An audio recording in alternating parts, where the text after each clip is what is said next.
Madam, additional CGCA Madam and DG Madam to join us on the dais for the launch. The glossary, comprising 250 words covering a wide spectrum of topics related to telecommunications, has been meticulously compiled by the Center of Policy Research, NCA Finance. We would also like to acknowledge the efforts of Shri Kunal Srivastav, Director, NCA Finance, in preparing the glossary.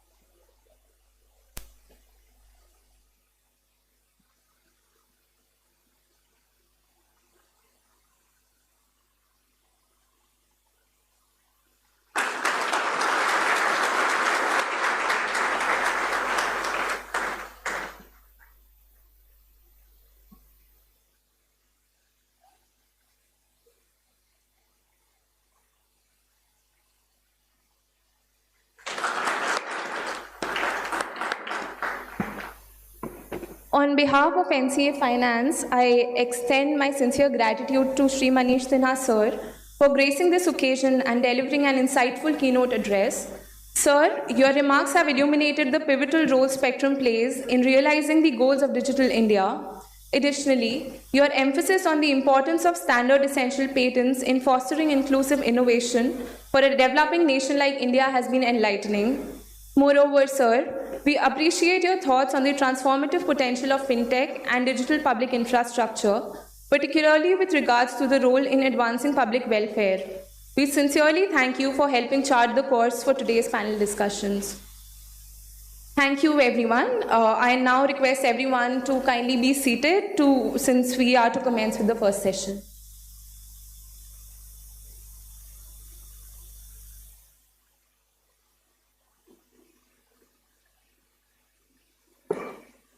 Ladies and gentlemen, respected senior officers, distinguished guests and audience, I, Shubhali Parihar, Officer Trainee of Indian Post and Telecommunication, Account and Finance Service of 2023 batch, welcome you all for the first day of discussion on Spectrum for $1 trillion digital economy, with key focus areas: emerging and competing demands for spectrum, innovative use cases of 5G and 6G, flexibility and convergence in spectrum management, and evolving format of auction design.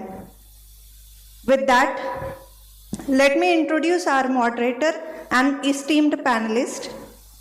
Shri Shivendu Gupta sir is our moderator for the first session. He is DDG WPF of DOT. He is 1995 batch officer of Indian PNT Account and Finance Service with nearly 3 decades of experience in government. He holds BTech degree and also chartered financial analyst. I request you, sir, to come on dais.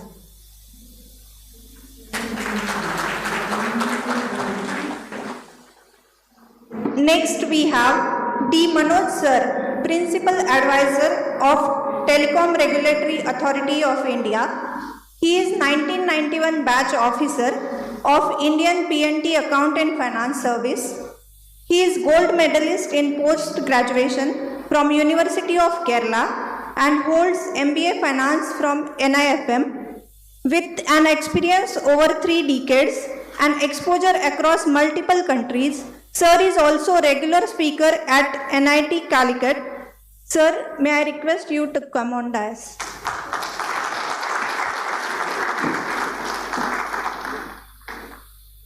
We have Mr. Alan Norman, Director of Public Policy Meta. He holds MS degree in management from Stanford and has been contributing to spectrum policies on emerging technologies with focus on enabling the metaverse. I request sir to come on dais.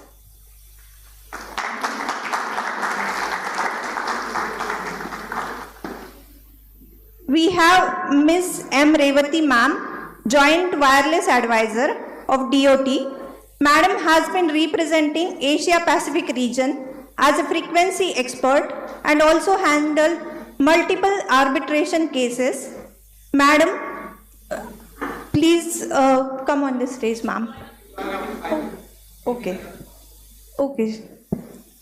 Okay, I'll introduce the last person of the panel, Lieutenant General S.P. Kochar, sir, DG of Cellular Operator Association of India. He is an MTech in Communication and Radar from IIT Delhi and PhD in Inter and Transdisciplinary Studies. Sir is a decorated military veteran with expertise in telecom, IT and defense communication. Welcome you, sir, on dais.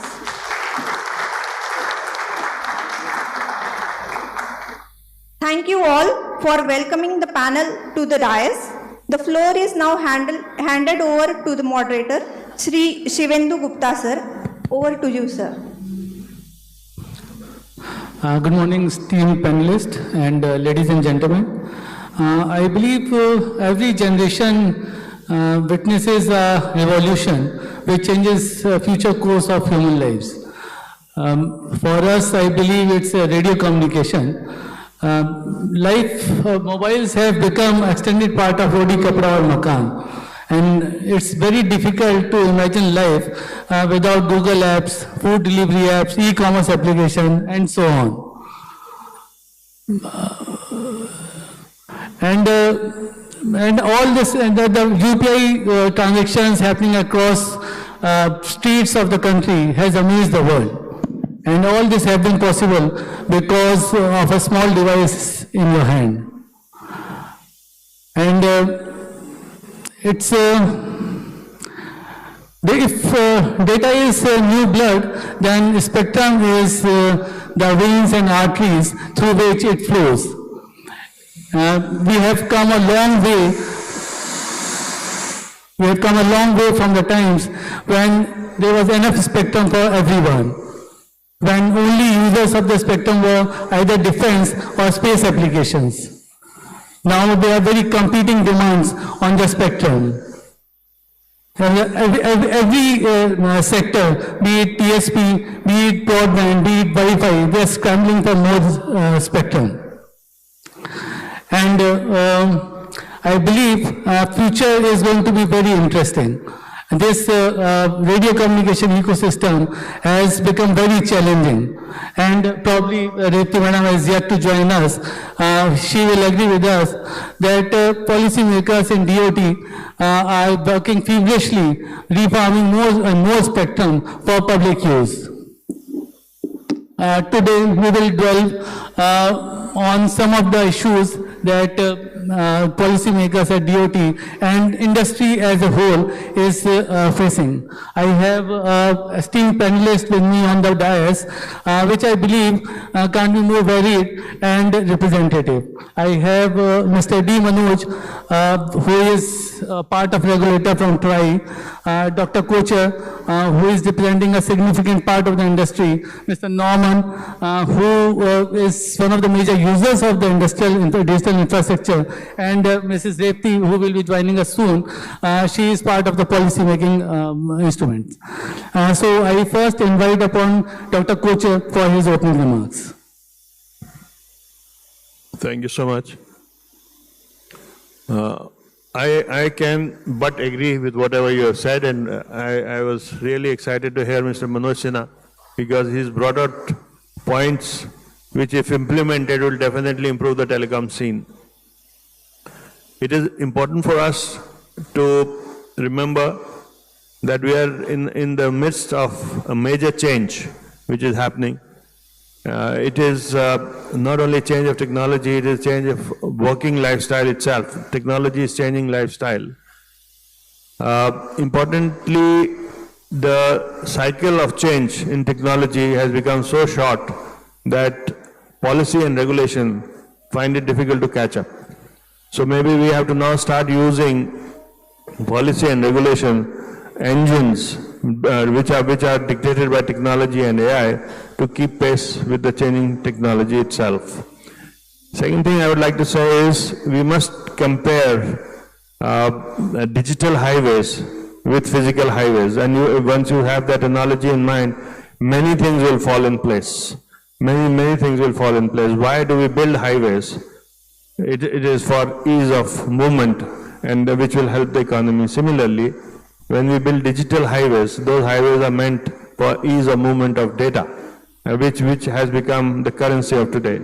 And if you look at that and look at the challenges which faced us about a decade back for building physical highways, it is the same challenges which are facing us and the same type of solutions what we are looking at from digital highways. But all I can say is we are in the midst of a metamorphic change, and we must embrace it, and we must be flexible and adaptable to derive the maximum benefit out of this telecom revolution. Thank you.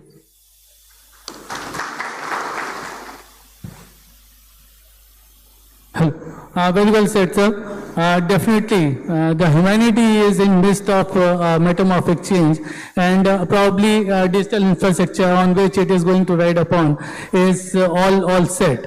5G network is all ready, and we are marching towards 6G, which will definitely form a basis for all these changes. Now I call upon Dr. Shri D. Manoj, Principal Advisor from TRAI.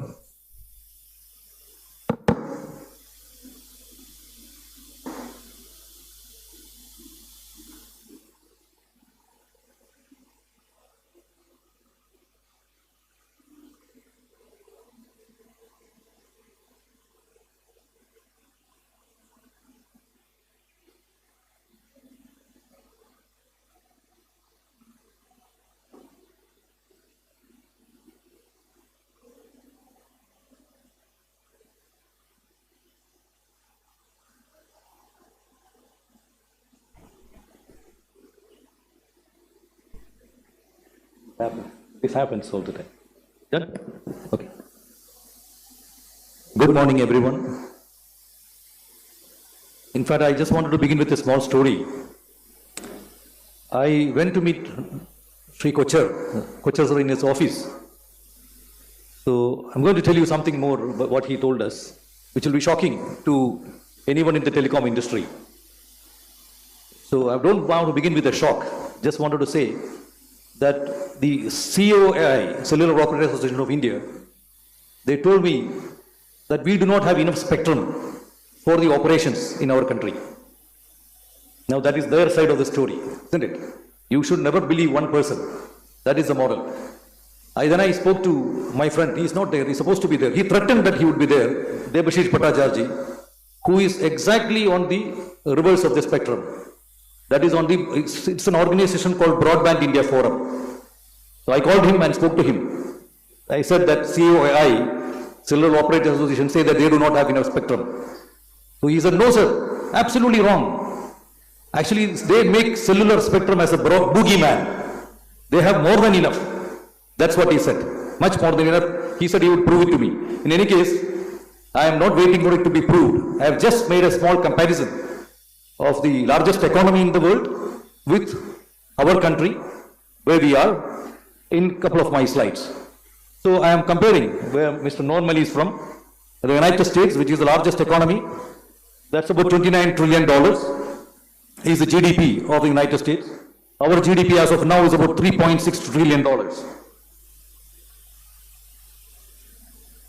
Now, do we have enough spectrum? So I'm going to skip that.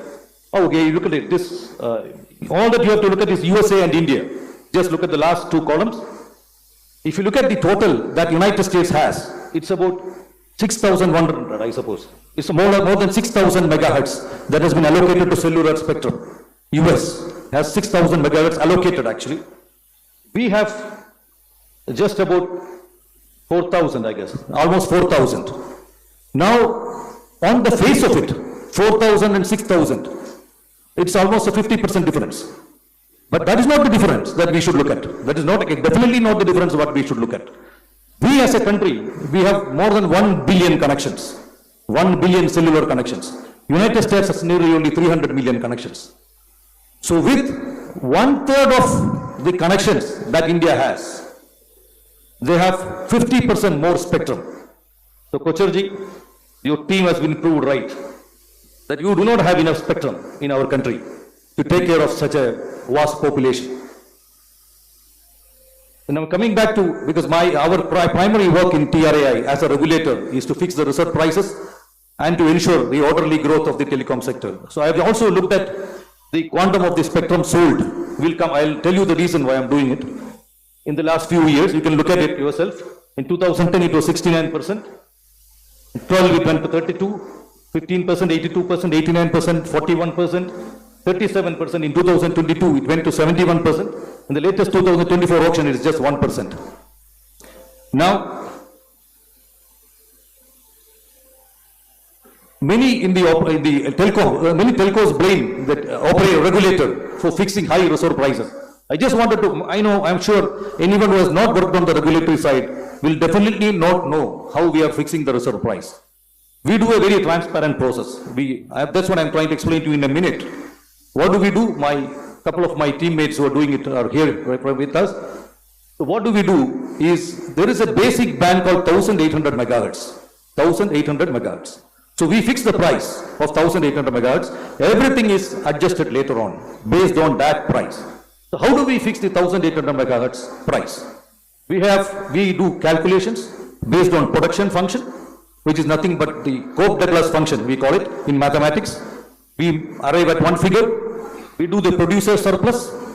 How much surplus do you generate by allotting more spectrum? That's how we do it. Revenue surplus using a discounted cash flow method. Trend analysis. What is trend analysis?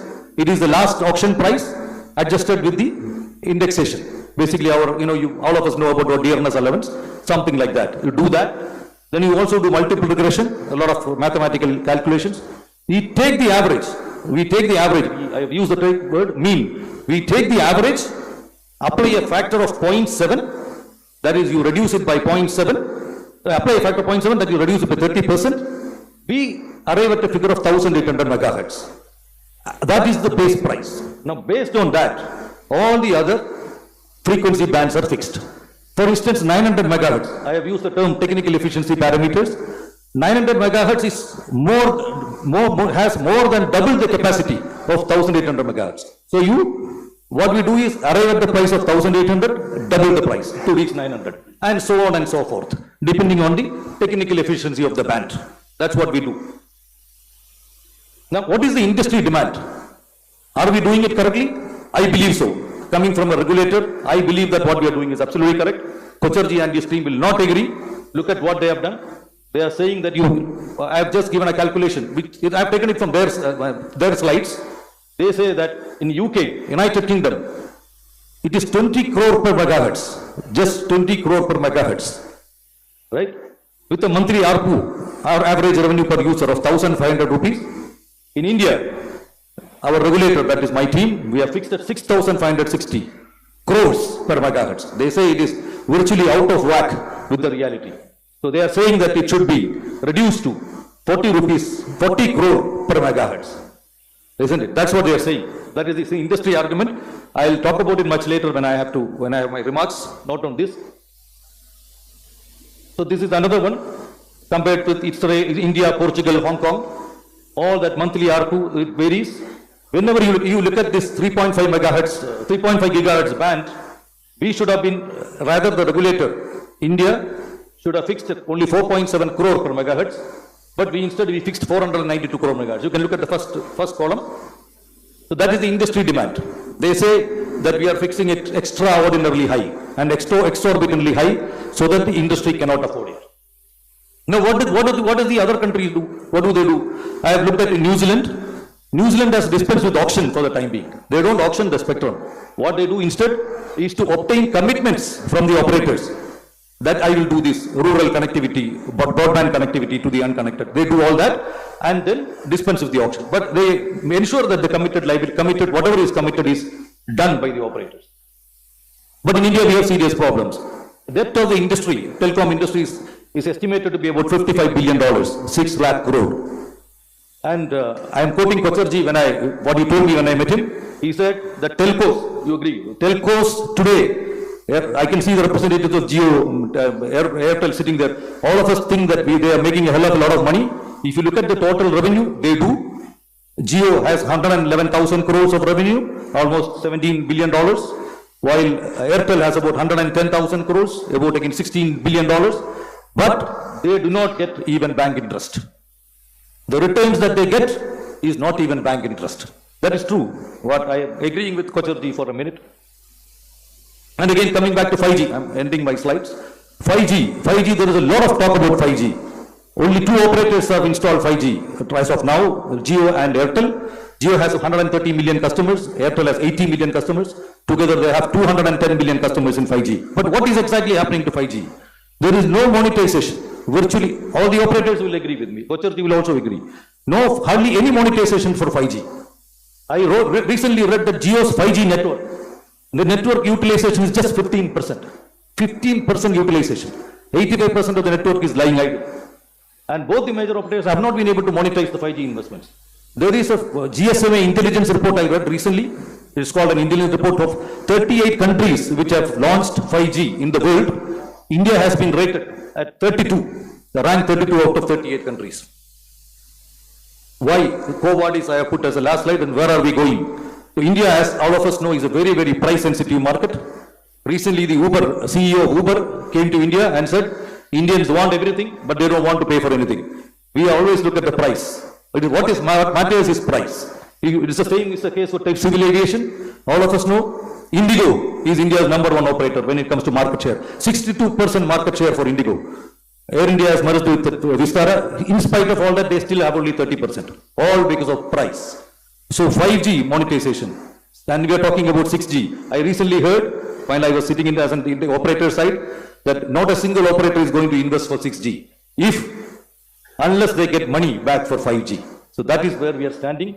So should we, so it comes back to the operator.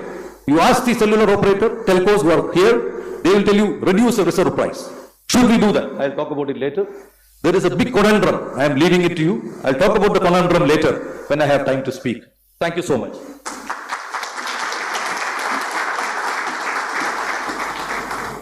Dr. Kocher must be very pleased to find regulators speaking their language and making a case on their behalf.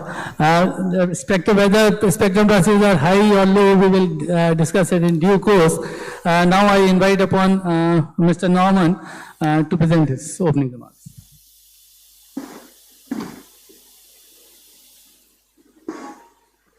Thank you very much. Really appreciate the opportunity to be here and to talk about spectrum, something that's near and dear to my heart. Here's a picture from 1976.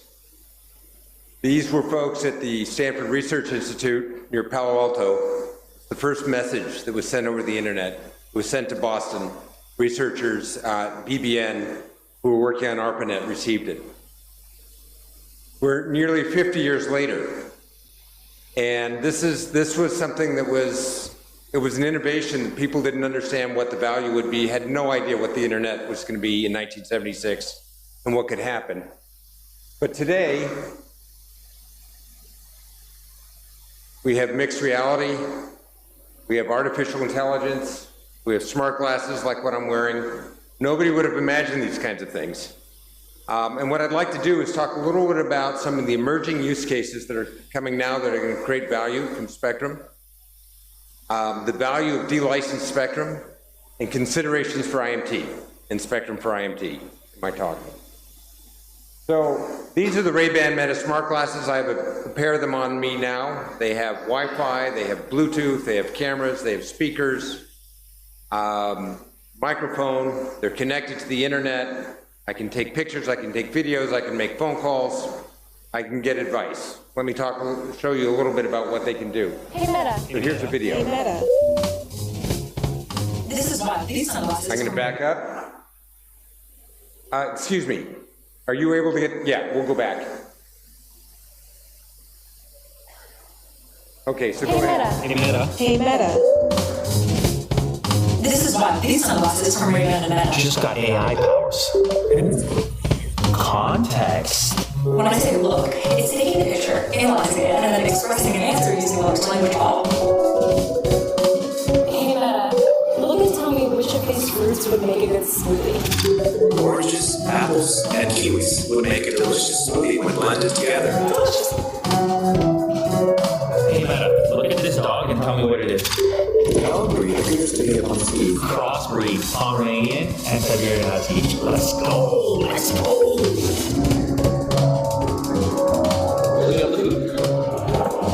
Hey, Meta, look and tell me what this means in English.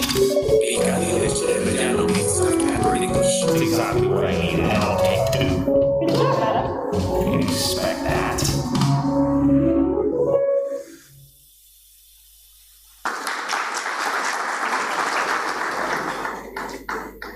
But that's just the beginning. Here are a picture of glasses that actually are a prototype. They're now available for developers that do augmented reality. And what they do is, in addition to all the things that I just described, they also have a projection screen. It's early days, there's still a lot to do, but this is now available for developers. And our goal is to get this into a form factor that everybody can wear all day comfortably. And for input, there's a wristband.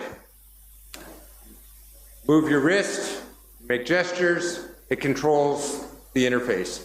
At that point, what happens is your phone is in the pocket. It's still an essential part of your interaction, connecting to the network, but you no longer have to hold it, talk to it, touch it. It can all happen with the device on your head. That is a vision. And here's an example of what, this is just not real yet. I just want to be clear. But this is what could happen. You can now do this with our VR headset, but you can have virtual screens and look at things through your glasses. But let me now talk a little bit about some of the challenges. You have to get this into a form factor that's very small, very inexpensive, very robust.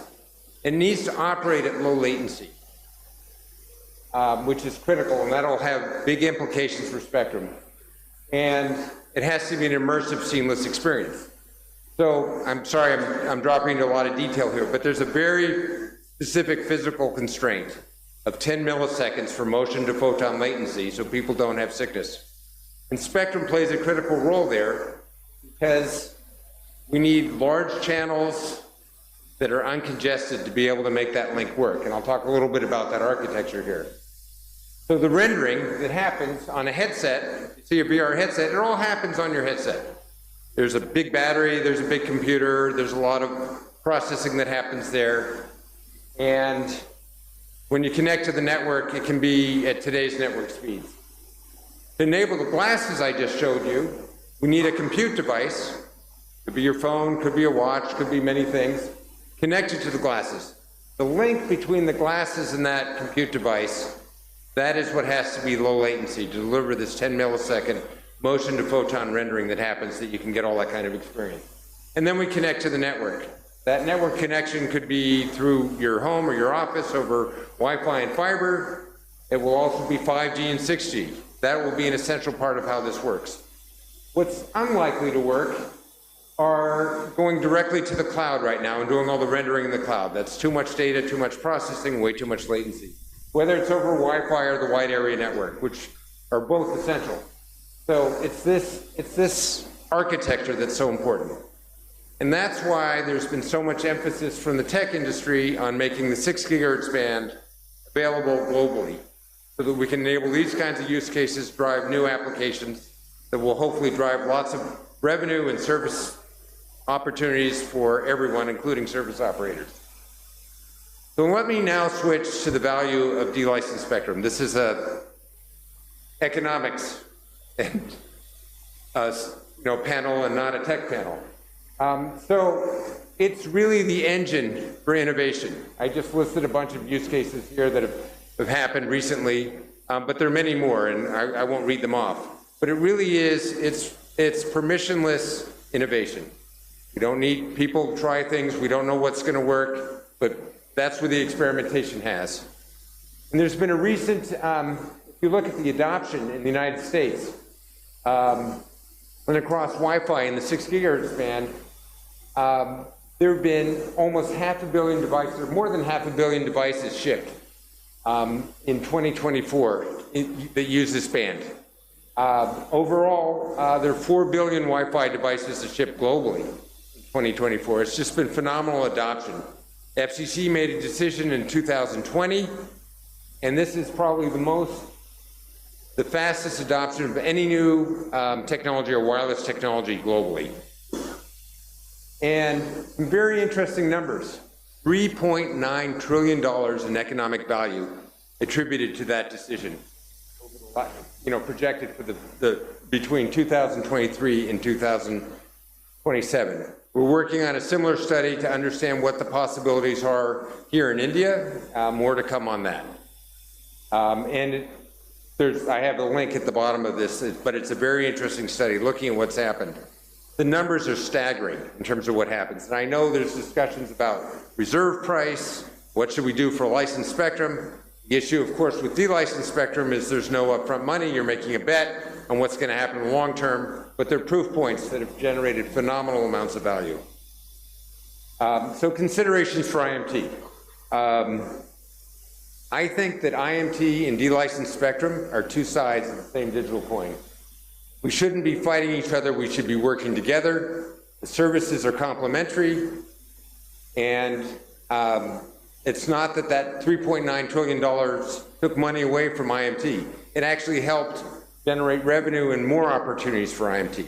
So here in India, there's a debate around 6 gigahertz. What I'd urge is that the two communities work together to find abundant spectrum for both, because they're both needed. And I think there are opportunities, and happy to talk more about that on the panel. Thank you.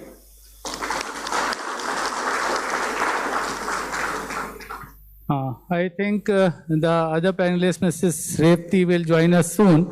In the meantime, 6 gigahertz is definitely a burning issue presently, which is being faced by policymakers. World over, experiences have been very varied. USA, Brazil, South Korea have opened de-license date, whereas African countries are still mulling what to do about it. And there are few countries who have partly de-licensed it, partly opened it for IMT. And it was hotly discussed during WRC 2023 also. Mr. Norman may have made a very strong case for opening up for broadband Wi-Fi technologies. Any takes from you, Mr. Dr. Kocher, on this from IMT perspective? Firstly, let me thank Manojji for finally letting the cat out of the bag. And I also would like to take note of what Alan said. I have to agree with you, but with a proviso. Innovation will definitely flourish if the innovators are given the wherewithal to innovate, right? But there is a difference between innovation by a corporation like IBM and riding free on the spectrum for which the TSPs have paid. If you even compare the turnovers of the two corporations, one is a MNC with multi-billion-dollar turnover, and here is an Indian company with this much turnover, and then you say that innovation will suffer because we are asking you for fair share. That is not correct. We definitely are saying that we will support innovators who are requiring support, people who are entrepreneurs, people who are small-scale industry, MSMEs, those type of people. We are not going to charge them, but it would be very unfair that we don't ask you for fair share for setting up networks on which you ride and make huge amount of profit. You innovate, no doubt you innovate. You take technology to the next level, but then when you roll out technology, that is on our infrastructure, which we have created, paying through our nose and without your contribution. That's what we are asking. And we're not saying that you please give us this much, 50%, 90%. All we're saying is please sit down with us. And I'm glad that in yesterday's session, it was agreed by one of the OTT players that yes, there is a need to sit down and there is a need to discuss. That's all that we are asking. Now, many of you will say that why don't you two sit down together? To them, my answer is, if you're getting something free, why the hell am I going to sit down and say that I will pay? Will I do it? It's not logical. So government has to recognize that for the telecom industry to flourish and for the telecom industry to roll out networks which are sufficiently geared up to meet the demands of both, as he said, collaboratively telecom as well as OTT. They have to recognize that all the players, today it is OTT, tomorrow it may be something else, all of them have to sit together and see that the infrastructure which is commonly used by all of them should be adequately paid by in equal proportion or a proportion that can be worked out. And this has to be a dynamic model. It cannot be static. It cannot be like what has been done in the auction reserve prices for a spectrum auction, as he mentioned. That has not been dynamic.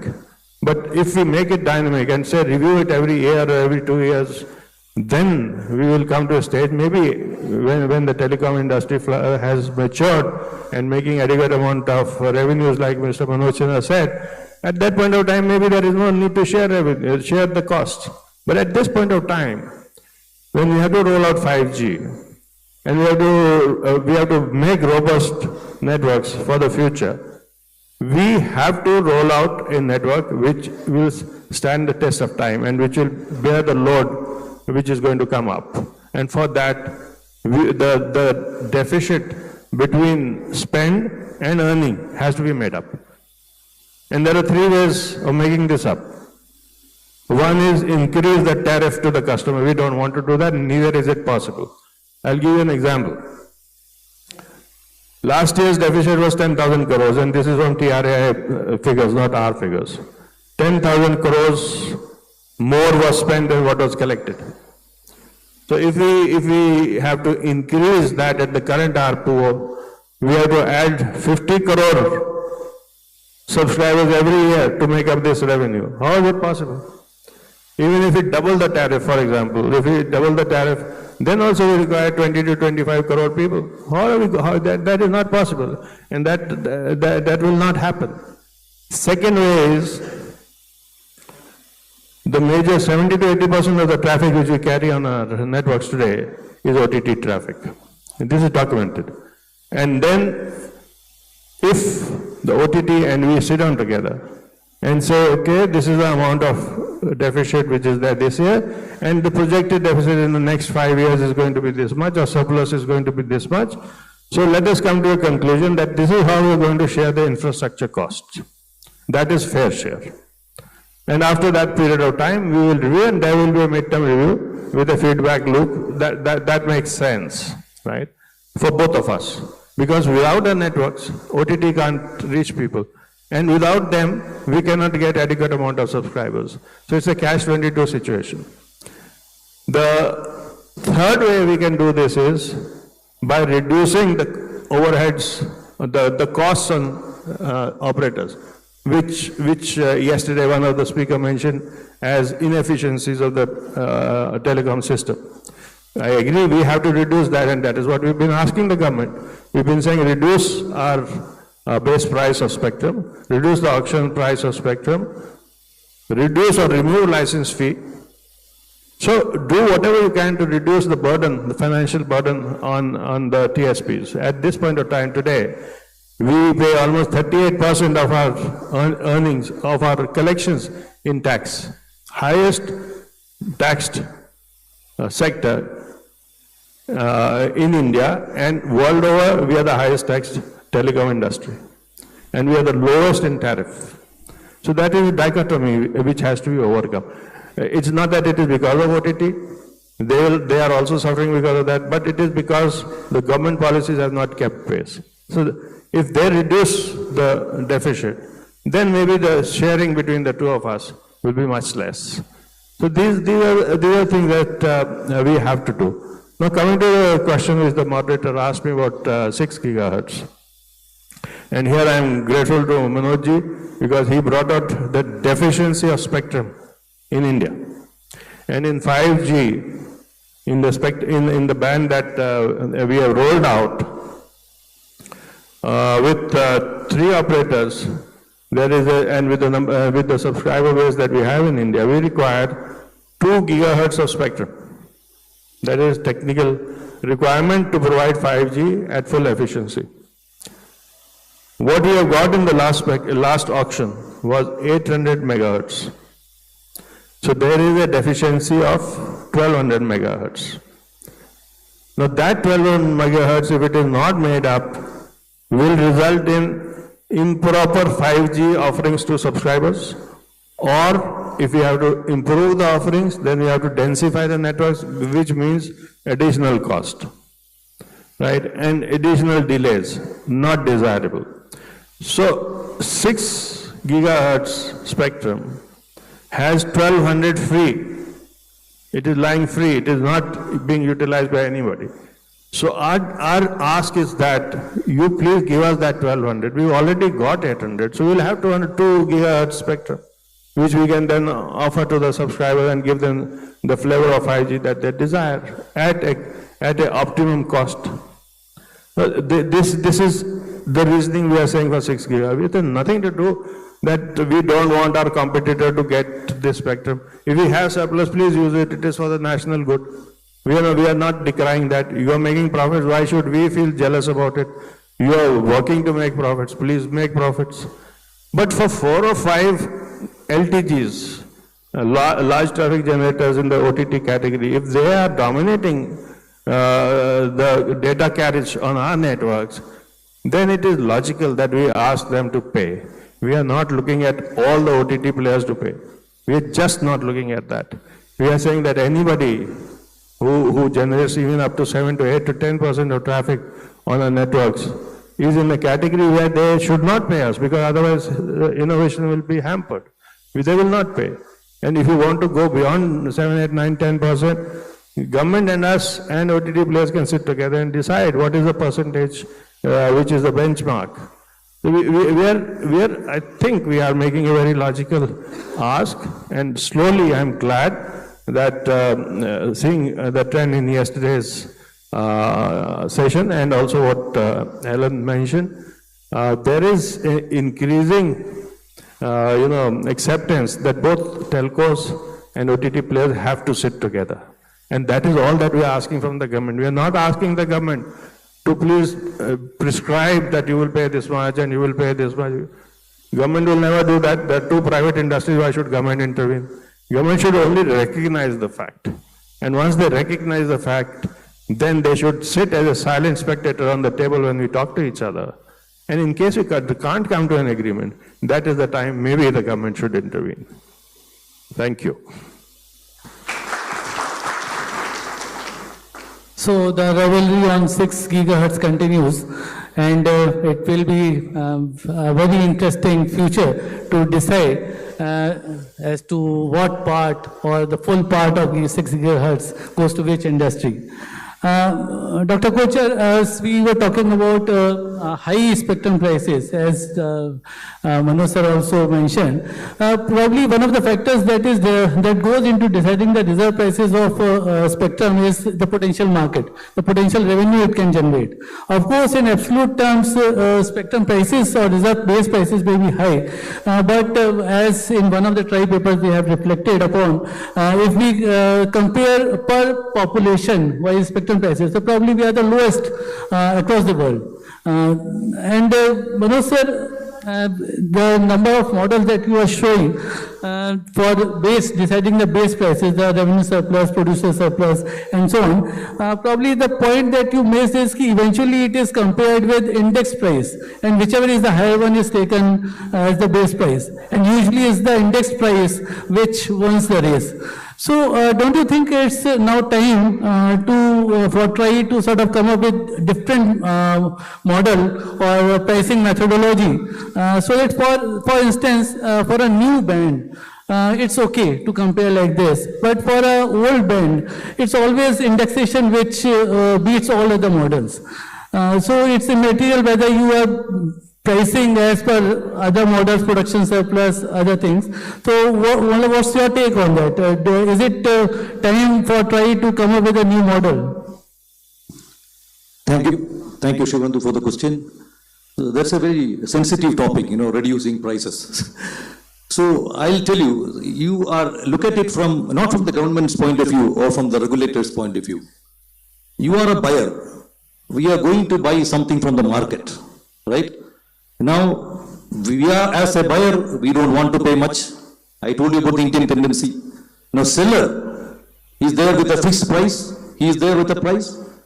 Now, the point here is, seller, I would say the regulator for the matter, we are fixing a price. Now, how do we fix the price? We don't fix it at random. We don't take any whimsical decisions. All the decisions are transparent, tabulated, based on rational experiences. Now, look at it the other way around. We are fixing a reserve price, no doubt. Wherever there has been unrealistically high reserve prices. Yes, ma'am. No, it's okay, welcome. Wherever we have found that sometimes, of course, we do fix unrealistically high prices, the market has reacted. They will not buy. The operator will not buy. Even now, you must have seen from my slide that there are many bands where there is no sales at all. They have not bought at all in the auction. But consider a situation where the operator has bought. Now, what is the situation here? Kocherji and his team, I can see the operators here, they will say that the price that you have fixed is high. We still had to buy it because the spectrum was expiring. We bought it. They have bought it. Now somebody has bought something. Mr. Manoj or somebody else here, I can see the operators from Jio and Airtel. They have bought something. Now what does the seller do? Will he reduce the price? Look at it realistically. You have already bought it at a price. Now their argument, you ask the industry. Industry says, sir, we bought it. Yes, but we were under duress. Duress within quotes, under pressure to buy. So what is this price? So a price that is fixed under duress is very high. We cannot afford it. If you could not afford it, why did you buy? You bought it at a reserve price, at least at the reserve price.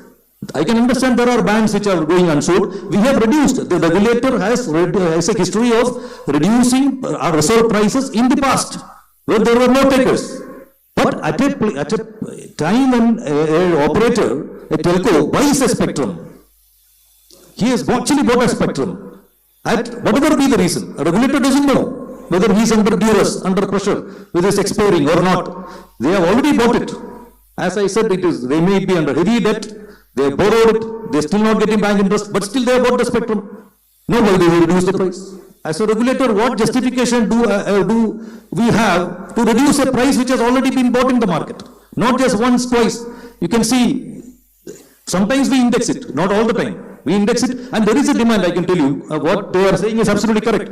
CAI repeatedly says that, sir, you are taking a factor of 0.7. After all the multiplications that I showed you, we arrive at the price of 1800 megahertz after applying a factor of 0.7. The industry says that you look at United States. United States applies 0.5.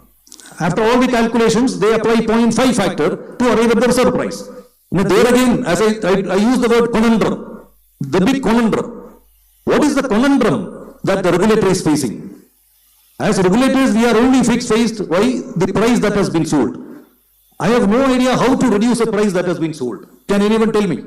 You have already sold it. As a seller, you are out to sell something. It is not revenue maximization. I can tell you it is not a question of revenue maximization at all. It's a question of market-driven prices. When market has decided a price, you sell an item. Why do you expect it to reduce? And you say, you are not talking about the industry generally, just saying that I was under duress, I was under pressure, my spectrum was expiring, I was doing this, that. United Americans, look at Americans 0.5. Why and how, I have yet to figure out. Yeah. It's becoming an interesting debate because then otherwise it is only a monologue. But he brought out interesting questions. When you open up any site, they list out hundreds of conditions. And at the end of the page, then they say, I agree. If you don't agree, you can't go to the next page. Where is the choice? If you have invested, if the telcos have invested hundreds of thousands of rupees into networks, by not buying, What are they trying to do? They're collapsing their own system. So it is a Hobson's choice. You have to buy. There is no choice. You have to buy. And what has happened today is, you must understand the difference between what was happening up to 4G and what is happening now. Up to 4G, the telecom auctions, spectrum auctions were considered to be a goose that lays golden eggs, because that was the only way.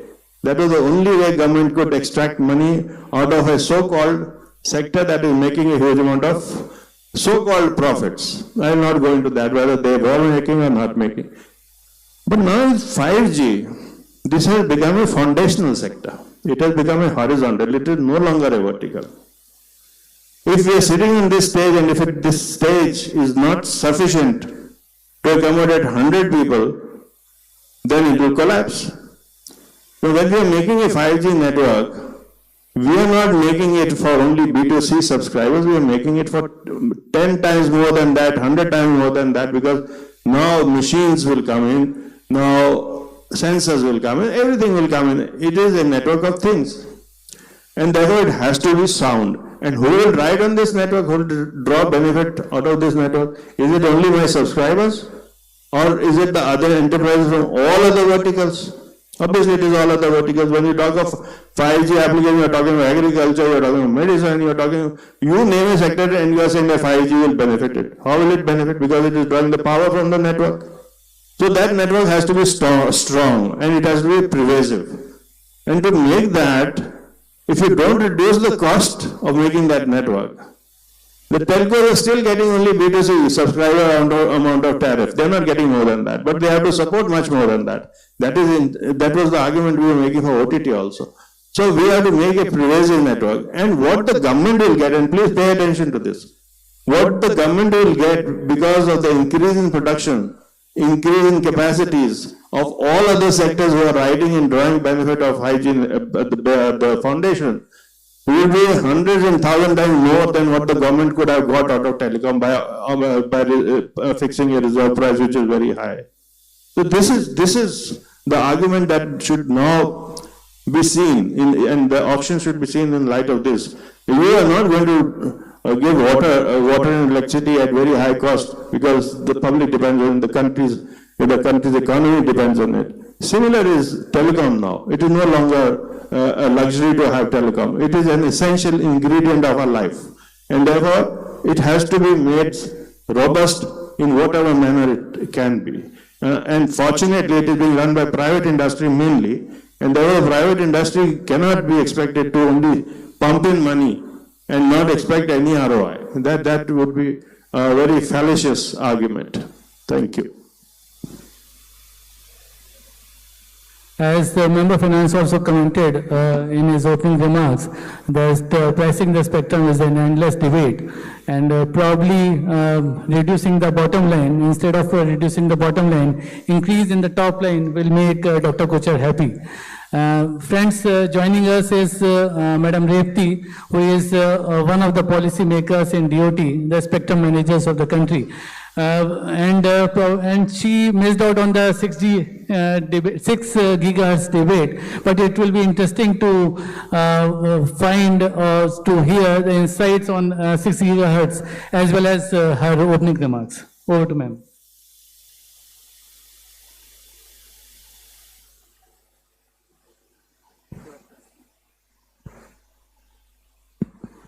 Very good morning. Sorry for the delay.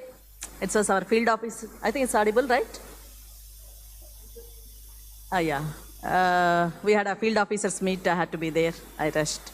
And let me convey my sincere thanks to NCA-F for organizing this interesting session.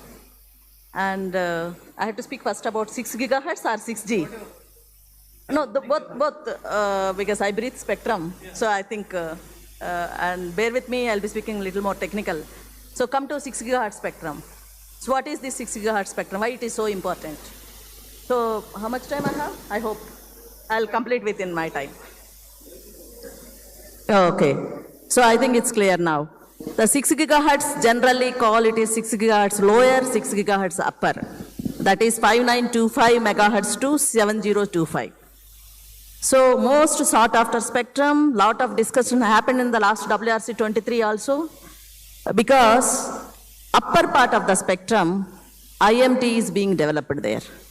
And in the last WRC, people expected IMT will grow predominantly in millimeter wave bands, that is 24 gigahertz and after.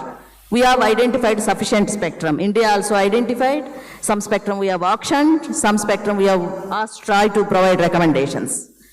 But unfortunately, worldwide deployments are very less in that band. So now everyone is looking for mid-band for 5G, 5G advanced, 6G. So this 6 gigahertz is very important.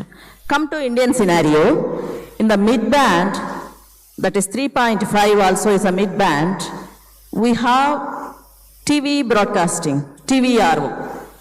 And India is have a peculiar situation. Our broadcasting is predominantly on satellite, unlike other countries. So we try to release some spectrum and release it for the 5G. That is insufficient. We have only 370 megahertz spectrum, and we have some restrictions around the airports because of altimeter. We are working on it. We have our restrictions, we have our limitations to get more spectrum for IMT, we need more spectrum. So, devotee has taken up with the other ministries. There are existing usages in the upper portion of the C-band, predominantly satellite, VSATs, and our government users. We are hopefully by 2030, we will be able to get some spectrum for IMT. Then come to the lower band, that is 6 gigahertz lower band. And the worldwide, mostly people have de-licensed for Wi-Fi 6 applications. I'm sure Mr. Norman might have given the presentation on that. So in India, again, we have a lot of our satellites, broadcasting satellites operating in it, lot of VSATs. So we need to see how they can, right now, at least for the next, my guess, it's my personal view, next 10 years, probably it will be highly impossible for us to vacate that spectrum from the broadcasting. So Wi-Fi with a low power, there is a possibility of coexistence technically in the indoors. And the outdoors, there are challenges because satellite receivers will get affected if the aggregation of the Wi-Fi.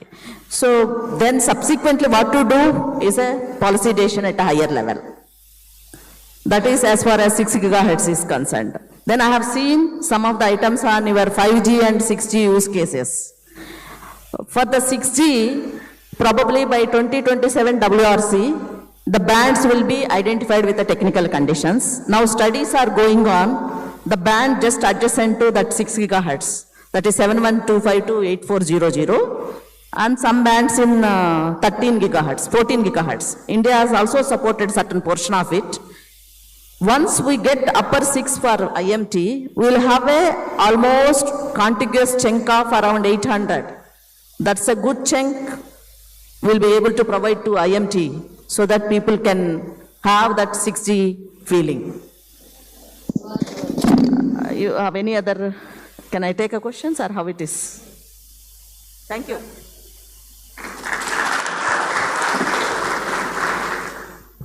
So as it was remarked earlier, there are so many issues which this particular spectrum is facing, and there are so many questions building up around it that it's very impossible to cover all within a span of 75 minutes.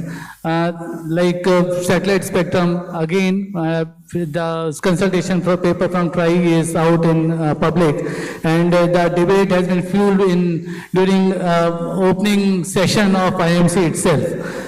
So it will be very interesting to see how it pans out. Now I will leave floor open for questions from the esteemed panelists.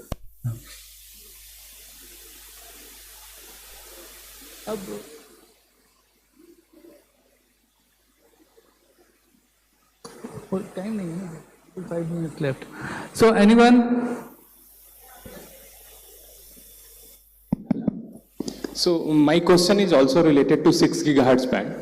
So first from COI side, by demanding 6 gigahertz for IMT, are you not blocking the use cases which are already developed in the market for AR and VR solutions? Because everyone knows that AR and VR solution as of now will not be deployed on IMT network. It will go only to Wi-Fi 6. So why is the COI so particular about 6 gigahertz band and blocking the use case? And from proponents of delicensing the 6 gigahertz band, when you have such a high economic value for your solutions what you have already developed, why are you not willing to share your revenue or get into the auction model and take 6 gigahertz band? So it will solve both the problems, IMT side also and Wi-Fi side also. Yeah, the way you have framed your question, it seems that COI is anti-national. It is not so, right? Point is why we are asking. I have told you that there is a deficiency of 1200, and what Revati said that she cannot make any band, any spectrum free yet in 3.5 to 3 in that lower mid band. So from where are we going to get that? We are not in love with 6 gigahertz band. You give us 1200 in the lower band, we are happy. You make up the deficiency, we are happy. But if you don't, then who will suffer? If you don't get 2 gigahertz spectrum, which is scientifically required, then who will suffer? Now, you are talking about applications which are there. Those applications are spectrum agnostic. It is good that those applications exist. Wi-Fi 7 is going to be spectrum agnostic. You are aware of that. So why when Wi-Fi has not been able to use 2.4 gigahertz spectrum, they have not been able to use what was delicensed in 5.5, why are they asking for 6 gigahertz when it is actually required for IMT, right? Why can't they wait, utilize this spectrum which is lying with them? Why can't they wait for Wi-Fi 7 to come in, which is agnostic of which band they work in?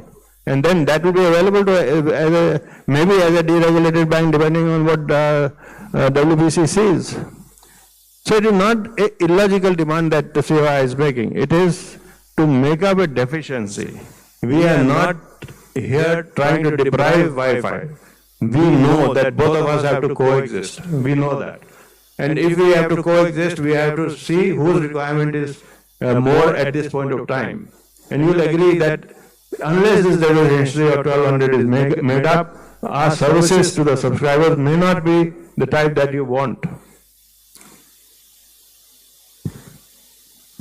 Mr. Norman, your take, why not acquire the auction, participate in auction and acquire the spectrum? Hi, can you hear me? Very good. That's a wonderful question. Think of delicensed spectrum as a public good.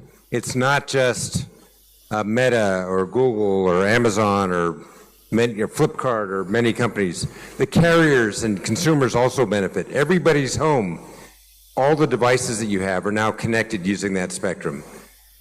Carriers save lots of money by offloading spectrum or offloading traffic over that spectrum onto various access points and Wi-Fi networks. We're innovating on new cases. Does it make sense to have somebody own the park in the national parks in India? Does it make sense to own many of the public roads? It's the same argument, the same underlying economics. It's two very different business models. In one case, with licensed spectrum, you give somebody an exclusive right that gives them the ability to raise money, invest, and deploy against that. That creates huge value because you get people to build wonderful networks like what we have here in India. The other model is you create a public resource where everybody can invest a small amount or do what they want and use that in a shared way. It's two very different models. Having one company own the spectrum, I think would create a whole different distortion in terms of what the opportunities are and the value. I also want to respond to something about the physics of spectrum. It's not the same. 3 gigahertz spectrum and 6 gigahertz spectrum have very different propagation. UK Ofcom did a study, it's 8 dB of difference in terms of propagation if you're trying to go indoors, or if you're just outdoor. If you're trying to go indoor, you now have the issue of building entry loss. Right now, it's impossible to go from your phone back to a base station outdoor in the 6 gigahertz band. One of the big concerns that we see is that carriers are going to spend a lot of money on this spectrum, high reserve prices perhaps, and then it's not going to be useful for the types of use cases that we see going forward. In the United States right now, there's a lot of work going on in national spectrum strategy to see what can be done to make more of the 3 and 4 gigahertz spectrum available, because that has much more utility for wireless broadband networks. And I'd urge people, and I was glad to hear some of your remarks where you're studying some of those bands, because I think that is actually where something can be very valuable here. Thank you.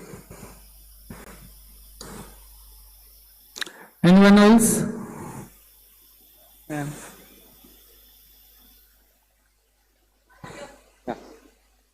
Hi, my name is Ashwin. Thank you for taking this question. So this is for the debate between OTT and the infrastructure providers as to who pays for the content. So let's say we do get into a good state where you have the government involved and OTT and the infrastructure providers, and the OTTs do agree to pay some money for the infrastructure providers. Immediately they are going to transfer it to the end consumer, right? And so as an end consumer, my price are going to go up. So instead of doing this in a roundabout way, why not the infrastructure provider directly raise the price, and then which they are in control, direct control?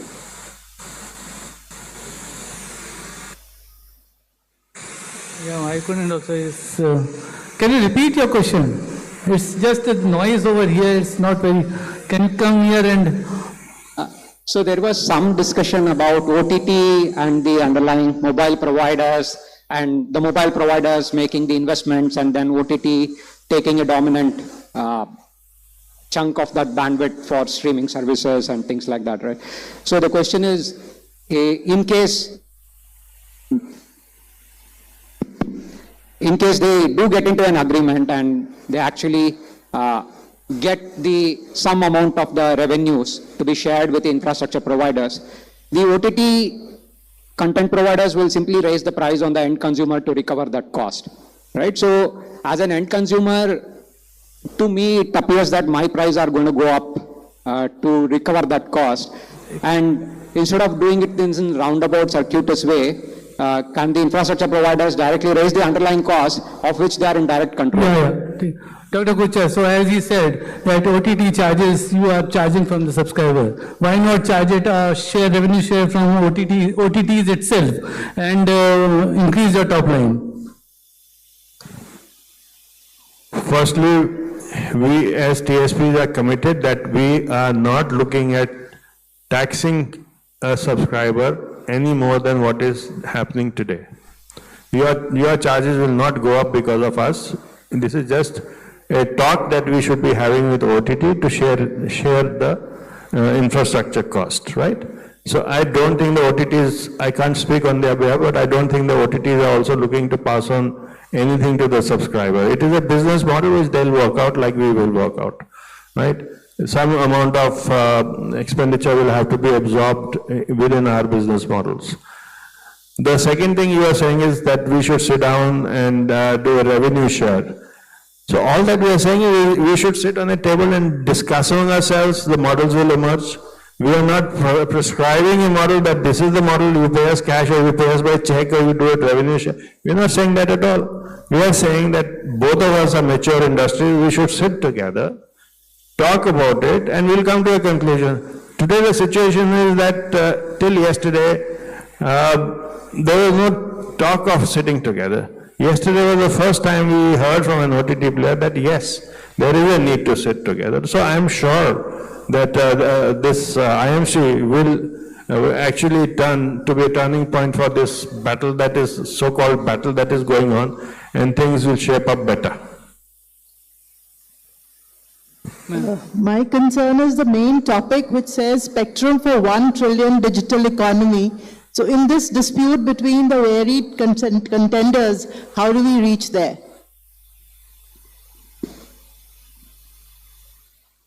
Will you like to respond? That's a good question, Shikha. See, as of now, spectrum is not the issue. Spectrum, as I told you, it's not the issue. Right now, the main issue is monetization. So I don't know how many of you read in the paper that Reliance Jio has officially said that they are not going to make any investments further in 5G. This morning, someone from Airtel confirmed to me that we are not saying that we will not make any further investments, we are slowing down. So the question is monetization. When the operator, telco invests $15 billion like Jio did, and $10 billion like Airtel did in 5G, and the network utilization is only 15%. In the case of Jio, it's only 15%. And together they have only 210 million customers. And invariably, if you look at it, all of them are on FWA, fixed wireless access. Both of them do not have an exclusive 5G plan. Ultimately, it's a question of price. We should be willing to pay the price. So, it's not exactly the spectrum that is issue. It is ultimately you also want to say this, yeah. Ultimately, the question of whether we are willing to pay the price to reach that 1 trillion digital economy. Operator is not willing. They have already said that. You have heard from CAOI. He is not getting bank interest, which is true. I should not be saying this as an operator. It's not my business. But again, when we fix a reserve price, based on all our calculations like multiple regression and production function, producers represent all that, we should be realistic. I agree. We are only constrained by the fact that somebody has already bought it, and on what reason, what is the rationale on which we reduce the price. So right now, spectrum is not the issue, Shika, in achieving the $1 trillion. It is monetization ultimately. I think... rightly said, sir. As you have mentioned, spectrum is not the issue. Whether it's broadband industry or TSPs, whosoever gets its share, or it will be the country or the citizens of the country who will be eventual users and eventual beneficiaries of this allocation. Madam Repti, you wanted to add something? Thank you. I see like this, spectrum for 1 trillion digital economy. See, we are trying to see only 5G and 6G because lot of focus is now on NTN, non-terrestrial networks. Already with the HIPS, there are guidelines and regulations. Now LEO, MEO have come, they are already operational and everyone is operating on the spectrum. And there is one direct to device, that is direct to cell is coming up. So all they need the spectrum and the entire world will be connected, entire India will be connected. You will be seeing many progress, many changes, probably which drives your digital economy for 1 trillion more than that. And I don't know whether space is included in this. Otherwise, space already they have some amount of contribution for this economy. And that is maybe it's remote sensing or earth observation and geo-informational systems. And all based on the... Oh, it's not for me, I think, okay. I know it's a reminder to me. I should speak less now. So, it is a spectrum, spectrum. So, once we are able to give a clear spectrum, clean spectrum, able to accommodate all of them, probably, yes, beyond 1 trillion. And I want to add one question from, I think, Mr. Vineet, you asked that question, no? Like, why can't you do something in? See, I come to IMT first. Some of the countries, they've launched 5G in 2.5 gigahertz band. Some of them launched in 900 megahertz band. We cannot do that in India because we are already having legacy 2G and 4G networks. It's not a green field. And you cannot sunset them and go. So they need 700 and we have given 3.3 and we have given 27 gigahertz. Same is the case with Wi-Fi. When we talk Wi-Fi 6, it needs a lot of channel bandwidth. And I see that argument as well. You have already delicensed in 2.4 and 5.8. That is more than sufficient. That is not the way. The use cases will not support, the bandwidth will not be supporting. Technically, it is not feasible. So we have to see that. And when we see delicensing, it is non-interference, non-protection basis and common good. The pricing and all, there is somebody else also will be using. Whereas we give for IMT, it is a quality of service exclusive, which is our duty to ensure. That's it. Thank you. We are coming to the close of the session. One last question, please. I just have a quick question. Sorry, sir. Thank you, panelists. The question I have is about the burning question in India surrounding the satellite spectrum. I think you brought it up towards the end of the panel. the question really is whether it needs to be administratively allocated or auctioned. And I think Minister Sindhya has stated that they would be going with administratively allocating that spectrum. I'd like to hear this panel's thoughts on, how do you reconcile that, right? On one hand, to create a level playing field, which is what the operators are saying, and on the other hand, following the global practice and global standards. So I would be very interested in understanding what this panel has to say about that. Technically, I can answer that. See, forget about the other things. Technically, whether it is feasible to auction, not feasible to auction, then comes the economics of it later. So satellite spectrum, there are two types of spectrums. One is exclusively you'll be assigning to the operators. That is called mobile satellite service. And currently it is in only L and S band. And there is highly shareable spectrum. In the same service area, in the same table, the same spectrum can be used by at least 4 or 5 people by directivity. That is highly shareable. And currently we are already using that by GSO satellites. So that is a fundamental reason which is highly shareable, how you can auction it, because already other operators are using with GSO. And satellite comes in a different footage because it is the ITU which coordinates and gives. Of course, country is having landing rights, not the spectrum. You cannot change. It is hardwired there. That is the technical reason. And of course, we can price it properly. Because natural resource is being used, we can price it properly. That's my view, but technically, that is the reason.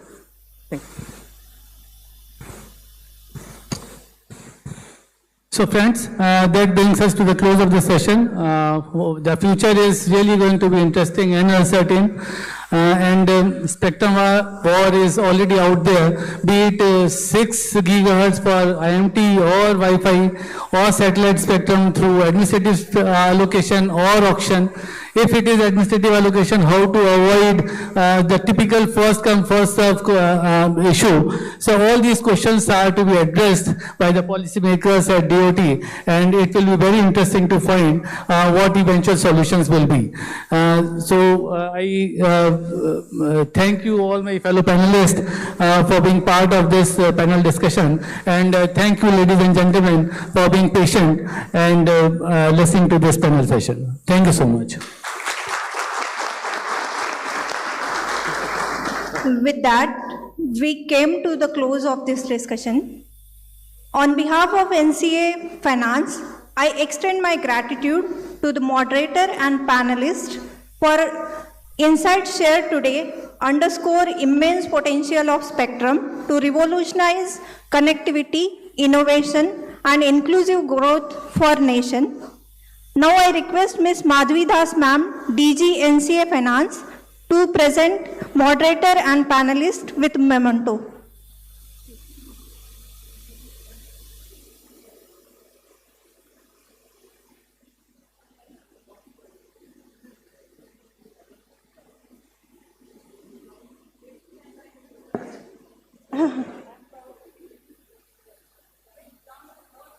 A big round of applause.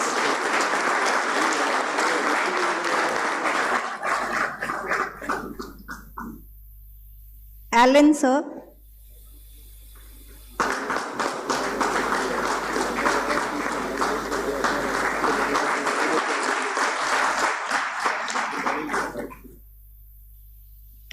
Shivendu Gupta, sir.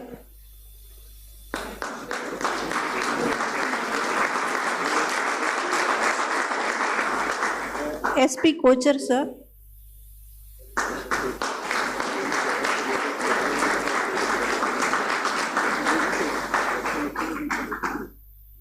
D. Manoj, sir.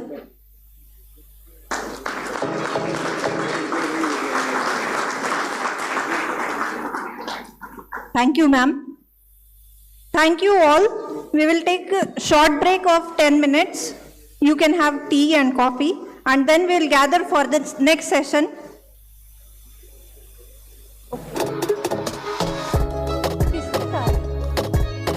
Okay, I request all the panelists and moderator for a group photograph, please. I request Member Finance sir and DG ma'am and respected dignitaries for capturing the moment.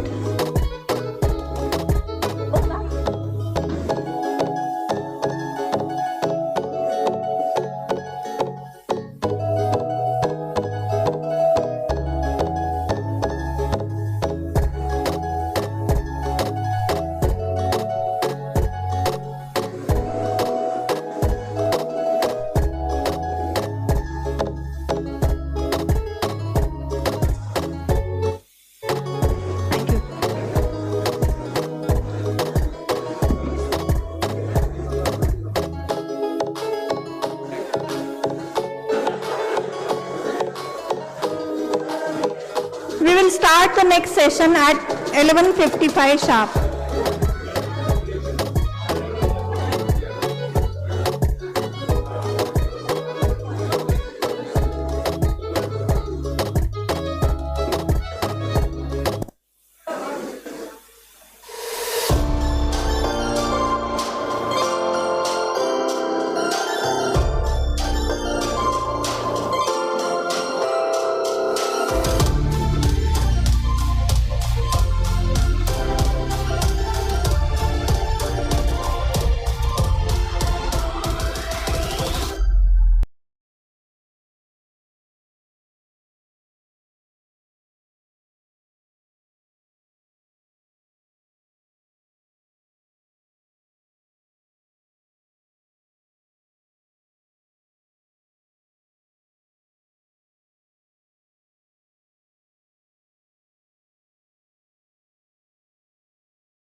We'll start.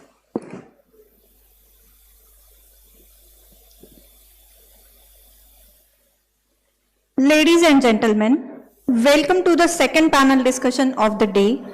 Now we have an amazing panel on standard essential patents for inclusive innovation in India, with key focus areas on balancing competition with innovation, evolving Indian landscape in SEPs, and global best practices.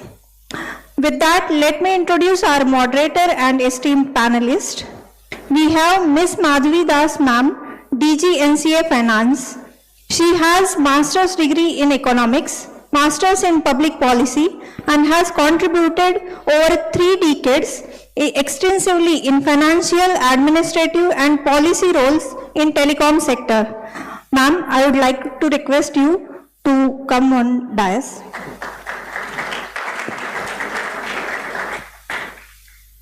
We have Shri Rajesh Kumar Pathak sir, DG Bharat 6G Alliance. He is an MTech in Power Electronics from IIT Varanasi. Sir has played key role in WTO negotiations, telecom sector centers of excellence, and TEPC. I request sir to join us on dais. Next we have Ms. Pamela Kumar, Chief Strategy Advisor of Telecom and Data from Indian Institute of Science. Madam is an alumni of PEC Chandigarh, Rutgers University, and IIM Bangalore, with over 3 decades of experience in communication, semiconductor, and computer industry, and served as DG TSDSI for 6 years. I welcome you, ma'am, on the dais. We have Shri Naren Thapeta sir, IP attorney from IP Horizons. He has MS in Computer Science from Michigan State University and law degree from Santa Clara University, with over 2 decades of experience in high quality patents. I welcome you, sir, on the dais. Next we have Santosh Kumar Gupta sir, Assistant Controller of Patents, DPIIT. He is an MTech in Software Systems and PG in IPR Laws from Indian Law Institute, Delhi. He has contributed extensively to various guidelines on patents and handled over 3,000 patents in ICT sector. I welcome you all. We have Shri Jishnu Arvindaksham sir, is Principal Product Architect at Tejas Networks. Sir has completed Masters from IISc Bangalore and has represented Tejas at various international fora like ITU. Sir has also made contribution for development of standards in ITU-R and 3GPP. I welcome you, sir, on the dais. Thank you all for welcoming the panel on the dais. The floor is now handed over to the moderator, Ms. Madhavi Das, ma'am. Over to you, ma'am. Thank you, Shubhali. Very good afternoon to you. I hope all of you are rejuvenated after your tea, because we have a very interesting session going on here.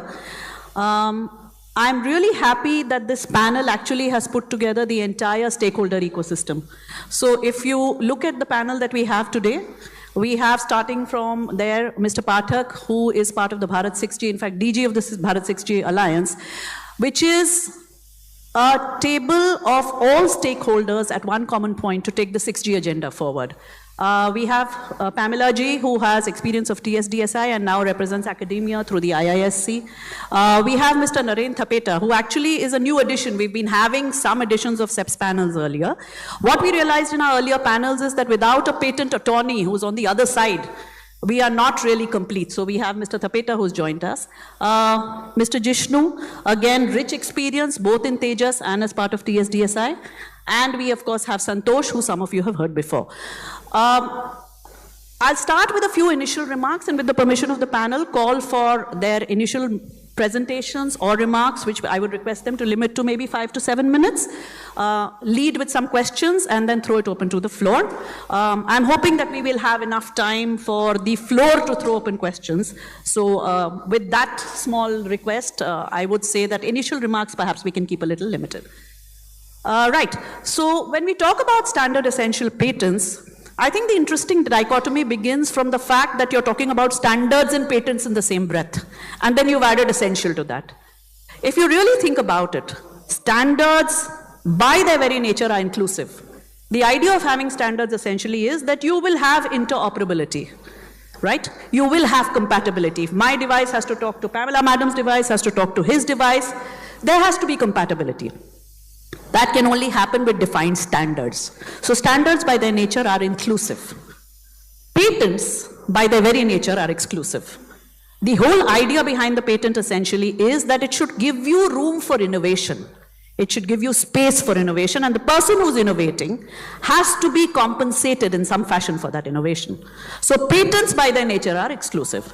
Now when we start talking about standard essential patents, we are talking of those patents which are essential to the implementation of a standard, right? So what we are essentially talking about is marrying an inclusive and exclusive item. What we are also talking about, to add to the complication, is the Competition Act. Because the Competition Act says that you would not allow one person to dominate. Patents, in a sense, especially when they become an essential standard, also become compulsory for the person who has to pick it up, right? So in this very interesting sort of mix and marriage, what is the unifying factor? To my mind, the one unifying factor here is the end customer, because each of these is serving the interest of the end consumer. Standards to help the end consumer, patents to help innovation, which will help the end consumer, competition law to prevent dominance to help the end consumer. So I would request my panelists, therefore, to bring out this dichotomy, but also this essential unifying factor, because ultimately we all have to follow the same road. With these brief remarks, I think with the panel's permission, I am not going by seniority. I will try and go with some kind of structure and order. So can I request you, Santosh, to start, because they are the regulator. The Patents Office is the regulator of patents, and we will get a sense of what is happening in the system and then try and look at some of the areas where perhaps as a panel we can come up with some ideas. So can we start with you, Santosh, please? You have a presentation, Kunal?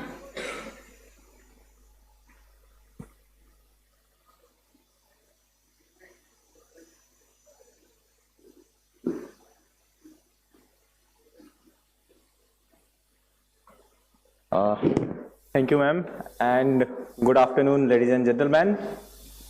So when we talk about standard essential patents, as ma'am said, it's like a dichotomy between exclusivity and then inclusivity. So how to have that?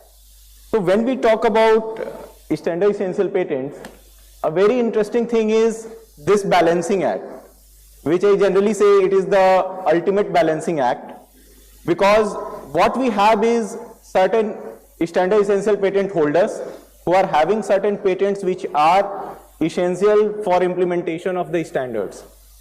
But the beauty is the inclusivity comes when it becomes essential as well as standard. Because at the other hand, you have the implementers. Now the implementers have certain benefits, like they need not to invent all the stack. They have got certain level of technology know-how which can come from the ACP holders. And then we have got consumers. Of course, consumers are the biggest beneficiary because of the interoperability which is at the core of the things. And then we have startups and SMEs. Startups and SMEs, ACPs generally provides a particular direction for the research and innovation. It cannot be random or something called drift velocity type of thing, where you can go and instead of having a focused approach, you are having a lot of random thoughts. But interesting part is, as you can see in the image, the whole balance gets created by FRAND licensing.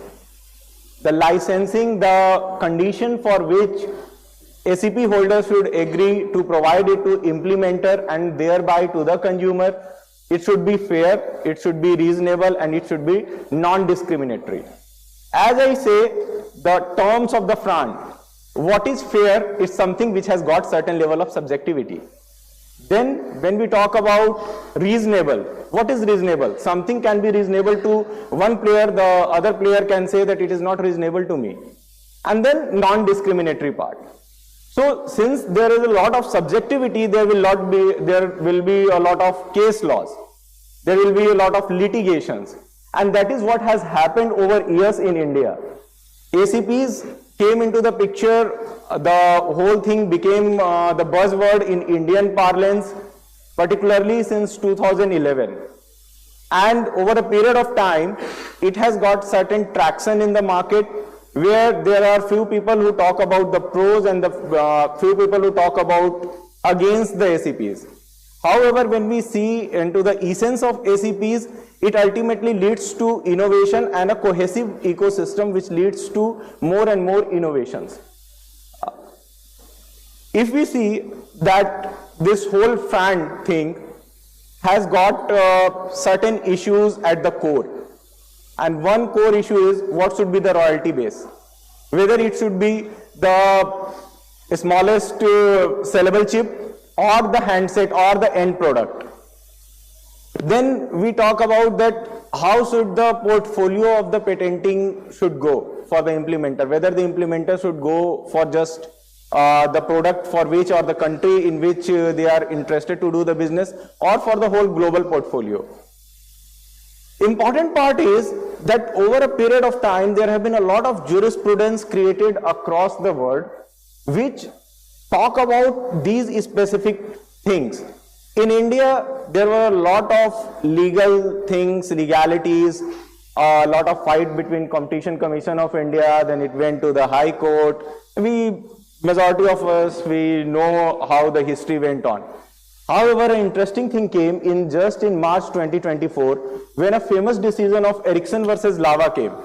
In Ericsson versus Lava, Honorable Delhi High Court has dealt with a lot of the issues that go into the FRAND licensing, like what should be the basis of the injunctions, whether interim injunctions can be granted, what should be the validity of the ACPs, how it should be dealt with, what should be the royalty, and there are certain tests that were prescribed, and these tests become very important because whenever ACPs, the cases with regard to the ACPs come, whether enough efforts were made to get those licenses, whether enough transparency was shown by the ACPs holders.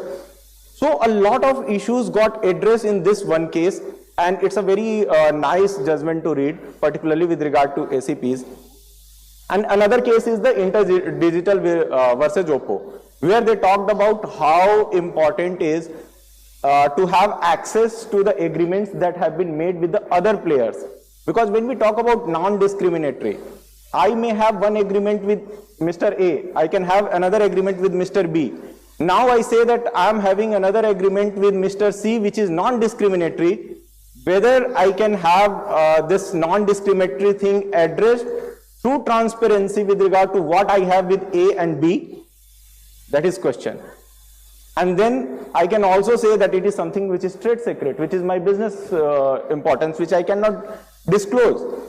So these type of things, they got addressed in InterDigital versus Oppo, where they said that there are certain things which you need to have access, but there are certain business propositions where you cannot deal with. So this distinction, that what is important for ACPs and what is not important for ACPs, this whole balance got somewhat addressed. As I told that since it's a lot about the subjectivity, and when subjectivity comes, it's the courtroom which becomes the forum for addressing that, not the technical places. So if we talk about the global practices, there also it's the courts which have become the key players, particularly in the UK as well as US. Government takes a little hands-off approach with regard to that. However, this thought process in past couple of years are taking a shift, where government is giving it a serious thought that why not get indulged into this particular aspect. In Europe, they have issued one white paper, and whether we can have a regulation type of thing, whether we can have a SEP register type of thing, and how it should be. Having said that, in India, we have got a very mix of the players. There will be certain players who will be having SEPs, and they'll become SEP holders, particularly when Honorable Prime Minister said, particularly at the launch of Bharat 6G, that by 2030, India aspires to have around 10% of the SEPs of the world. So with that aspiration, we are going to have a field where we'll have certain SEP holders, certain implementers, and certain startups and SMEs which will work over that stack. That is where the whole inclusivity will get created. So, however, there are certain challenges like educating all the players with regard to the SEPs, what is SEP, how it needs to be dealt with, and then one important thing is fund licensing negotiations. Here the negotiation is between two unequal players. One is the SEP holder, which is having all the market forces, the economic strength. At the other hand, you are having startups and the SMEs. So whether there can be a hand-holding provisions, whether we can have a certain body which can hand-hold them with regard to the negotiations. And then the other aspects that when the litigations happen, when there are certain disagreements, as Honorable Supreme Court of India also aspires that we should get into a lot more alternative dispute resolution mechanism. So whether we can have certain good ADRs, institutions, which can help them going through the litigations. Then also the judiciary, like in EPs and the other countries, we can see that they provide very fast hearing and fast track courts with regard to the SEP matters. Because the technology is in current fast-paced era, it's very short-lived. So we need to provide a avenue where the issues get addressed faster. So with these type of things where we aspire for a deeper integration of the understanding of the institutions and various stakeholders in the whole SEP ecosystem, I think we can achieve the precarious balance between the competition and the inclusivity. And with those remarks, thank you so much. And as I say, that our father of the nation, Mahatma Gandhi, said that if we aspire for certain things, presently we may not have, but slowly we'll get that capacity. Thank you. Thank you so much.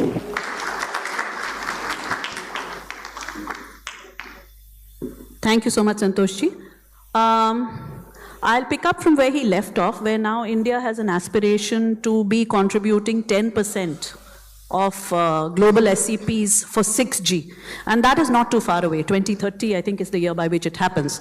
Pamela ji, my next question, or rather your opening remarks, what I would request you also to address, among other things, is how would academia contribute to this kind of ambition and these ambitious targets? Simply because academia works within their space, and we need to harness that to ensure that some of them at least become patents or SEPs. So apart from other things which you would like to, of course, share with the audience, I would request you to look at that issue. Thank you. Hello? Yeah. So, yeah, that's an interesting question. But before we get into academia and its role here, let's step back a little and say, why this sudden spotlight on SEPs? What is SEPs? How does it work? Why is it important? Right? So you have a product, you have an idea, you build it, you try to sell it. You try to sell it in the market, you get appropriate certifications, you say, okay, I certify. And then somebody out, you certified to a particular standard. Let's talk telecom, right? Telecom. 3GPP standards, 3GPP becomes ITU standards. You've certified the product and you're selling it. It meets all compliances. But then somebody comes and says, puts a case on you saying that you are violating their SEP. You are infringing on their patent and hence you have to pay so much money.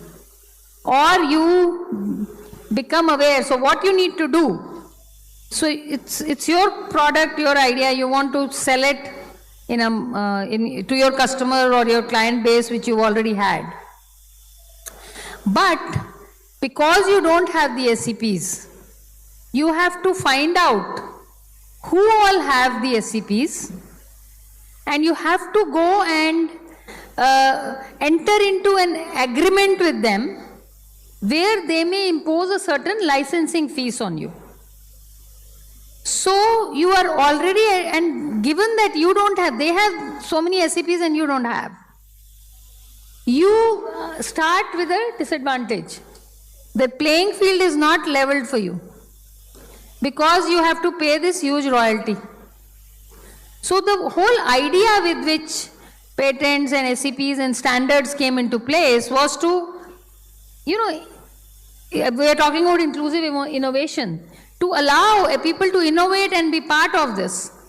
Now this can become inclusive and the playing field can be fair and level only if the SCPs are distributed in a certain way where everybody has a fair share of SCPs.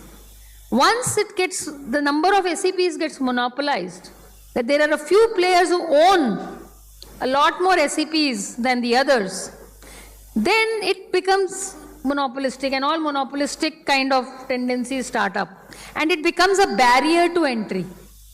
The SCPs which was supposed to, the whole patenting regime which was supposed to thrive on innovation and encourage innovation and encourage more players and encourage them, today it's discouraging. It's becoming a barrier. So what is happening is you have to now have the patents you have in order to be able to enter and get market share, right? If government tomorrow says that, okay, 50% of Indian market will be for Indian companies, but the Indian companies cannot be, they'll never pass the L1 because of the royalties they have to pay. Or they will get a case filed and they will go down under. That's the dilemma that we are playing with. So to give a very gross example, right? Let's give an example of sovereignty. Sovereignty of your country, right? So to protect your sovereignty, you may be a peaceful, you don't want to go and impinge on somebody else's sovereignty. But you are forced to have your arsenal, your defense, to protect your sovereignty.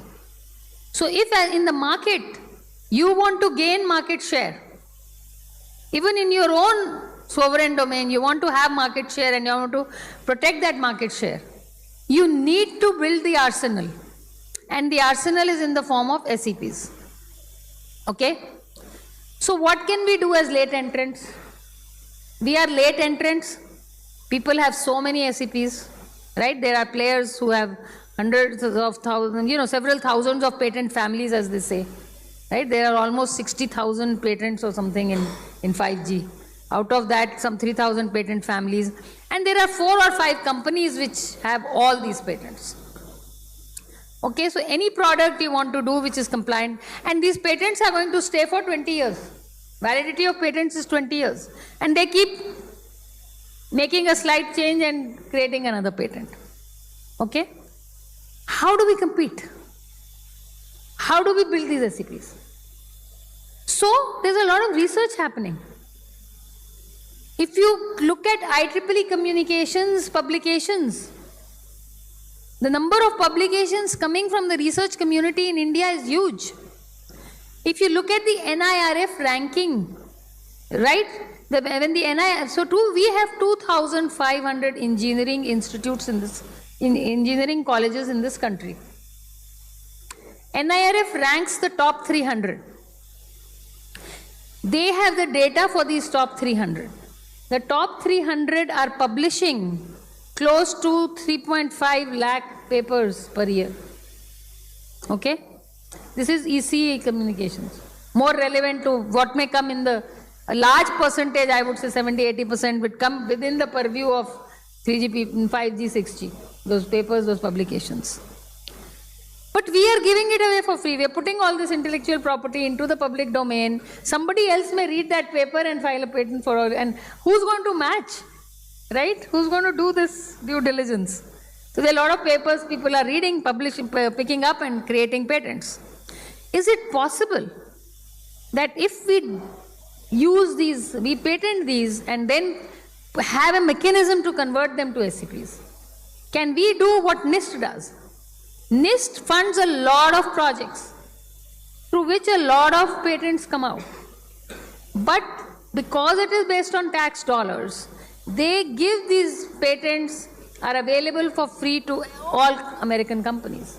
So the American companies with their own patents which they file, they top it up with all the patent pool that NIST has. And when they go for a FRAND negotiation, they show this huge, the number of patents. Is there something we need to do differently from the standard way? We need to think very differently. We need to have a very different strategy, given that we are so way behind. We have not even a handful of patents. Okay? We are claiming that we are going to do a few hundred, and then maybe, you know.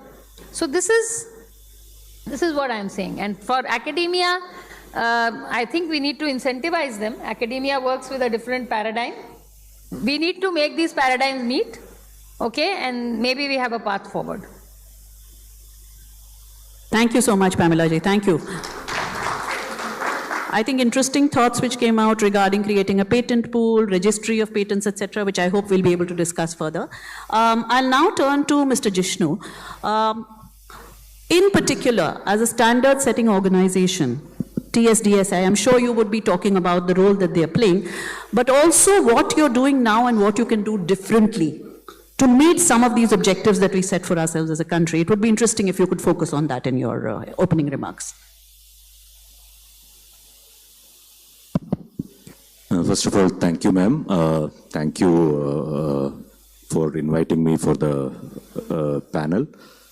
Let me just give, I was part of, along with Pamela, part of the LMLC 5GI journey, which we sort of did last 10 years back.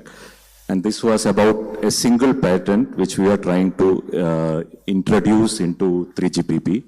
And that 10-year story itself is interesting. So maybe I think Pathak ji was also involved. The first thing which came up was a policy to have a TSDSI type organization, which started in around 2014. So the first thing what was needed is, why do you need standard? So the standard, it helps because all of us are global citizens, all of us travel. We need the phone to work, not just in India, in any place we travel. So you need standard. So there is no getting away with that. So you need a standard which is global. So that's the first part. The second part is, if I have to make a standard, what do I do? So right now, for each of these, say for example, if you are doing OTN standard, there is something called an ITUT body which works on it. If you are doing Ethernet, if you are making switches or router, there is an IEEE body which works on it. If you are doing routers and the higher end, there is IETF, which is the standard body which works at an international level. So these are the bodies which used to work. So these are all from a, what you call the wired or the optical world, which was working on. Then comes the radio. Radio is a completely different base. So it is standardized at a multi-level basis. The first level is done at ITUR. There you set up the requirements. What we call setting up the question paper is done in ITUR. Then the second level, it actually does standardization at multiple levels. These are called SDO, Standard Developing Organization. Initially, it was basically a few of them. India started in 2014 as part of the policy, which came in 2011. We formed a TSDSI, which became part of what is called the 3GPP, which was a global partnership to make standards. So from there, what we did was that there were some things which were basically missing, which were not meeting some of the India requirements. If you see internationally, rural area, which is basically all the standards right now are built for developed countries, not for developing countries. Rural area is basically for railway track or vehicles moving in highways, which basically meant for a rural scenario, the basic speed on which you write standards was 120 kilometers and above. what India wanted was something around LMLC, which was like, you don't have such high mobility. Can I get better throughput? Can I get better power levels on my phone? So this became what was called the LMLC requirement, which we added in ITOR. Then we started working on standardization, first in 3GPP, which was a global body where we tried to work through that body to get a patent in. As it was not working out, in TSDSI, we did what was called a 5GI standard, which was an improvement over the 3GPP standard. This got adopted as an ITU standard, and I think some vendors implemented it. But as we don't have a big device ecosystem, this never got implemented on your phone. It may be there. It is not, right now, not clear whether all the phones implement it. So this requirement, whereby if you are going to a village, if you want to get a signal at a cell edge, whether it is implemented or not itself is not clear, because though it was a mandatory requirement in 5GI, when it was included in the release 17 of 3GPP, it was made as a signaling-based mechanism. Though it's a mandatory thing, if it has to be mandated, then maybe Government of India has to step in and make it mandatory. So if you see, this was one patent which was done by CIVIT, which was a wireless research organization from IIT Madras. And this is how it went for the last 10 years. So now, as Honorable Prime Minister has mentioned, we are trying to do 10% of all the patents. Industry, academy, everyone is coming together. We're using same mechanism. We learned over the last 10 years how to do it properly. We just completed the first set of requirement, which was called the framework document, which is M.2160. We have similar requirement, where is something called ubiquitous connectivity. This spans not just on terrestrial. There are other things which came up in the morning discussion also. We can use HABs, we can use satellites to improve the coverage. The second aspect was AI/ML, which is artificial intelligence is coming up. So this was another requirement. Third thing is about integrated sensing and communication. So all these three are included now, and we are working on the minimum TPR document, both at a standards level, at a Government of India level, where we have India delegates attending WP5D meeting. So once you do this standard, how do you get this patent in is the real problem. In the sense, if you get 10% patent, would all of that be standard essential patent? That's not a trivial task. I just told you the story of one patent in the last 10 years, which we went to try to make it standard essential patent. Because even this standardization body is sort of working like a cartel. That itself is against the competition law. So there brings the problem, okay? Purely from a technical point, I don't know how do we do it. So this is something which you would have to learn over a period of time. And so the 10% patent is patent, not standard essential patent, because getting standard essential patent is tough. And this, roughly the rule of thumb is only 10% of the patents become standard essential patent. Now coming to the second part of it is like what I heard from DOT studies that we pay around $6.8 billion as royalty. All of us, or when you buy a phone, when you connect to the services, this is higher than what you collect as USOF levy or the license fee. Okay, so this is hurting each one of us, whether it's equipment provider or a device, if you are a device buyer. So this is a bigger problem, which at least from my point of view, than the licensing fee problem or this one. And if you do it, it can make it affordable. Maybe then more 5G users would be there. And then basically it become affordable for even the operators. The device cost has to come down. This is still higher compared to that. So all of these are linked. So there are multiple issues linked to it. So that's where I think TSDSA is playing a role to bring everyone together and trying to make sure that we get a lot more of those patents as standard essential patents. Thank you. Thank you very much, Mr. Jishnu, both for tracing a journey of just one patent to an SEP and how difficult the path is, but also highlighting which are the areas that we can perhaps potentially interact in, particularly defensive patents. I hope we'll be able to talk about that later. Pathakji, I would now like to turn to you. I deliberately saved you till here because I think you represent, as Bharat 6G Alliance, you represent all the stakeholder groups. You have on board academia, you have on board industry. Also, I think in your own vision statement, you have some very clear thoughts about having patents, promoting patents, etc. So it would be wonderful to hear from you what Bharat 6G Alliance is planning and the targets that we've set, in all honesty, are they achievable? And if they are achievable, what would be the policy and way forward to get there? So we'd like to hear from you.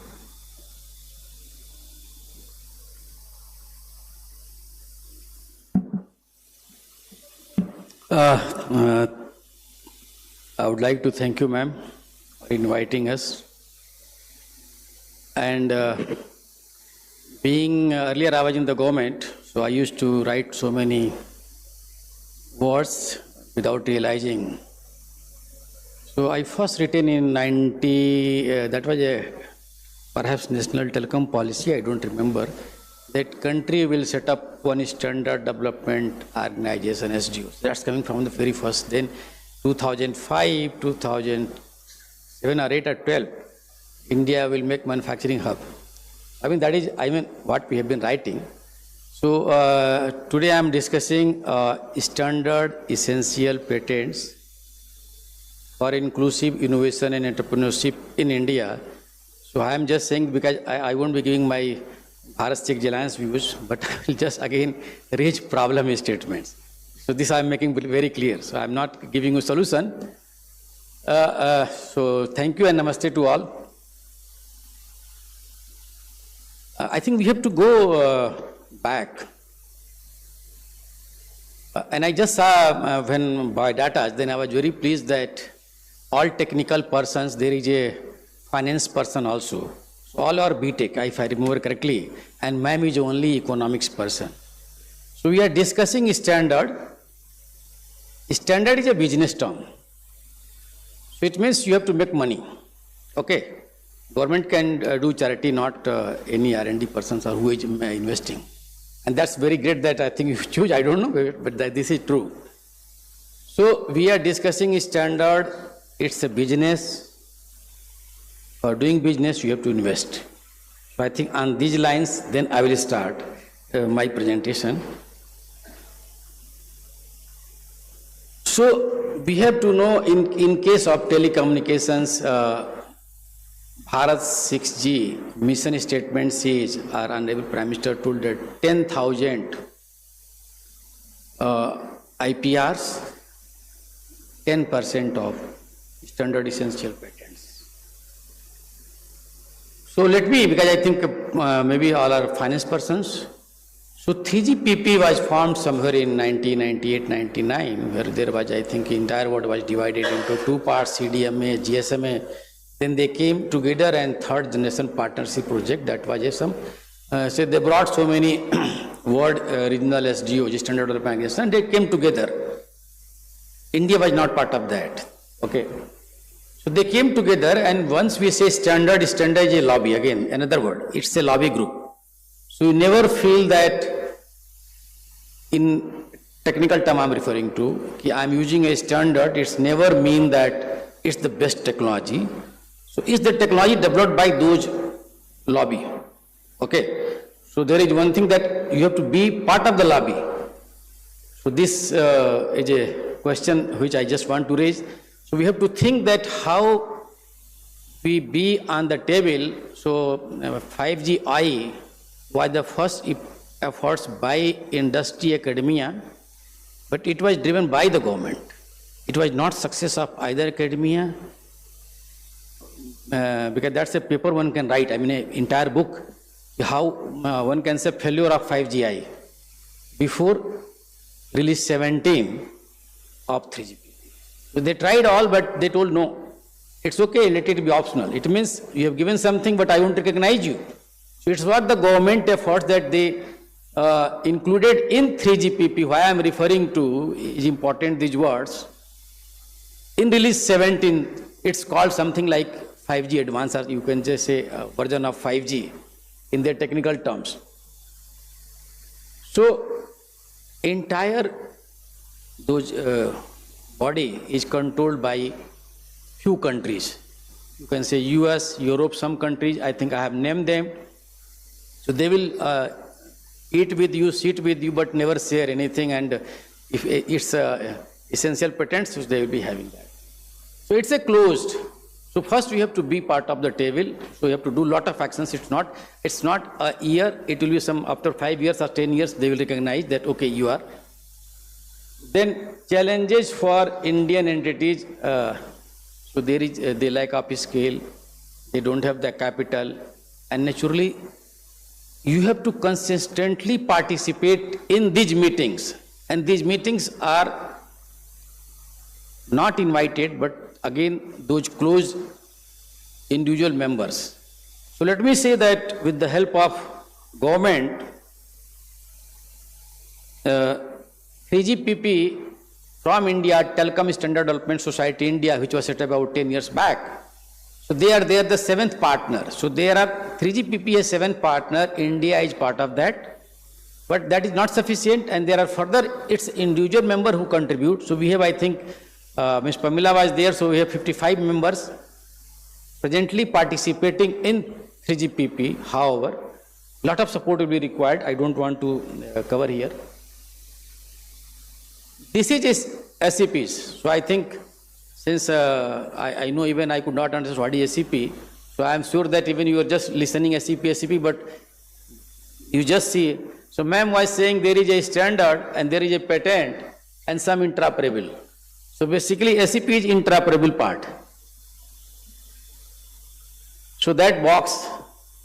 So standard was something, I have written something, and that is what is written by 3GPP or 1M, 2M or ITU, wherever I think it's being developed. I am just giving one example.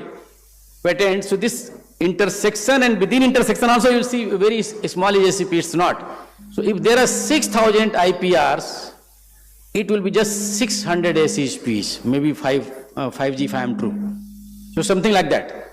So we have to catch hold of them, and they will, then only you can make money. There are within SCP, there are non-essential as well. So essential means you can generate something, money, etc. Non-essential means there are so many things goes, and they are not part of main, but even without them, your equipment can't work. This is referring to the how to get 10,000. So whenever I think we say that we have to work on that, and then we have to keep in mind that we have to generate IPRs related to these technologies. So when there were the 4G, 5G, 6G, you will just see that something is written there, and they are part of different technical terms they have. So whoever is working on that, they have to work on those. And today I think we have like handset, CPs, cars, chipset and wearables, modules. Tomorrow I think lot of SCPs will be generated. So this I have simplified for the discussing because I know next part is by attorney, so I think he can throw more light. Here just I spent 1 or 2 minutes, it's important. 3GPP again. Why I am again? Because they are not allowing us to be on the table. And lot of efforts will be required. It's not possible by any individual. There is a term called change request. So Jishnu is knowing and ma'am is knowing because she was in charge of DG Bharat this. TSDSI. So change request is the first process in submitting your request in 3GPP. So if you say have 50,000 change requests, then about 10,000 IPRs will come. So it means we have to prepare from India. This is, ma'am, I'm referring, I'm real now. You have to prepare our industry, academia, startups. Let them participate. It's not possible in 50, 100 or 200. 100, 200, 500, they should be there. They should be on the influencing positions, chair, vice chairs. There are so many committees. And this change request you have to fight. They will say, no, whatever you are saying, because that experience we have in case of our 6G, Bharat 6G, vision statement, affordable, ubiquitous, what is third part? Sustainability. They told, no, this is all covered. There is no need to include it. But with the help of government and others, ubiquitous is one of the 6 in hexagon. Coverage we have included. Interoperability we have included. So why I am referring to that government support will be required, even academia, industry, startup can't do, but same time, how to make 50,000 change requests at 3GPP for getting 10,000 IPRs. It's not possible. So, all our actions should be directed towards that, how we can increase our participation, and I think this group, no one can give the answer here right now. Let me see if I have something more. No, I don't have. But let me say now, because I deliberately have not put here. So my strategy have been, how can you fund first academia? Because it's something like, right now, no one knows what is 6G. It's just being defined. Each one is saying, it's like this, so that requirement gathering, and now the second phase is started. So we have to fund academia. So academia, ma'am, they can do up to 0 to, we call it TRL3, Technology Readiness Level 3. They can't go more than that. They don't know how to make this cheap, etc. So we have to first fund academia, targeted funding. It's not that you just distribute it. Set up so many test labs. It's not just 1 or 2, maybe hundreds and more than hundreds. For students also, because skilling will also be important. We should not wait for 2030 for skilling to happen. It has to start from the day one, because there is a shortage of manpower, skilling, reskilling. Plus, how they can do the IPR part. I think I missed that, but I think there was an amendment in 2022 or 23, so a lot of things has already been taken care of by our patent office, and I would like to thank them. But even then, how can we make consistent participation standards? It's not possible for Jisnu. They just won't fund them, even for him, though he's a big company. So there has to be in each institutions, others, there has to be a standard cell of each company. And that has to be funded by the government. Why I am saying so? Because it's for the government cause. We want to be leader, innovator, and not laggard like I think we've been consuming. So this is my thought process, that we have to fund for their consistent participations. They have to be for 10 days, 20 days, and they don't know even whether they will get any output or not after 3 years or 4 years. Possible they won't get anything. But this experience they may get after 10 years, maybe possible, definitely. So these are my thought process, that government has to set up so many labs, test centers, fund them, their participation, as well as R&D, and after TRL3 it will be the start of our academia. So handhold at all stage. If you miss any, this 10,000 will come again, drop down. So other slides I have not displayed here, and I would like to thank you all. If anyone wants to discuss further, then I can separately, you can just message me, and R.K. Pathak, I think will get Rajesh Kumar Pathak anytime. Thank you so much, Pathak ji, for putting the entire ecosystem together and pointing out the various areas where we will need to work. Mr. Thapeta, now, I think you have perhaps the most difficult task of explaining to us and to the audience and to the table why it is so difficult to get a patent in India. I think as a patent attorney, and this is no reflection on the patent office, but there is a process.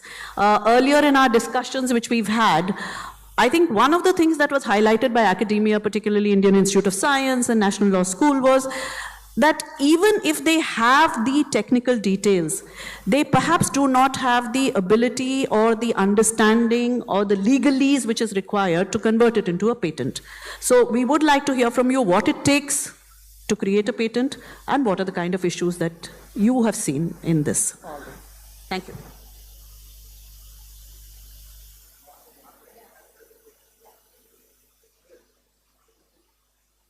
I will answer you.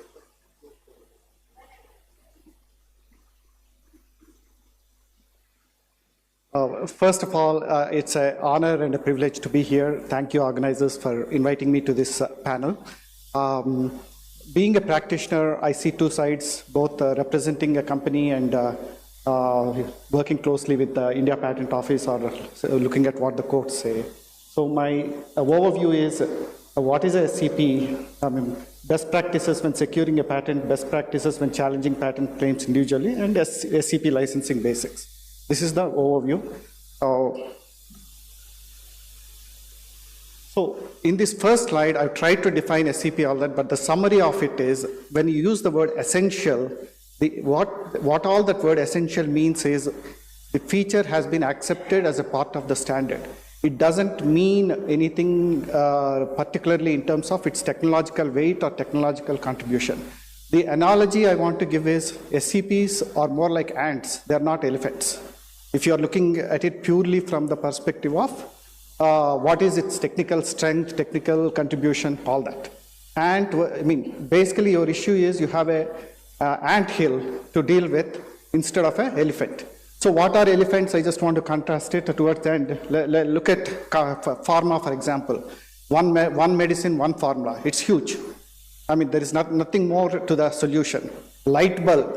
Oh my God. I mean, that invention means for the light bulb to sustain, to give light and sustain, there needs to be technology. It's a self-complete product. SCP is not like that.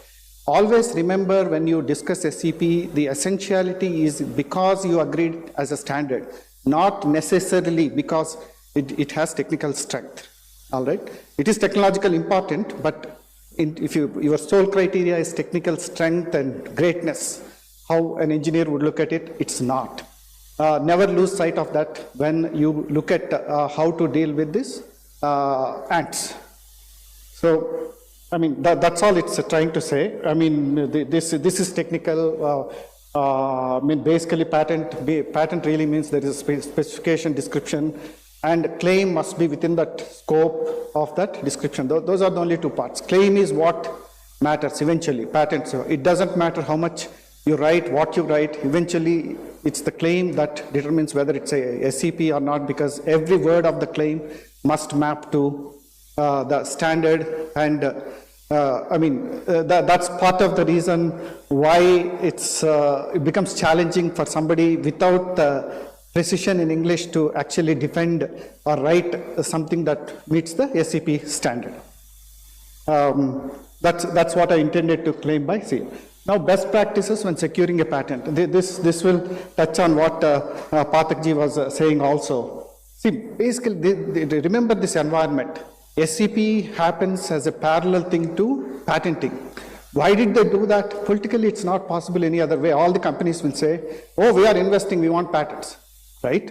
So they say, well, let standards process go in parallel with patenting. I won't care what happens, right? So that dynamics is very important. See, in telecom space, right, in particular, it's among the, I would say, the simpler of the engineering spaces, as in to come up with solutions. So the ones who understand the motivation to design will easily be the first. What that means is essentially what Pathakji was saying. The more you are early participants are aware of what the industry is evolving to, what they are discussing, you will be able to apply for a patent. So the other thing I must say is, sometimes there is a misunderstanding. Patent, how do you think about it? Oh, let me implement a product, then go and patent it. The experts are not doing it that way. As soon as they recognize a need, they write as generic and as exhaustive technology as possible. That's pretty not that complex in telecom space. And then see this third bullet, ensure every word of each independent claim covers the feature of the standard. So when patent office makes a rejection, we are looking at the standard to see if every word they're asking us to put is actually will be there in the standard or not, right? If you just go with, it's not about what we have described. It's essentially from the description we are looking at how the claim language can be mapped to the standard at every step. So in that, the expertise is in, right, am I being compliant when I make these amendments? Or, a lot of times the patent office will see divisionals, all that. Why are there divisionals? Somebody has written a very generic disclosure. They don't know where the technology is going. As they are growing, the standards definition is going a particular way. They'll file a divisional to capture new claims, right? So section 59, see, when I say section 59, what all in summary it says is, it's a very thought out provision which basically says, boss, your claims as amended should actually be within the scope of previously claims. So meaning don't change, you can't change the claims once you file the specification, that's what it says. The jurisprudence in India is early on, I mean, we were looking for textually inclusive thing for section 59, then court came and said that that doesn't work. As long as it's supported by the specification, it should be permitted. But if you think about it, section 59 would have most application in a SEP kind of environment. If you didn't intend to claim the kind of thing you claimed, I mean, how does that science work?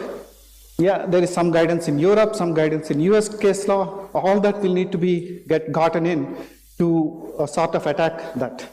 So, I mean, so basically the challenge in SEP, prosecuting SE applications is this: consider claims amendments as the standard evolves to final stage.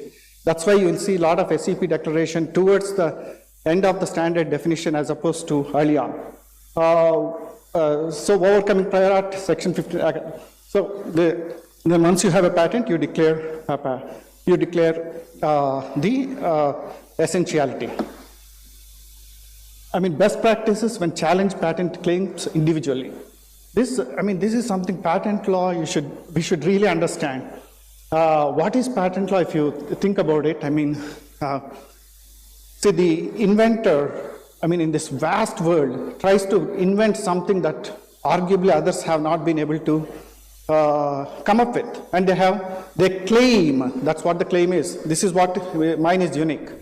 Now the challenge of examining this patent claim is, really you are saying, let me show you everything that's in the world and show you it wasn't, I mean, it's already there. There is nothing materially you have advanced, right? I mean, remember in the previous slide I was saying, in patents you go to the standards and you quickly file. The earlier you file, you get a patent, right? So here, the examiner's challenge is, I mean, assume the examiner is swimming in dark waters. This is the key. I mean, for invention, somebody might have had an itch on the left hand and looked this way. And without that itch, if the examiner says, I look left, he'll say, oh, hindsight. But let's say in the darkness, the light is coming from left side. The person looks to the left. That's motivation. See, in software patents, that different motivations to lead to the same technology is permitted, which means this would require, I mean, technically to properly look at the merit, you would need to look at the lower level concepts, not necessarily just the environment of the standard to see if a patent should be granted. Well, why I say this is, there was recently an IEEE paper published. Some engineer was commenting, telecom is such an established science, why are there so many patents? I mean, so I'm reflecting on that and I'm trying to answer that as a patent practitioner. So telecom specific facts, these are very important. This is in patent law understood words. Predictable art. Predictable art means, I mean, in telecom, what is unpredictable? When government says go and implement it, it will happen. I mean, maybe it will be slightly less efficient, but maybe it doesn't matter, right? So there is it's a predictable art, meaning the function can be realized with certainty, right? And telecom, it's important to remember, detail and logic documented in normal course. If you look at like the 3GPP documents, some of the engineers, they're passionate, really. They write, I mean, you can see even in track changes mode, some of the documents, editing, little English, little subtlety, all that, if you look at it as prior art, it could invalidate some of the claims. 3GPP standard evolution constantly adds to the, I mean, remember, prior art is taken very seriously. Every day what is said in the public domain is relevant as prior art. So in 3GPP, if somebody had uttered a word like in this conference, and if somebody is saying this is not prior art, maybe India law won't accept it. That every patent practitioner would agree it could be treated as prior art, right? It's public domain. Here it's a public interest function. See, communication is a public interest function. So if We are slightly more aggressive in terms of saying we will deny patents, it has to be based on some patent law principles. Nobody should have a quarrel with that. So inventive step, see, here are the things. The thing is, we last few days in the office when we come to a conference like this, we're very worried what we'll say, how wrong we can say. See, if I look at the 3GPP documents, you can go there and you can look for a standard, versions, see it, all that. But remember the way I explained obviousness, it's the concepts that are being patented. Many times you're not telling there is the standard, here is the problem I'm solving. It's a concept problem you explain. And once you have a patent, then you go, this is essential to this standard. That's how the game works, right? So to be able to search the concepts in the 3GPP documentation, to me, it is like the most relevant detailed textbook that would form the state of the prior art that should be examined on a day-by-day basis. I don't think any patent office globally, I'm saying I don't think. Basically, I don't know if anybody actually is looking at it that seriously, and maybe if that's what's causing this anthill. So basically, look at this IEEE, I was asking engineers, how does the IEEE ACM documents work? Somebody makes a submission, there is secrecy, if it doesn't get published, it's secret. I don't want to accept even that secrecy should be maintained if it doesn't go into the standard. Why? This is a public function. You are offering it for a global standard. It should be prior art, right? If you ask that, I don't think anybody like WIPO would disagree with that. Then is the skilled person constructed in accordance with India law? India law is different. See, India is a developing country. See, Justice Prabha Sridevan writing somewhere else, she had a beautiful paragraph which basically said, yeah, it's our law. In our law, we are not saying person of ordinary skill in that, it's a person skilled in the art. He or she will make inquiries. So if you look at 3G, see, the innovation patent filing process, it's the converse of obviousness. When I said innovation filing process, you go to the conference and quickly file patents. You look at obviousness more carefully. What was said before you thought about it? Is that providing the motivation? That should be examined if it's possible. I'm not saying it is possible, but in theory, all of that data should be made available. So Indian skilled person would inquire once a requirement is laid out, and that should be part of exclusive reliance on examination of foreign patent offices insufficient. Each country law practice may differ. For example, if some country chooses not to look at 3GPP documents, US, for example, duty of disclosure is, as inventor, if I know in good faith, I need to disclose. If I don't know, maybe my colleague goes to the conference, I write this thing, it falls through the crack. What my colleague knew, but which triggered me to file a patent, doesn't get disclosed to the patent office. So each patent office will need to do its own independent search. Best practices, see this SEP, look at section 59. If the amendments are being made later in the prosecution as the standard is evolving, this requires an examination of a lot of data. Disclosure versus scope, if you look at Novartis case, India case law slightly diverged in pharma. Maybe there's more justification there, but you shouldn't concede it easily. See, the point about this whole thing, prior art, is if you have 3GPP documents, see, the challenge for controllers or examiners is, how do you identify that right text which maps to the concept I'm looking for? It's not trivial. We are in the search business. We struggle a lot. We tell most cases we may not find what we are looking for, right? But if you look at the evolving large language models and all that, they are beautifully positioned to examine. See, for the controllers, the challenge is identifying the relevant fact. Then they'll make as beautiful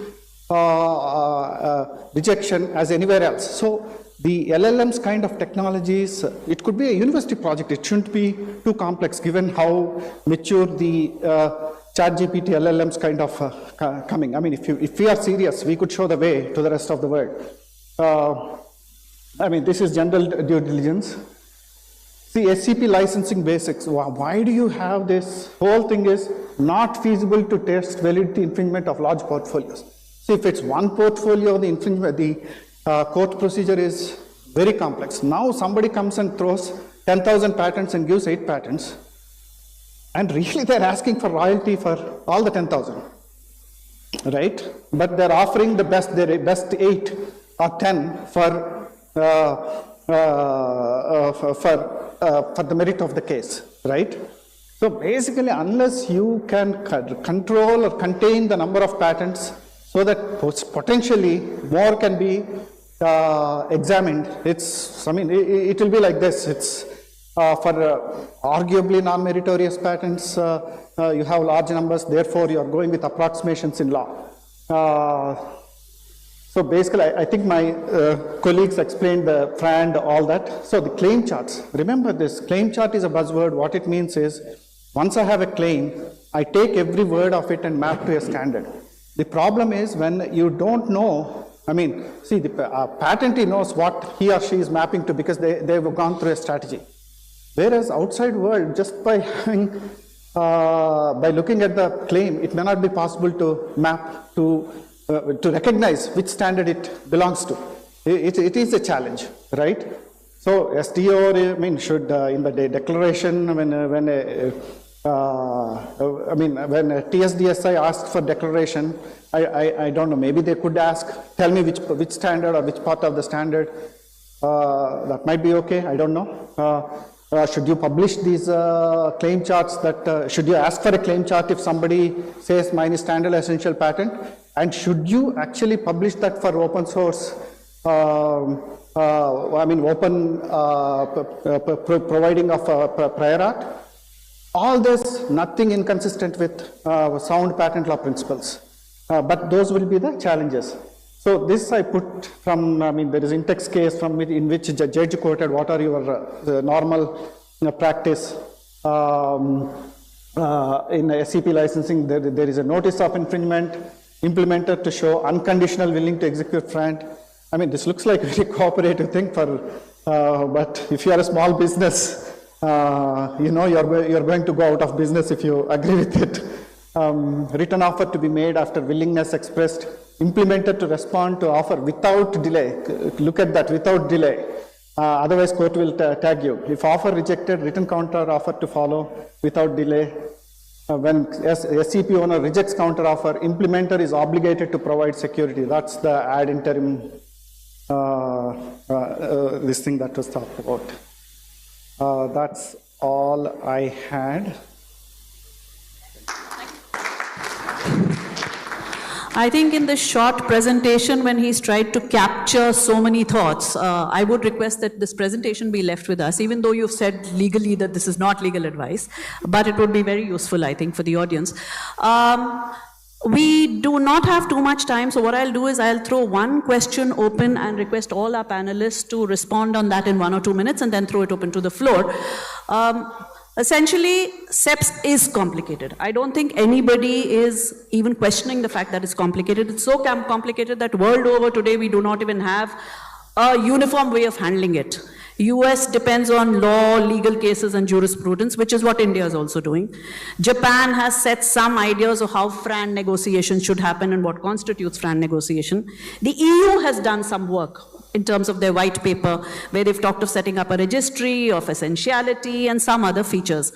Now, my question to every member on the panel essentially is that, do you think there is something here that is worth adopting in India, maybe 1 or 2 things quickly, or do you think we have to chart our own path completely differently or customize? What is it that we can do to reach where we are hoping to reach? So starting with you, Pamela, moving on to Pathakji, and then each of the members, if we can just respond in 1 or 2 lines, please. Thank you.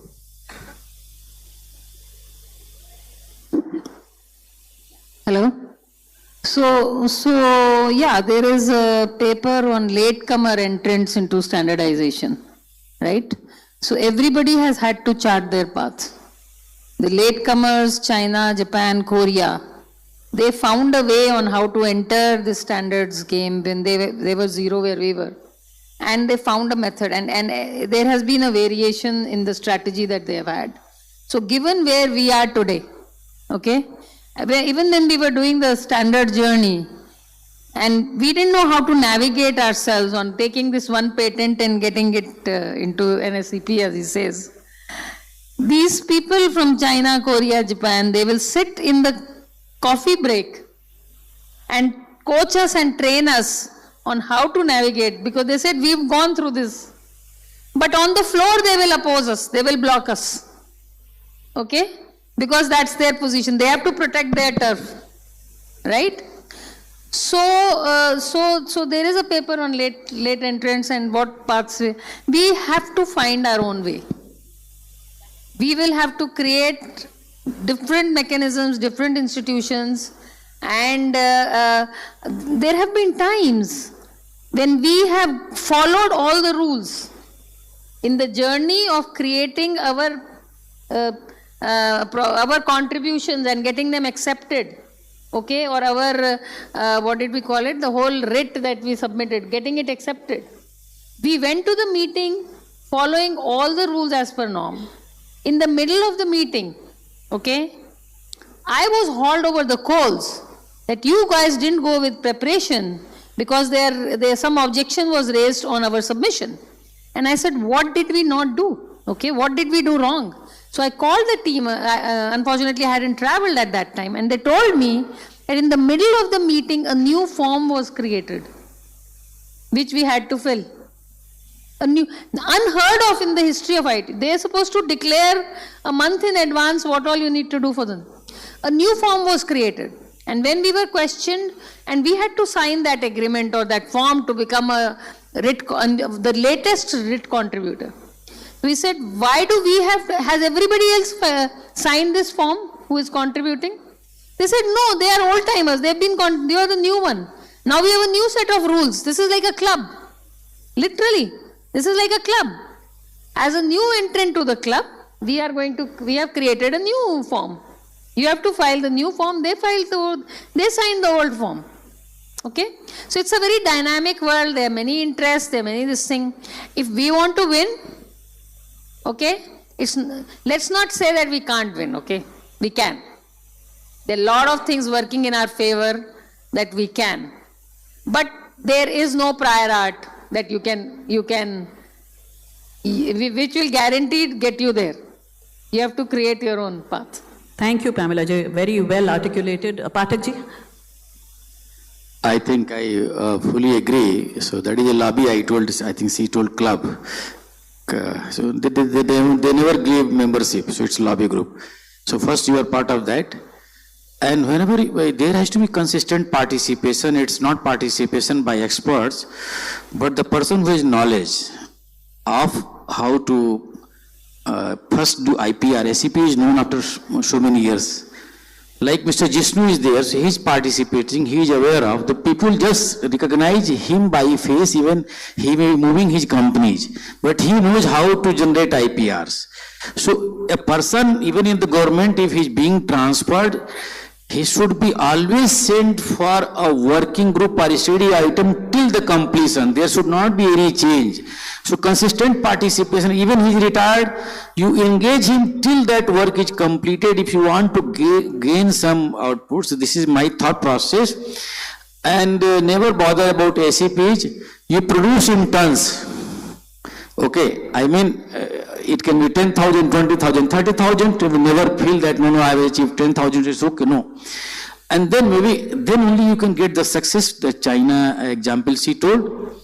And third part, I'll be just telling that there has to be full support by the government, even though sometimes they may be wrong. There are so many cases, I remember meeting was going in Canada or maybe in somewhere, and it was decided, directed in some tall building in DOT, and immediately the chairman told, okay, I agree. And luckily, I was present there. So it was happening somewhere else. Whether they were right or wrong, that's a separate question, but because you are not part of the table, so industry need complete support, blind one can say, not hoodwinking, blind support to them initially. After some time, they won't need. Thank you. Thank you so much. Quick thoughts from you, Jishnuji. Yeah, thank you, ma'am. So I think, yeah, we would have to chart a completely new way of doing it. Let me just step back and say what China did, right? So China did what was called a TD-SCDMA standard. This is pre-TD-LTE, which we now implement. They made it mandatory to be implemented in China. So everyone was supposed to implement it. All operators were forced to implement it. And then they started making patents around it. So that became all the bigger industry vendors, etc. It became viable to make patents possible. Then they took those patents during 4G time into 3GPP. So this was done before pre-4G by China. Korea did a slightly different approach. They bought companies. Okay, they bought many Israeli companies to get the patents. They created what was called a patent pool. Japan is actually having a large patent pool, few $1 billion worth of patent pooling, which they have formed, and then they are collecting patents. I don't know how exactly.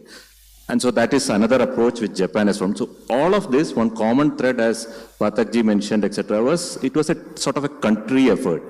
All of them had to come together. I think academia had to come together, standard development organization has to come together, like maybe associations has to be formed.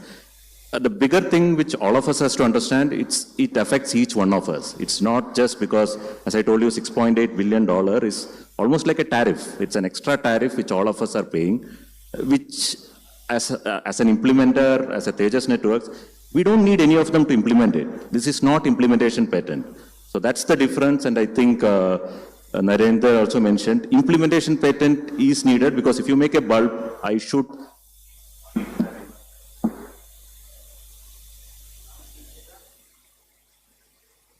Yeah, so those inventors, whether it's academia or something, we have to pay them because it's Edison, whatever has done with that bulb needs to be paid, okay? But is this so important? As he was mentioning, it's all minor tweaks. So maybe what pharmacy did, pharmaceutical industry did, and where we have been very successful, though we have to wait for 20 years before we get that medicine because of all the thing.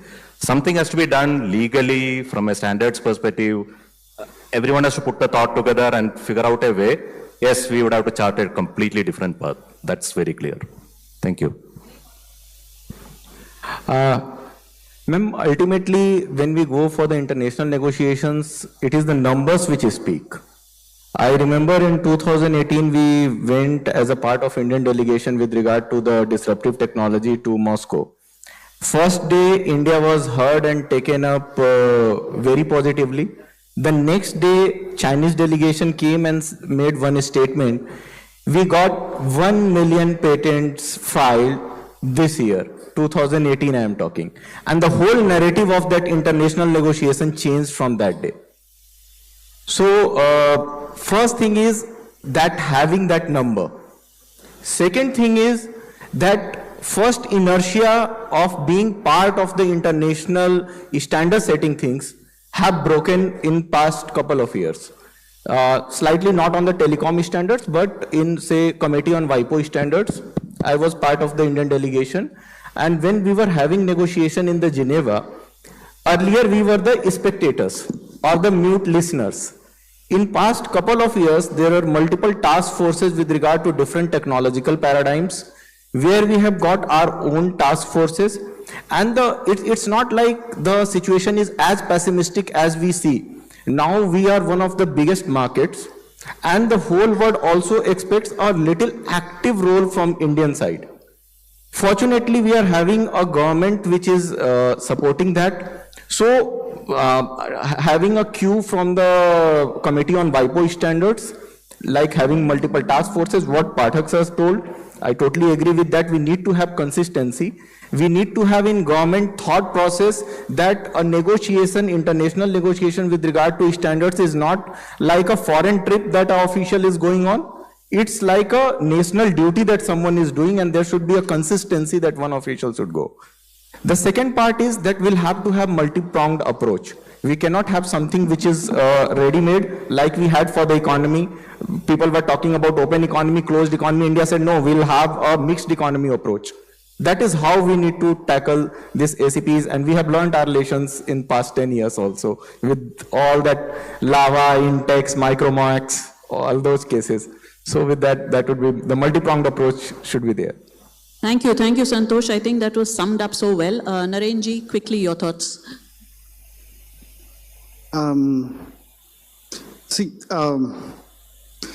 What I meant to say is, the reason I emphasized on the first slide that it's an ant, not an elephant, is, for me, patents is about science and technology. It's not so much about money. It translates into money, but money is secondary. So when the question was, if you look at like US jurisprudence, all that, they had conviction that for every patent there must be an injunction. That conviction finally went away when they had to deal with software patents some 10-15 years ago. So there is already, even in a strong, technologically advanced country, their conviction of an injunction dissipated. So this whole SCP licensing, all of that is based on the premise that an injunction will be granted.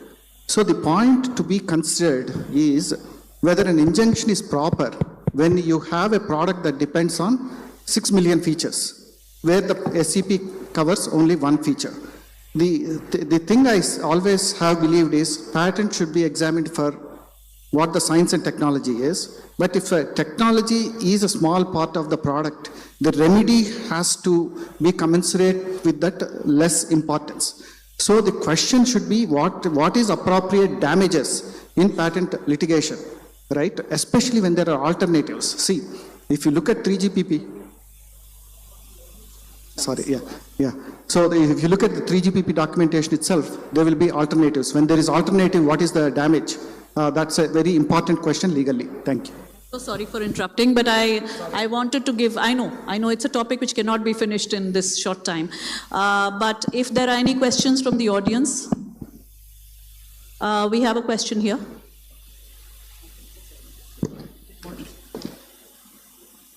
I thought I have to come here. Anyway, first of all, my compliments to Madhviji. Expecting this from a telecom department, such a good panel, is very rare. Second compliment, all the speakers here. Actually, wherever I go for this type of events, I get the blessing because I speak your language. So all of you spoke my language today. And third, my thanks to Santoshji for a wonderful presentation. This is for the first time I have seen from a government office the real issues brought out. Issues you have brought out on the SCP is not somebody declares. Brand is the unknown thing. Today, if I want to make a mobile phone, as an industry, I say I will pay 100% royalty. Tell me whom to pay, when to pay. Now, these are the backgrounds. Now, as you got 3GPP, we all know it is not a standard body. It is an industry body. And just look at, they started 4G LTE in 2017 by some release, finished in 24. So for 7 years, they were discussing 4G LTE. Now, among the suggestions, first, my suggestion is, nobody's talked for this, is the skilling for the judiciary people. As rightly said by you, it's not necessary to follow all the foreign judgments. Second, as was said by Pamela, and I usually say, why can't we have somebody in India, please come and register here for the patents, you want to have the royalty. Third point, as was said by Pathakji, very well, he explained nicely what is to be done to get the patents in India. And last point is CDOT has been authenticated by the Telecom Department as a negotiating body. This needs to be reinforced. Thank you. Thank you very much. I think everyone would be impatient for lunch, so we can take one more question.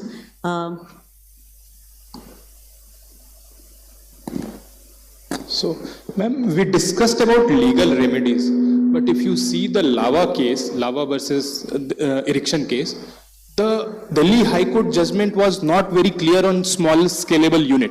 So I am not able to understand why are we not pushing for a legal remedy in which for our domestic industries we can support in terms of a small scalable unit. Something like that, we can bring it through a legal measures and it will help reducing our levy or burden, whatever financial burden we have.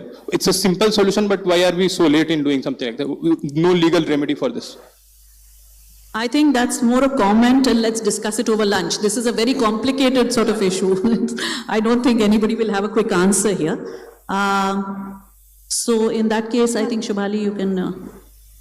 Ladies and gentlemen, As we conclude this insightful discussion on SEPs, I would like to extend my heartfelt gratitude on behalf of NCA Finance to all our panelists for sharing their expertise and perspective and enriching our understanding of the topic.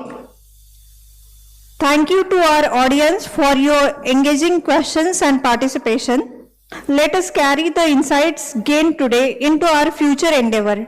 Now I request Sri Abhay Kumar Singh Sir, DDG NCA Finance, to present memento to our moderator and panelists.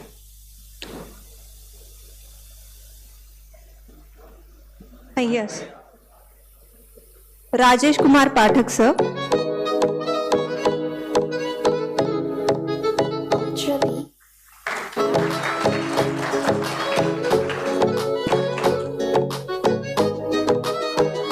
Miss Pamela Kumar Ma'am.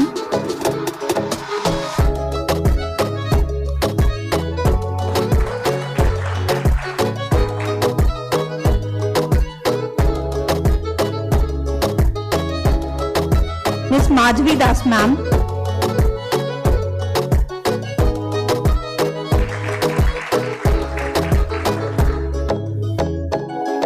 Shri Naren Thapeta Sir.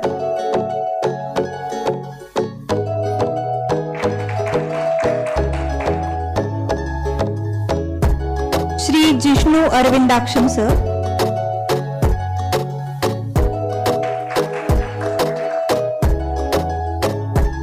Shri Santosh Kumar Gupta Sir.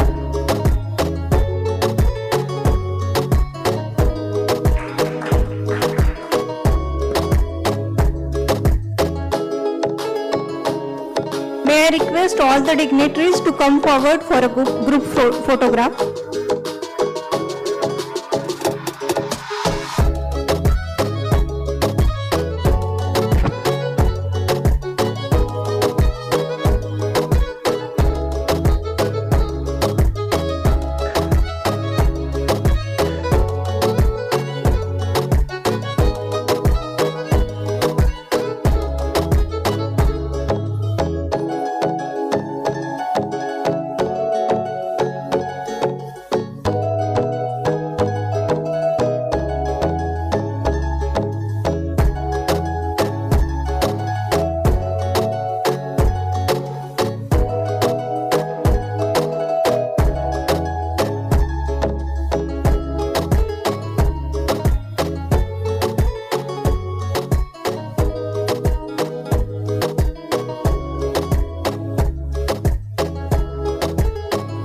Thank you all. We will proceed towards lunch and gather back at 2:25 p.m. for the third session on Fintech. Thank you all once again.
focus areas for this session are role of the digital public infrastructure in public welfare, fintech in future of financial services, and leveraging ONDC for last mile reach.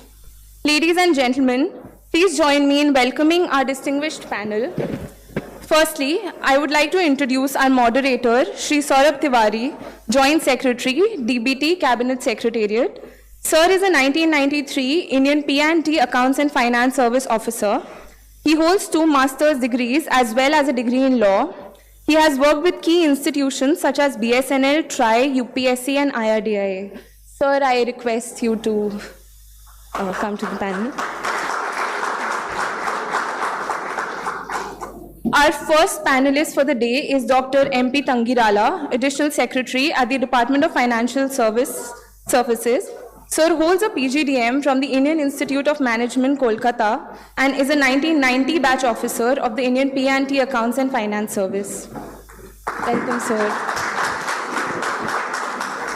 Our second panelist is Shri Sumnesh Joshi, DDG, Mumbai, LSA. Sir is a 1993 batch Indian Telecom Service Officer. He holds an MBA from MDI and a Micro Masters from the Massachusetts Institute of Technology. Our fourth panelist is Shri Rajesh Bansal, CEO of the RBI Innovation Hub. He holds a Masters from Duke University. Recognized as one of India's top 50 digital finance influencers of 2024, he has also been awarded the prestigious Golden Jubilee Scholarship from RBI. Our fifth panelist is Dr. Bertram D'Souza, CPIO at Protean. He brings over 23 years of expertise in digital payments and fintech. So we welcome you. Our final panelist for the day is Shri Shiva Kumar RV, Deputy Chief of Market Innovation at NPCI. With 14 plus years in platform engineering, Sir specializes in platform as a service, Kubernetes, and system architecture. Thank you. Thank you everyone for welcoming the panel to the dais. The floor is now handed over to the moderator, Shri Saurabh Tiwari. Your phone.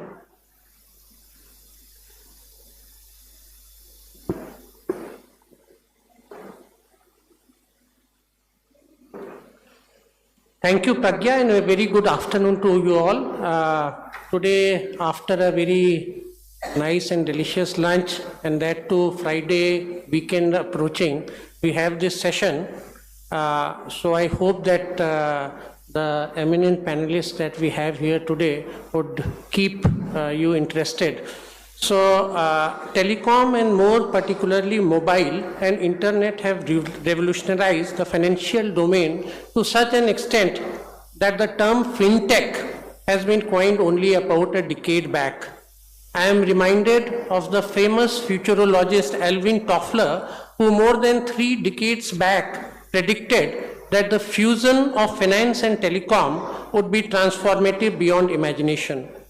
In order to deliberate upon this transformation, it is appropriate that we have assembled here today under the aegis of the World Telecom Standard Assembly 2024 and the Indian Mobile Congress 2024 to discuss on the various facets of evolution of fintech and the enabling role of government.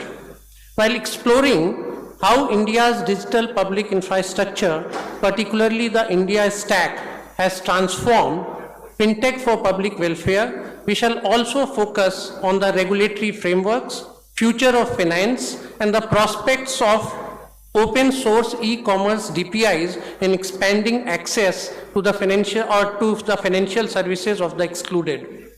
Financial sector has been at the forefront of the ongoing digital revolution, marked by the cascading effect of various innovations. India is a pioneer in financial innovations, benefiting from government-led India stack, enabling regulatory and policy frameworks and a vibrant corporate ecosystem, especially in the startup domain. Financial innovations support economic growth and development through various channels, including reduction in volatility of consumption, better risk sharing, enhanced allocative efficiency of capital, and financial inclusion. as we move towards Viksit Bharat, which envisions an inclusive and developed Indian economy, Fintech is poised to play the role of a critical analyst. In today's discussion, we shall also deliberate upon the policy outlook and the framework of the government in promoting the Fintech sector, the thrust on creating key enablers such as digital public infrastructure like the JAM Trinity, that is access to financial services through Jan Dhan Yojana, the digital identity through Aadhaar, and the mobile network connectivity, and the new trinity comprising JAM, Unified Payments Interface, which we popularly know as UPI, and the emerging Unified Lending Interface. And I would like to point out that the JAM that we are talking about here is not the traffic jam that many of you would have encountered while coming to this place, the venue, but perhaps the jam that we use on our toast and to make it more lubricated, to make it delicious. The incubation facilities to boost innovation in the sector is also something which we'll be deliberating upon. The prudential steps being taken to boost the prospects of sustainable operations by players in the sector, including capacity building to counter ever-evolving cyber threats, the efforts towards evolving standardized products for India's success to be shared with a global audience, and the promise of open source platform in galvanizing retail financial services in underserved areas. In my current role in the direct benefit transformation of the Government of India, I have been witness to the revolutionary prowess and power of Fintech in the domain of public service delivery. While in the pre-debate scenario, benefits were distributed through cash and checks, only electronic transfers are allowed in DBT. Even in-kind welfare benefits like food are now dispersed only after electronic biometric authentication. While on the one hand, this has ensured ease of living for the citizens, on the other, it has plugged leakages, reduced corruption, and eliminated middlemen. It passed an acid test during the pandemic when cash was transferred and essential commodities were distributed seamlessly in a paperless and electronic mode, a feat which earned praise from global multilateral institutions including the World Bank and IMF. The famous JAM Trinity has been the foundation for innovative incubation of Fintech in areas like Aadhaar Payment Bridge and Aadhaar-enabled payment system, wherein digital identity is used as a financial address and an authentication mechanism for cash in and cash out respectively. Further, the availability of Aadhaar seeded and authenticated database of eligibility documents are being used for time and cost-effective processing of welfare applications. This will further strengthen the foundational layer of unified lending interface about which our other learned panelists would deliberate later in detail. Today, I have the privilege of moderating a panel comprising an array of eminent luminaries who have been the pioneers in the digital and financial revolutions witnessed in India during the last decade. Without further ado, I would like to invite Dr. Maruti Prasad Tangirala, Additional Secretary, Department of Financial Services, Government of India, for his opening remarks. Tangirala sir has not only driven the financial inclusion program in Department of Financial Services, but he has also been associated with telecom, including the regulator TRAI and insurance also. Sir, over to you. Yeah.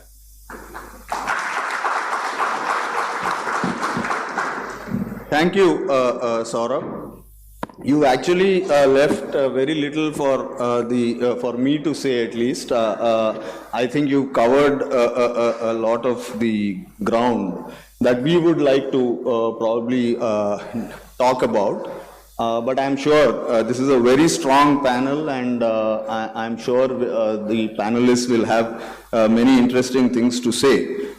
Just on the point about JAM, I just wanted to also add that about a couple of months ago, the Honorable Governor of RBI has now talked about the new Trinity, which again builds on the JAM, and the JAM, UPI, ULI as the new trinity for fintech has also been discussed. So I'll make a very quick initial remarks for which I use the crutches of PowerPoint presentation. I can use this to move it. Yeah. So, I mean, this, as I said, this has already been covered. It is a force to reckon with, the sector itself. It's become very dynamic. The VUCA element has sort of multiplied manifold with respect to the dynamism and the innovation in the sector. But what is heartening and what is important for us, and since given that we talk here about the enabling role of government on today's panel, is that access to formal services, financial services have improved. And that is the biggest takeaway, if you ask me, of all this churn, all this dynamism, all this innovation that is happening in the sector. I'm sure all of us know, India has over 10,000 fintech entities, third largest fintech hub globally, 14% startup funding, tripling from 2018 to 2022, 70 billion annual revenue generation by FY30, that would be about 1/5 of the revenues of the financial services sector. That is an expectation. It could probably be more, but we hope it will not be less than that, because we would ideally like to leverage the digital public infrastructure to ensure that much of this flows through this. But there are significant challenges there we can discuss during the panel.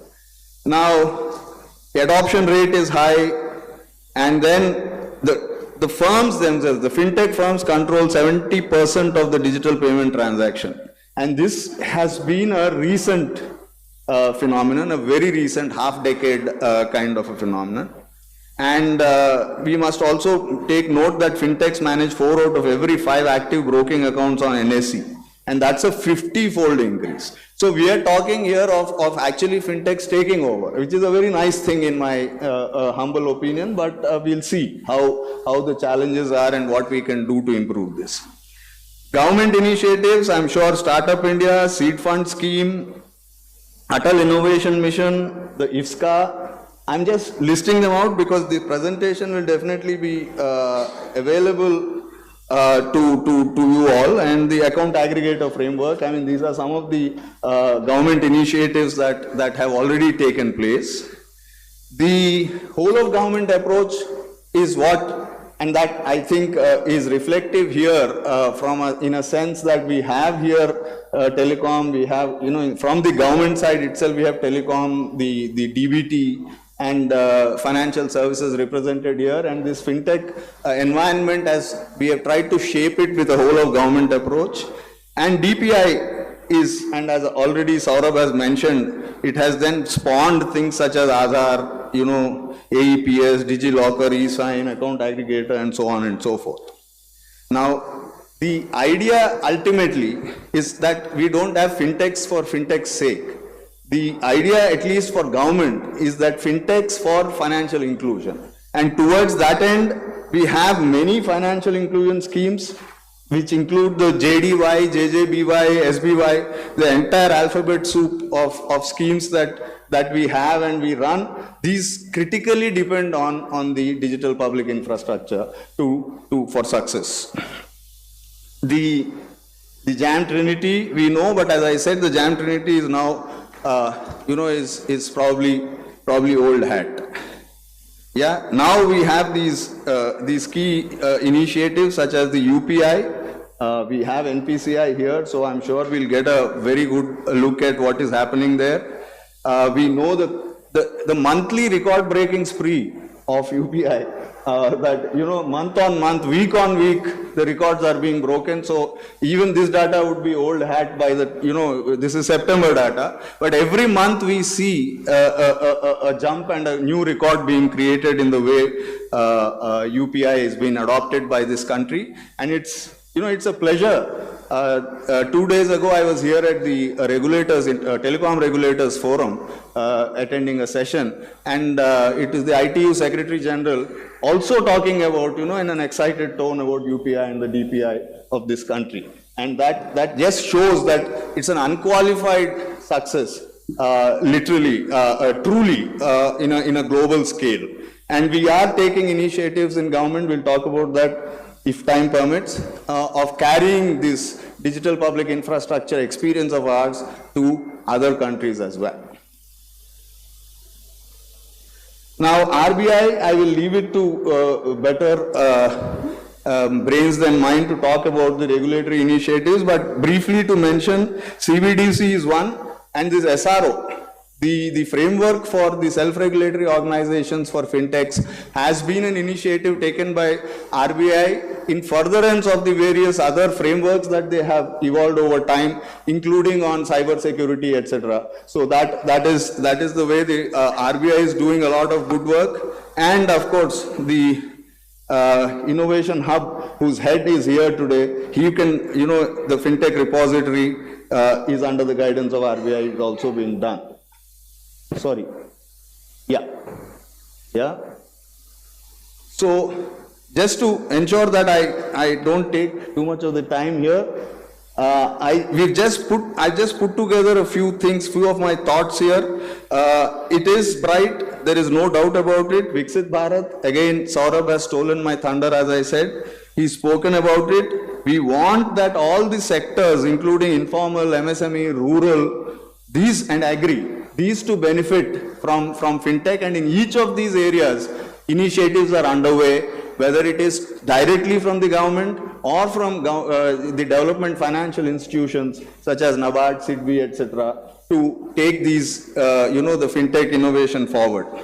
Now, KYC, AML, again, is a very essential thing. I said this is one of the challenges that we will need to tackle if the fintech landscape is going to evolve and reach one-fifth or more of the financial services sector.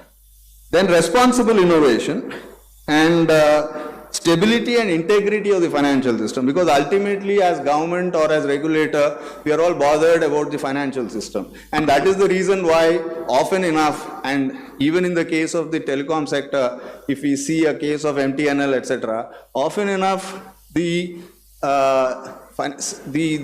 health of the financial system is placed, and rightly I think, above the health of even sectoral, interests, because the financial system being the core, at the core of a country's economic progress, it cannot be compromised. So responsible innovation is of course important. Yeah. So then again, the coming years, already we are seeing AI here adding up to 1 trillion in value to the banking industry annually. So we need to be, aware of the challenges, of the risks, and that risk management with respect to lack of explainability, model biases, potential systemic risks, these are all to be taken into account going forward for the financial sector. Cyber fraud, I've briefly mentioned, we can discuss this during the panel when the questions come up. Robust cyber security is very important. So, and fintech and users, and this is the point of the third bullet there, which is that it's not just the responsibility of the fintech, but it is also the responsibility of the fintech industry to ensure that users are sensitized and are in a position to actually be secure and ensure that cyber hygiene is maintained. So I'll conclude my initial remarks by saying that it has been a transformative force. It's been a collaborative effort, and truly it has been the private sector that has driven this process, but there is no doubt that both RBI or the regulators, whether it's RBI or TRAI, but most often RBI, and with the other regulators such as IRDA doing InsurTech, RegTech, there are all kinds of things which are happening. Regulators and government have been in a facilitative role, and for the government, what is most important is financial inclusion, as I said, and we hope to see fintech going from strength to strength and ensuring that financial inclusion becomes the number one, and it becomes a goal that is already achieved by the 2047. Thank you very much.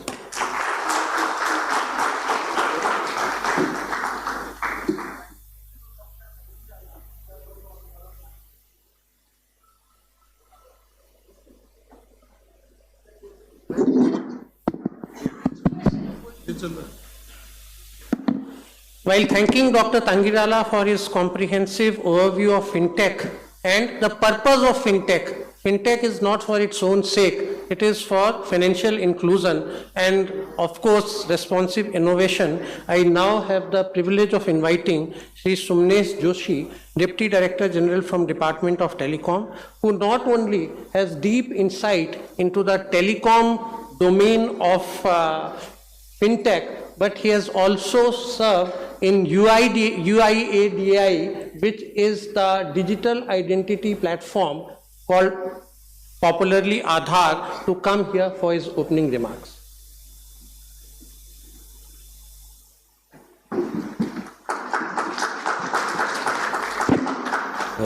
Thank you, sir. And first of all, I would like to thank inviting me here to share my experience. As already the tone has been said by the previous speaker, India is poised to become a third largest economy by 2027 and $30 trillion economy by Viksit 2047 as a Viksit Bharat. And the role of the last mile is very, very important, right? And we have to deliver the services there using the technology. And the role of the FinTech is very important to empower the last mile citizen that we call the Antodaya, the Antka Uday. So what we require to give the services, a decade before the bank account penetration were, the 30% adults were covered. So it's very difficult to provide the banking services in the remote hinterland. And the problem was the identity. So that identity problem we have solved. Even the United Nations Sustainable Development Goal 16.1 says to provide a legal identity to all by 2030.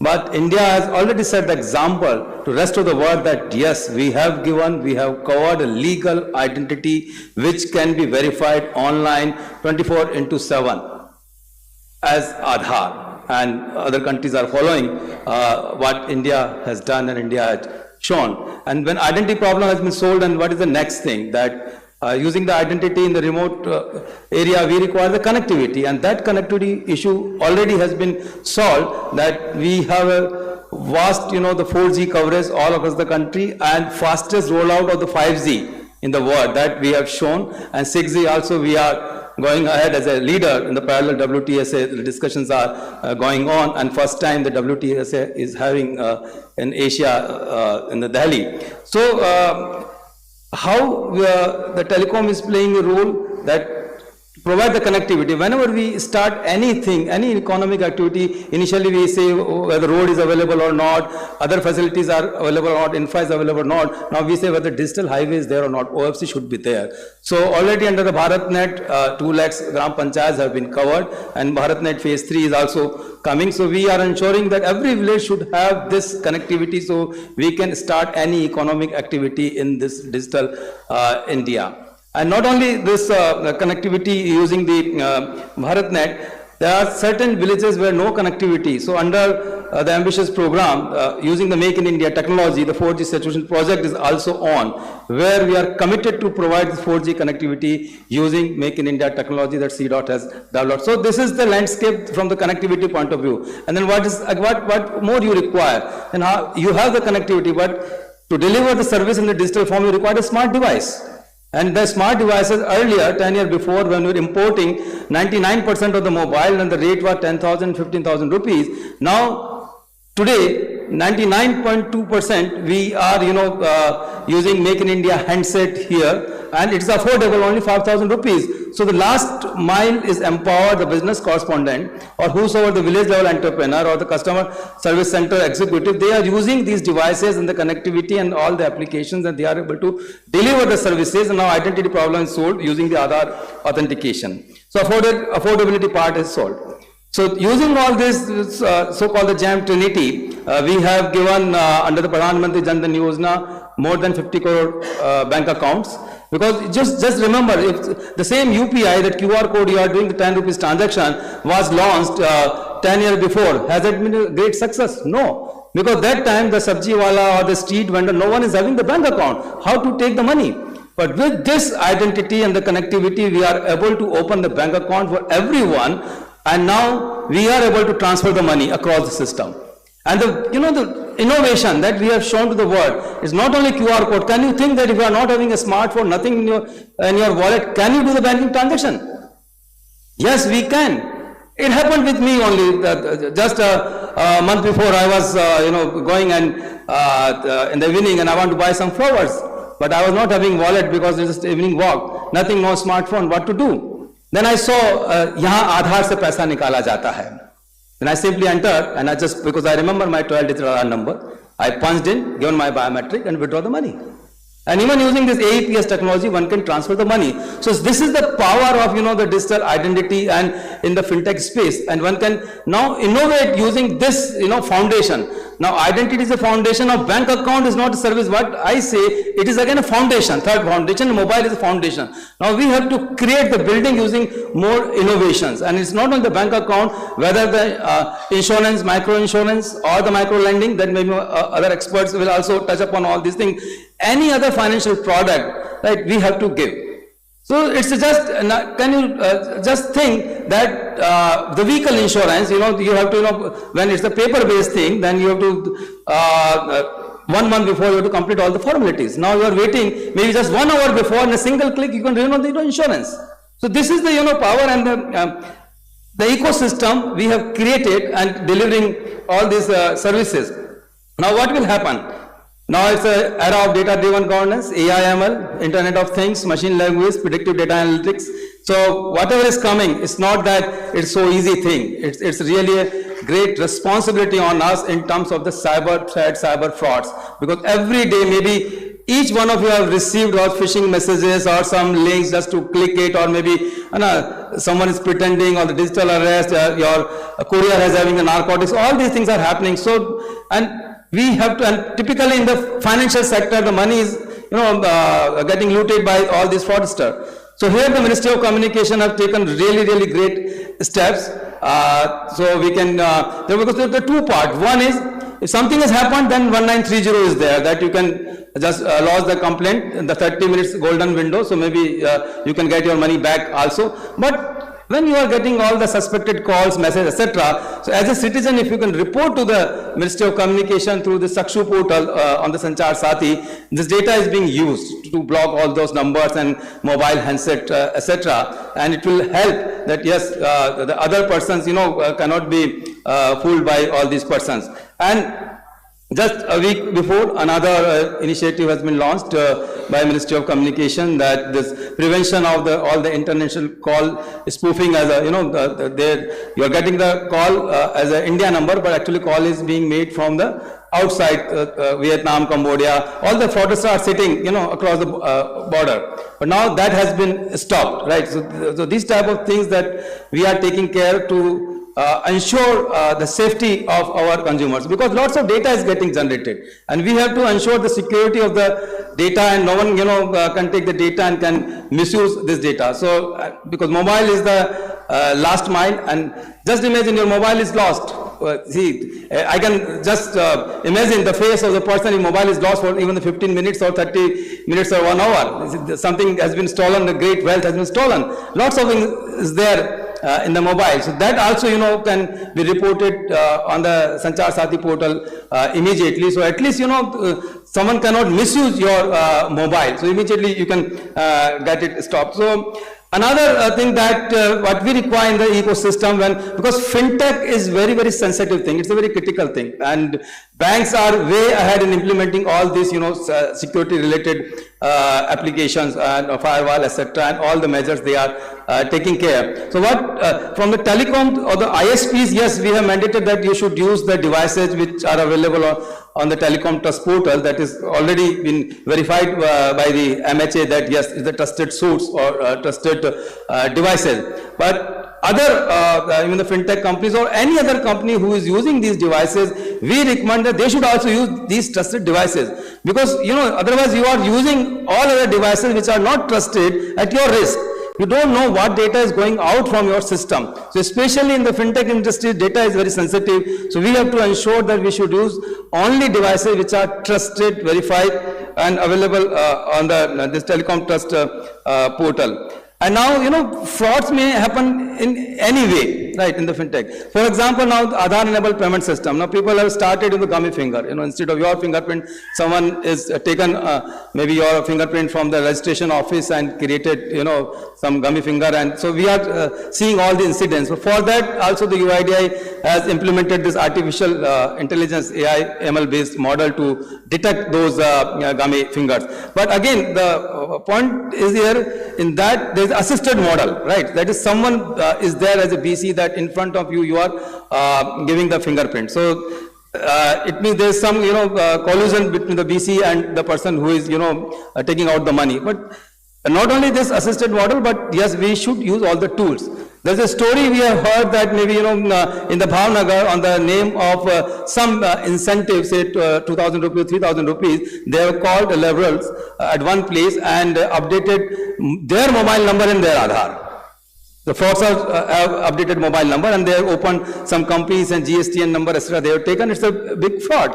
But, what we can do, so as an entity, especially in the fintech, we should have all the AI/ML models and we should monitor all our subscribers, their behavior.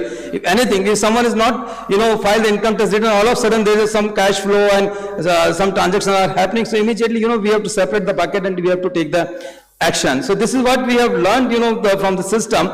So, and another last, for the fintech point of view, I would like to tell that the issue of the mule account, that's really, very, all banks are working on that. But here we are sharing the best practice that we have carried out in the Ministry of Communication, that because we have the, 1 billion plus, the 1.2 billion plus the CAF data, that we have analyzed all the photos, that is the face, deduplication and related the demographic data, and we are able to find out that how many mobile numbers have been taken on the fraud document or, manipulated documents. Maybe they are having a different face, different name, etc. And we have around 2.34 crore mobile numbers we have deactivated after using that algorithm. So we are cleaning our database. And now any mobile number you want, you have to be, give the biometric authentication is necessary. So earlier it was the paper based, so still we don't know that how many mobile numbers are working on my name. So for that, again, there is a facility available on the Sanchar Sathi one can use. So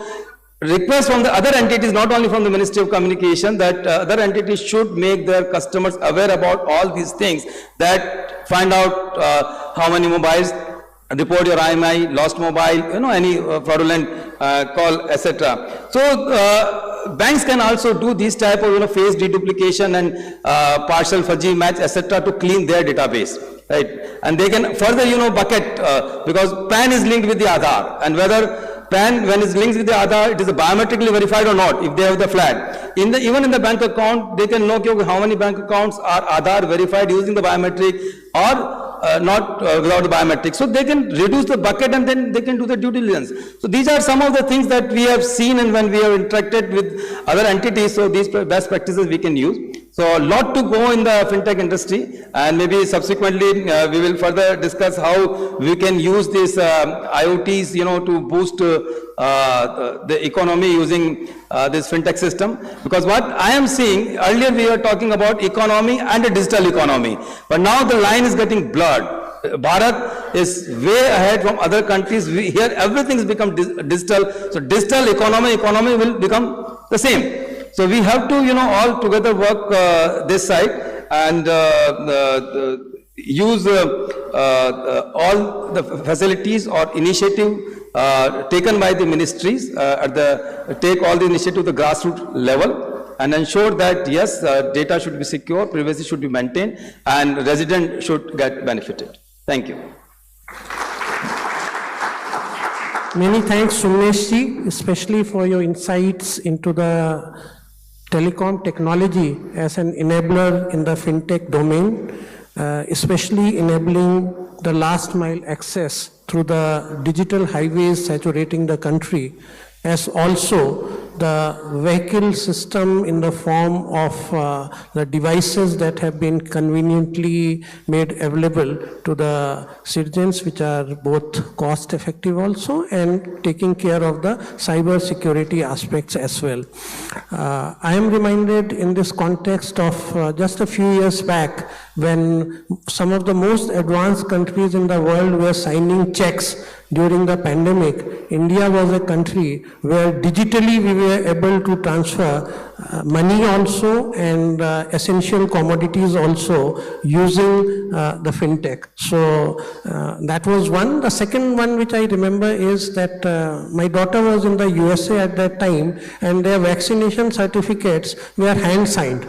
Whereas in India, you not only have digitally signed vaccination certificates, but also available at a click of a button wherever you want. Today it might not seem very important, but in those times where at any place you could be asked for a digital certificate, it was of great help. So we used to compare my digital certificate with her manual one and feel very proud of our country insofar as this domain is concerned. Now I invite Sri Rajesh Bansal, CEO RBI Innovation Hub, who not only incubates and innovates, but is also one of the pioneers of the DBT program in India way back in 2014-15. So over to you. Thank you. Thank you, Saurabh, and thank you so much, NCA-F, for inviting us and DOT. So I think as I was telling AS, most of the stuff has already been said, so I'll try and be very brief. Just a few slides. Who are we? We are a wholly owned subsidiary of the RBI, or to put it on a lighter note, we are the startup of the Reserve Bank of India. Okay? We are the startup of RBI, and our job is frictionless finance for 1 billion Indians. See, let me talk about Aadhaar for a second. You heard a lot, you all know it. When I meet the fintechs, one of the first things, this is about 3-year-old company, I joined as a founding CEO. They said Aadhaar is the Aadhaar of all the fintech industry. Mind you, I can see a lot of friends here and it reminds me of 2010-11 that when we are talking about the foundations of DPI, Aadhaar started DPI and that's one of the topics. We used to talk about how adoption of digital identity will first be with the government, and on top of that, I remember that curve, the private sector will then run with it and innovate. You remember those slides, right? That's what is actually happening. It's heartening to see. So we all know this, digital access, DOT knows. But another interesting thing, we have one of the youngest demographics in the world. We have one of the highest smartphone ownerships in the world. We have perhaps the lowest data rates in the world. So if I will use an analogy, you have everything to make a great recipe, right? But it all depends on how good an artist we are to leverage India's DPI. We have done a lot of things in the last 15 years, but I'll be honest, in the financial sector, the fact that till every Indian is able to access finance the way they want, when they want, where they want, like your music app. My comms guys have told me don't name the music app. I normally name a music app.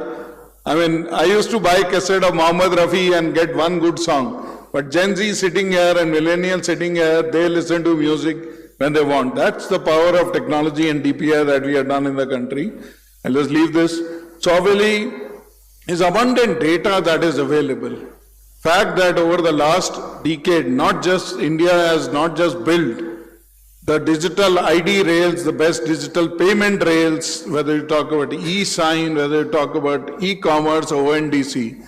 Fact is, there is a good chance, I would put that number at 70% of people have a digital footprint of their economic activities somewhere or the other. And if you are still puzzled, what does it mean somewhere or the other? Let's talk about 30 lakh dairy farmers of Amul who've been pouring milk daily basis at Amul for 10 years. But if a lender wants to access that data, there is no way for a lender to access data and assess the credit worthiness of Ethel Ben. I'm reminded of that. That's what I demonstrated to the PM last month. The persona is Ethel Ben, that she has been pouring milk. That data is available. And I'll borrow a phrase from my ex-boss, Mr. Nilagani, who said, Boston is income rich, but a person in Bihar is data rich. So I'll be honest, I should allude it to him. He spoke very well about how that is the case. But there are unmet financial services. And India has to become a fintech nation. I will, not just joining the chorus, I am personally very, very sure that the fact is one of the critical pillars of India to become a Viksit Bharat by 2047 is to ensure that every Indian has access to financial services. Because finance is one of the important bedrocks of any economic growth, as AS has also said. So let's talk a minute about ULI. As the new trinity, as my governor announced, JAM, Jandan Aadhaar Mobile, everybody knows, Sumnesh and others have spoken about it. Now what is ULI? ULI in simple terms is a platform launched by the RBI and the Reserve Bank Innovation Hub to revolutionize lending, to standardize lending, to focus on rule-based lending, and by unlocking data lying in the government, central government, state governments, quasi-government bodies, and some private sector entities. That's the purpose of ULI. So on board unlocking all that untapped data, one of the examples I gave you is dairy, satellite data, DG Locker, Entity Locker, that is a pilot has been launched, soft launch has been done, land records for farmers. I'll just give you one example of 30 seconds, you will understand the power of ULI.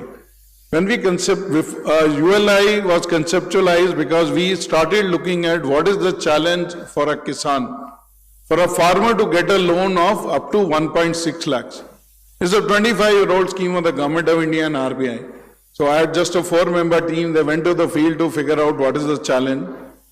And honestly, ex-Aadhaar, ex-Government of India been involved with this digital, I felt ashamed. Fact was, it took 4 to 6 weeks, 5 visits to a bank branch and 5% out of pocket for that farmer to get that loan. Because digital transformation of legacy financial institutions had not happened despite the best rails. So what, you build an expressway, but you still run a Khatara truck over it, it doesn't help. So that is what it does.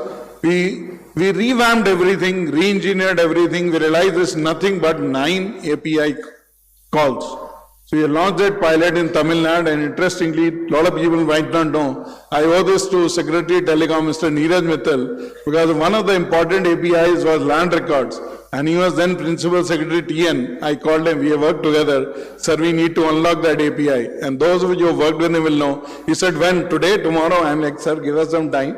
And that is when he made it happen. So that's an example of how ULI can revolutionize credit, access. Most of you might be easy, but the 300 or 600 million, that is where the challenge is. A quick snapshot of our work, there are 100 million women connected to National Rural Livelihood Mission, but when it came to interaction with the banking system, the rails, the digital rails of India, the DPI of India was not being leveraged, and we have now started a pilot with one implementation partner, Canara Bank. Another couple of banks are going live. Coming to Fintech, which is one of our core businesses, I would say, bread and butter. The fact is, we did an interesting study to figure out what does it take for a fintech to get a bank. At least 2 people in the crowd I know, asked them, the first bank, 18 months. And I've tried it multiple places. Everybody says, sir, 18 to bahut acha hai if my uncle knows some MD or my VC calls up somebody. So what are we were talking about democratizing fintech and ensuring that everybody who has an idea, it can be tapped. So basis that study, we launched our Fintech Acceleration Program, where we do multiple things. We do accelerator programs, pre-incubation, incubation, accelerator programs with all the top institutions that you can talk about, is IITs, IIMs, ISB, and work with banks to solve the white spaces that existed and to ensure that the success of the fintech is at least 3x. And I'm saying that on the basis of 1 year of data, at least 3x, because what we do is one important thing after we incubate, we get 10 or 20 banks in the room, the 50 fintechs in the room, and that matrimony.com actually works. They get POCs in 2 days, which would have taken them maybe 20 months. So broadly, I'll stop here. This is India for the future, we are trying to enable in our way with the working with various ministries. I'll stop this.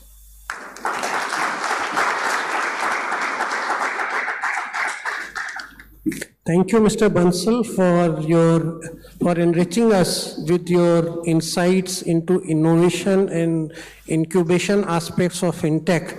You have introduced us. We came to know about the new Trinity. So there is a new Navratna also, the Navratna APIs. So thanks for enriching us. And now I would like to invite Shri Siva RV, who is Deputy Chief Market Innovation NPCI, driving one of the key DPIs not only in India but also to which Maruti sir called the record breaking, because every day they set new milestones for others to catch up. We call it UPI. The full form many of us don't know. That is the Unified Payment Interface. For his opening remarks, please. Good afternoon, everyone. Hi, my name is Shiva. I've been with NPCI for 4 years now and have been deeply working with the platform side, and now eventually I'll be also looking into the market innovation side along with our CTO, Vishal. So I kindly take apologize from his end as he couldn't make it. He's on a different international trip on business, in fact. So again, I think we all know the success story of UPI, and everyone here have already spoken so high. I just thought I'll touch on the timeline of NPCI right from its inception. At its launch, it started with a product called as NFS, which is National Financial Switch. Maybe in simple words, it connects all the ATMs in the country in the most basic way. So the cross way, like from one bank ATM, you're able to withdraw money from the other bank, from your bank account in a different bank. So that was NFS, with which the inception of NPCI happened. And then came in immediately IMPS, which was eventually picked up as one of the most popular net banking surveys. And then we launched APS, thanks to the DPI, Aadhaar, which empowered the digital identity to also quickly connect it to your bank account, enabling the rural sectors of the country today. Eventually moving forward, check truncation system, and then RuPay cards. And then after RuPay, there was NACH, National Automated Clearing House. Money moving from point A to point B, it's all getting clearing house. So that is NACH. Eventually in 2016, UPI, and then I'll not move any forward. I'll just take a pause here. The reason why I wanted to go back into the past of NPCI, or right from its inception, is we are deeply in debt of the Department of Telecommunications, who have enabled the payment sector and connected us across the banks, let it be the private networks or let it be the public networks. So a huge shout out for the telecommunications. Apart from that, again, as already mentioned, only UPI, we have already crossed the 15 billion transactions monthly. We are racing ahead. It's actually more of a responsibility on us than to be happy about it, because as announced in the sessions in the last 2 days, India is now looking at the 6G initiative. So I was quickly looking at the news, and I could see that 6G might be coming to India a lot sooner than expected, which means faster network and more coverage. So how is that becoming an advantage? Yes, the more digital payments are coming into the hands of people, they are getting empowered. So we are able to move money, and moving money from point A to point B is progress. Secondly, then I was also excited to see the Bharat 6G Alliance, where the aim of India is saying that not only just to adopt 6G and roll it to the public, but also contribute back to the 6G stack, to the global in an economically viable way. Now, this is going to be a game changer even in the payment sector, which has already shown in the country for us. Probably the way I'm looking at it is if the telecommunication network is also economically viable across the globe, it will automatically empower and it will accelerate the digital payments, which we have already taken as an initiative with the help of the regulators and the ecosystem. Again, a big thank you to everyone who have shown this love to us. Moving forward, how are we ensuring that the growth of UPI and the ability to operate on UPI is always ensured to the end users? Is in recent times, in the last couple of weeks, our CEO, Mr. Dilip Asbe, has already told to the media that 50 more players are already looking ahead to get latched on to UPI. How does that become an advantage to the end user? The more options we have to operate on UPI rails, because it's a protocol, it's an interface, you can interact with it, the more ability to innovate and to adopt. So more options. It's a very healthy way to move forward.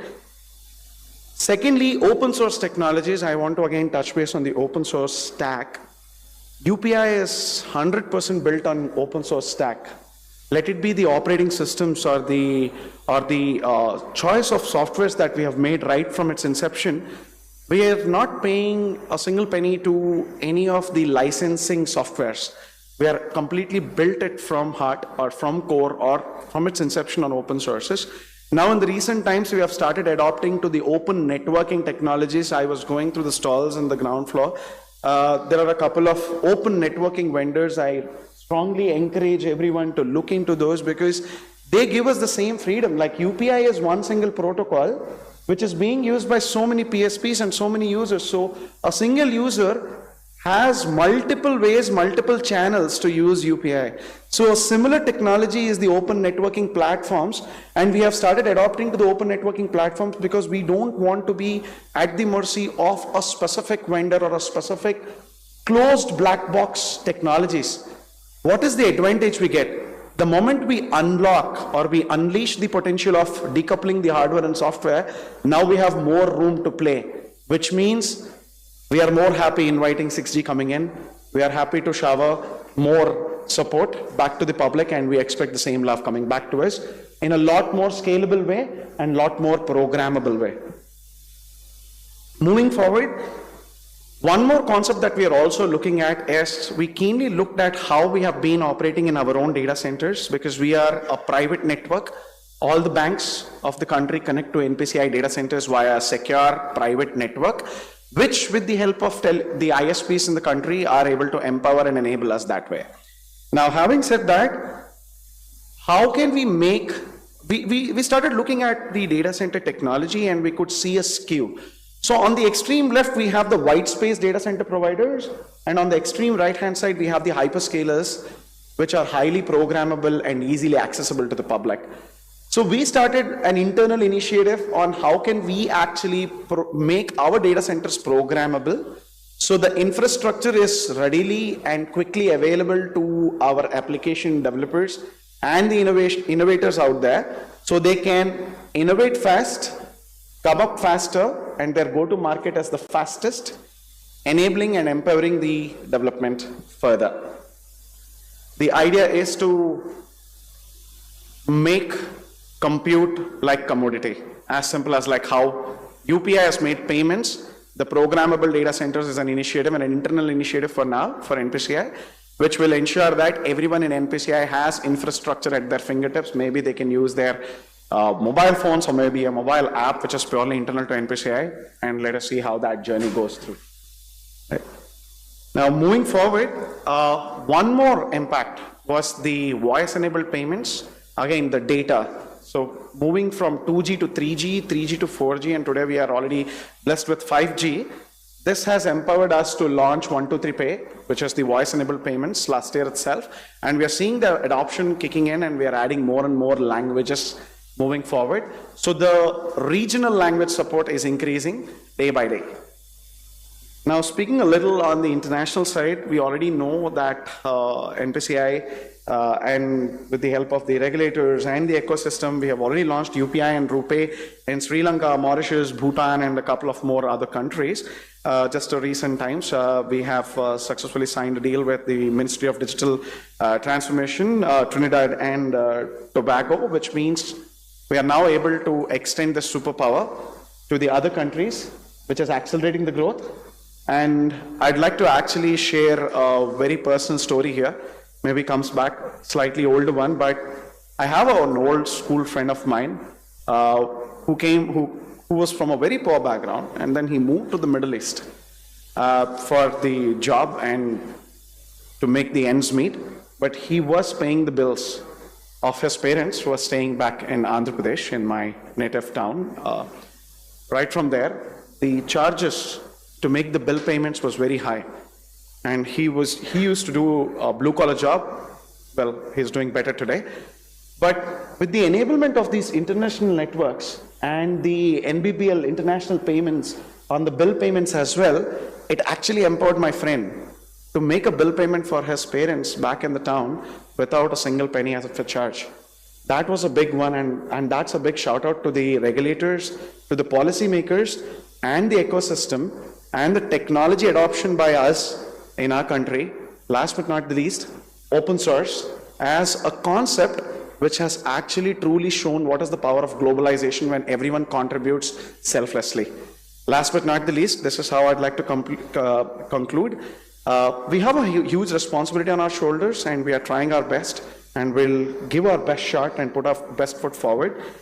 Also, in order to give back to the open source community, NPCI last year started contributing back into the open source community in the form of GitHub, in the form of source code. So whatever work we have been doing, wherever we have been seeing that it will probably help accelerate and adopt and help in greater, faster adoption, we have started open sourcing the code, so please feel free to take a look. Thank you and have a great evening. Many thanks, Mr. Shiva, for your deep dive into the evolution of UPI, its enablers, its scale, globalization efforts, as also reminding us that NPCI is not UPI. You don't only make UPI, you make so many other things like AEPS, APB, RuPay, NAC, and also how open source stack is having great potential, not only in terms of the growth, but also growth with speed, so that we move faster and perhaps we become a global fintech superpower if we are already not one. Saurabh, just before you, I particularly liked, and for those of us who have any interest in telecom regulation or planning to go into the regulator, or if any of the regulators are here, the way he said, I think, is making a case for a tariff increase for telecom services. So I thought that was a pretty interesting thought, because actually, you know, when we and that is one of the challenges in terms of the risk management. The worry always, and he says there's a huge responsibility, the worry always is network stability and the UPI, you know, stability. The country cannot afford UPI to have, take a wrong step anywhere. So we need to think about the economics of all this, and we know NPCI's problems on that front. Thank you. Thank you, sir. Coming from someone who has looked into these aspects in his stint in TRAI as regulator and also the tariff part of the telcos. And I also recall, sir, having a conversation with you with regard to how to make this whole trinity of banking, mobile, and the user interface come together in a manner which made for sound business economics, a sound business model. And maybe in the question round, we'll request you to tell us more upon that. But coming back to the UPI story, I am reminded that earlier, for tourism in India, we had Taj Mahal, we had some poverty tourism, we had some snake charmers, but UPI is the new tourism destination, especially for foreign tourists. we see even heads of state undergoing that tourism experience. So we have heard the policymakers, we have heard the regulators, we have heard those who played such an important intermediary role, because NPCI is like sandwich between all things. It is not very visible to the public. So after hearing all of them, we have someone from the industry, the people who actually do it. So we have Mr. Bertrand D'Souza, who is coming from Portland, and he will enlighten us on the operator's perspective and some very exciting thing which is on the end. Many of you will be knowing it also, what we call public open network for e-commerce, or ONDC, which is like something like an Amazon or in the form of a DPI. So over to Mr. Souza. Thank you so much. I'll keep it extremely short and sweet. So I've just got 2 slides. And I said, let me not cover something that we've already spoken about, the giant trinity, Aadhaar, India stack, the whole digital public infra story. But as a company, Protean has been now committed, after doing things like the tax system, the pension system, to building the next set of DPIs. So what we've been focusing on, which I talk about, is some of the new DPIs, how they are impacting, and I've taken one example for today's conversation. There are many conversations that we can have separately. If I look at ONDC and account aggregator, which are 2 separate individual DPIs in themselves, I'm going to walk you through a new journey which is first of its kind. How do you use digital public infra to do a financial service transaction like a loan, where you're not going to the bank? Okay, I'll just walk you through that from left to right. So if you look at the left of this slide, here you see 4 entities or examples given over here, which are companies who have latched onto the open network from a demand perspective, which means that there will be consumers who are seeking a loan. Let's take an example of a personal loan, who are coming to these 4 example apps: Pay Nearby, Paisa Bazaar, Tata Digital, EasyPay. The other side, on the flip side, you have all the lenders, and there are some examples again over there: Aditya Birla Capital, Karnataka Bank, DMI Finance. So now you basically look from left to right. When a consumer walks into the lender, today you have a 1:1 relationship. And in rural India or Bharat, when you look at it, most often than not, the data that that lender has about you will be very limited, and your chances of getting a loan underwritten for the amount you want are very limited. So in ONDC, what it promises to do, it looks to use the underlying account aggregator framework.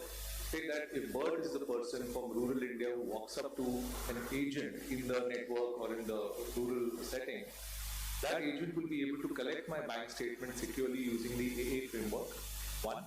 2 is it will use the ONDC network to securely transmit that consent artifact of my bank statement to all of these supply side partners who are on the other side of the network, 2. And 3 is you get back loan offers.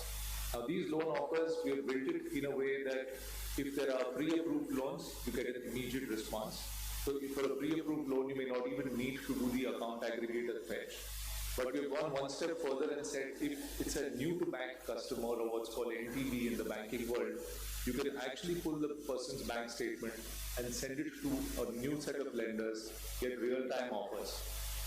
And this is something we've tested in the market, seen a very interesting response. Because people don't have to walk into a bank branch now when they're in deep tier 3, tier 4. They can go to the nearest agent where they are doing currently AEPS and domestic money transfer. They can give access to their bank account securely using AA. Their bank statement is securely pulled and they get a real-time loan offer. Now that's not going to be possible without these building blocks that were created. I think something also very interesting that was spoken about earlier was innovation in the DPI space has happened also by the private sector. I think someone mentioned that. It's a combination of PPP and bringing together all forces. I think if DPI was all run by one monolith, it would have never evolved the way it has. And if you look at UPI as a case in point, today UPI volumes are predominantly generated by a lot of the private sector entities who have actually created that innovation, good user experiences and so on. And that's exactly how ONDC and I believe ULI and some of the other networks are using these building blocks the same way. ONDC, just to kind of also help you understand a little deeper, because it's something very new. It stands for Open Network for Digital Commerce. And the underlying thinking behind ONDC or open protocols is that two parties today cannot talk unless there is a standard language defined between them. Like, I'm speaking English, you all understand English, and we can have a conversation. But if you look at the technology world, other than platform companies where you have demand and supply on the same platform, like an Amazon, Flipkart, Ola, Uber, if I take two different apps like an Amazon and a Flipkart, they won't be able to interact with each other because there's no common protocol between them. Or if you book a cab on Ola, you're not going to get an Uber driver responding to you. That's not possible. The idea behind this was, if you were to take commerce into deep rural and into Bharat, how do we build that interoperable protocol between a demand ecosystem and a supply ecosystem, and how can you build it in a layered way? So if you really look at the layers that I've shown here, which are four, the first layer is where you have the core protocol or the heart of the system, which is what ONDC has defined. And ONDC, very often people call it a platform. It's not a platform. ONDC is just a protocol, or think of it as a language. The second layer, which is what I call L2, is more where you have technology enablers to help people connect onto the network. Just think of it like an API. Level 3 is where you now have the next set of, I would say, microservices, if I were to use a technology word, or think of it as a set of functions which can be executed on the network. And the level 4 is the full end-to-end working app. So if you look under the hood in an ONDC app, it is not a monolith. It has many layers. And at the heart of it, at the bottom, is where those multiple entities talk the same language. So I think this has immense potential. It is built for initially the commerce sector, but now as it expands and goes into new use cases, and what I showed you was for financial services or lending, very excited to see the impact of digital public infrastructure on financial services. Thank you. And again, like I mentioned, as a company, while we were known for a lot on the left of this circle, which was the legacy, where we were earlier called NSDL e-governance, we're very proud now to be on the right of the circle and do a lot more in the last 2-3 years, where we have built and got into a lot of new areas. We also happen to be partners with DOT and the Saral platform today, which is used for spectrum auction, something that we continue to support broadly. Thank you.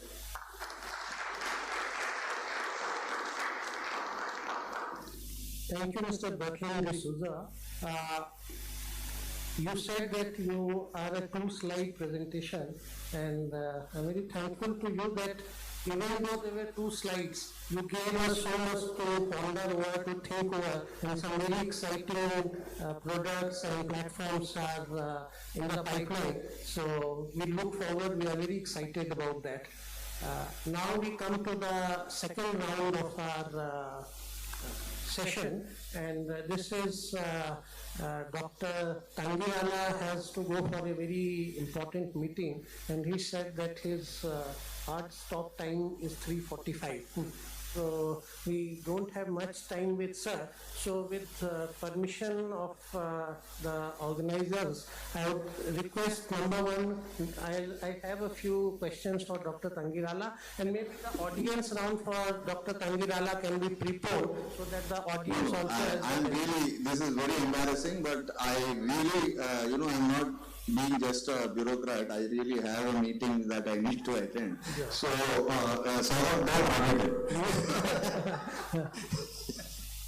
Sir, it was just something, yeah.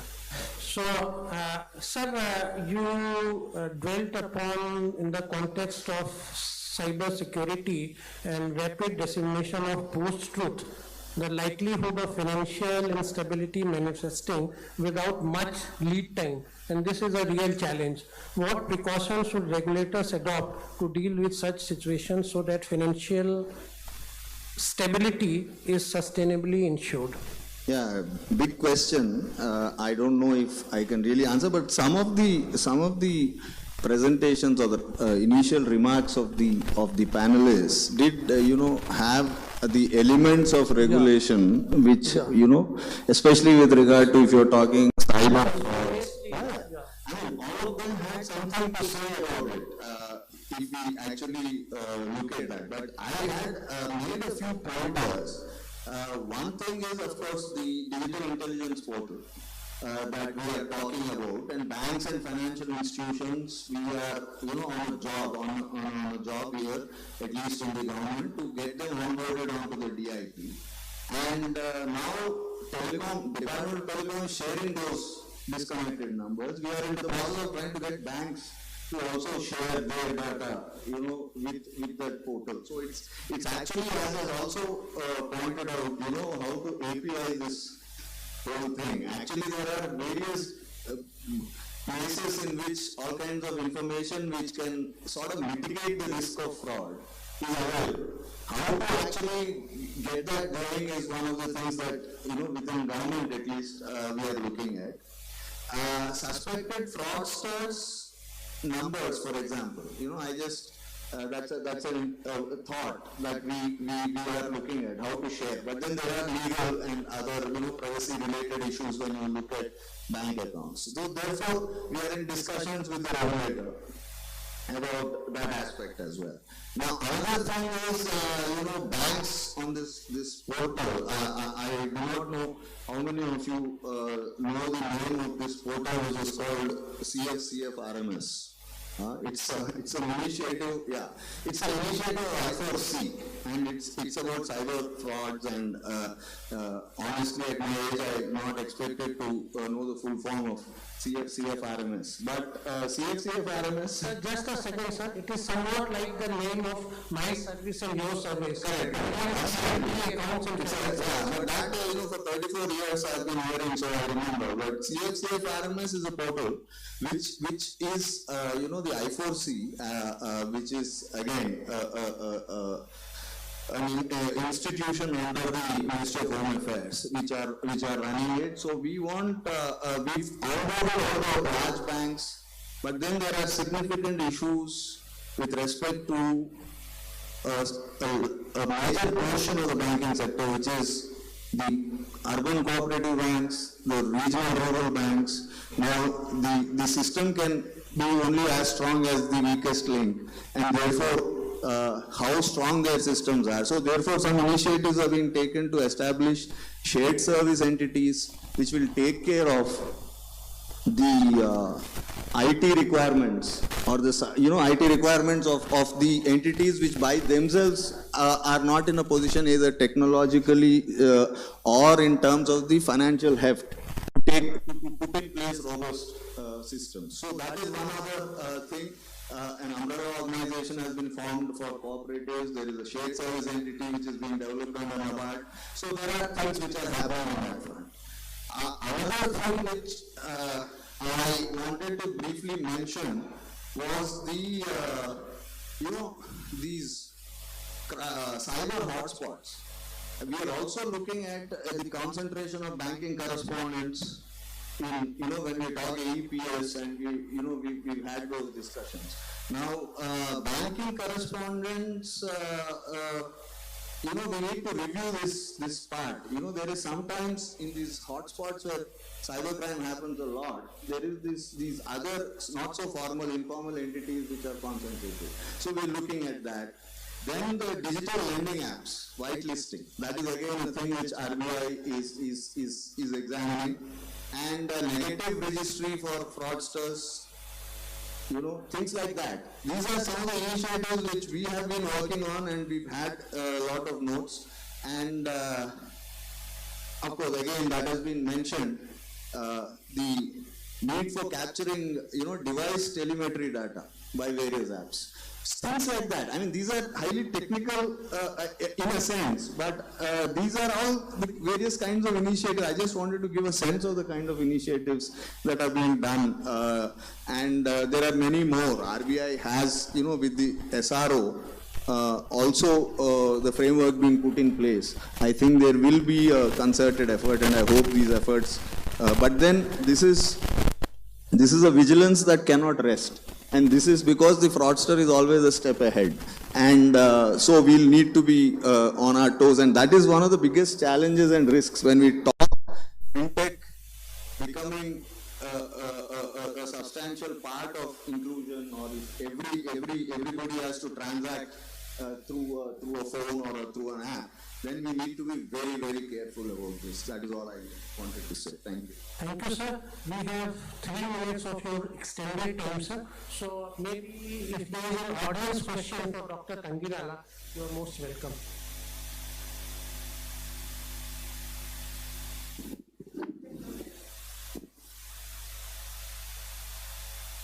Thank you very much. I just thank Mr. Tangirala and Saurav and others to bring up a plethora of information. Actually, to get a sense what Prime Minister has said, we have to move towards the best in the world. Telecom has a timeline.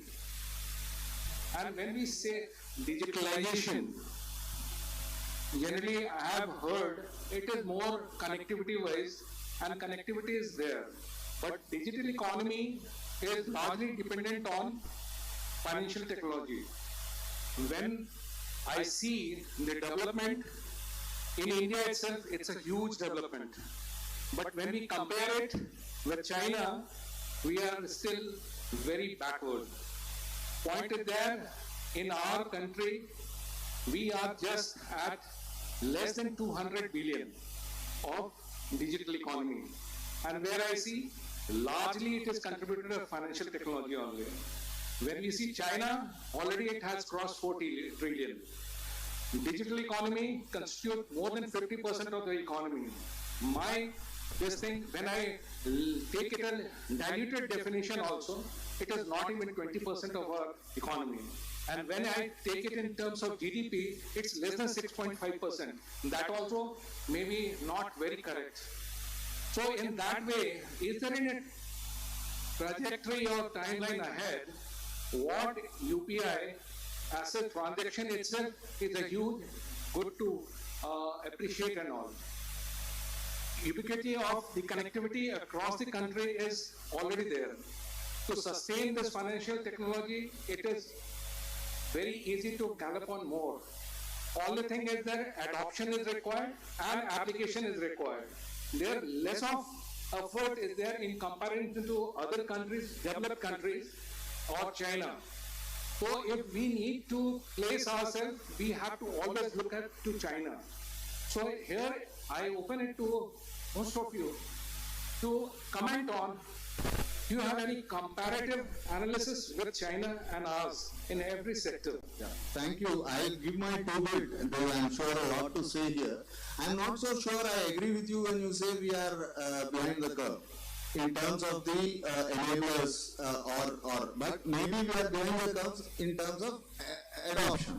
Now, adoption is multifarious, and I think one of the presentations, I think Mr. Bansal had spoken about the different parts of that fintech ecosystem. You know, how fintechs take up business, how users take up, you know, the use of fintech, and then who does all of this? So to my mind, it has to be left. I think the role of government, since that is part of the topic here, all I can say is the enablers are in place broadly. There can be improvements, things like ONDC, you know, various other, not a platform, various other things are being developed and they will be put in place. The worry is essentially the economics of the adoption, and that is where I intervened at the end of that talk to talk about how we price our products is still an issue. Much of our population cannot afford highly priced products, so we need to keep that in mind. At the same time, we need to ensure that the private player is incentivized to actually invest in developing products in the financial technology sector. So my two bit is that somewhere we'll have to find the balance. The government is invested in doing that. The footprints that have been talked about today, the digital footprint that we are talking about. The other example is Swamidhi, which is again, you know, and banks in this latest budget document, it has been said that now banks will develop their credit products taking into account the digital history of, you know, people, as has been said, 70%, you said that? 70, no, somebody said 70% You said that 70% of the population has some digital footprint or the other. So if we are going to use those digital footprints for financial inclusion, the incentive for the user to actually take up these services will also grow. I mean, it's at a very simple example level. Swanidhi, the street vendor has been incentivized to take payments on UPI. Now, and then if we say that we will incentivize you taking those digital products by giving you a financial incentive, or even better, by giving you tools by way of credit for growth. Credit for growth. That is where we'll get more adoption. I think that is where, and I'm past my time. So I thank everyone. Thank NICF especially for inviting me here and this wonderful panel. And maybe, ma'am, maybe we can get the photo right now.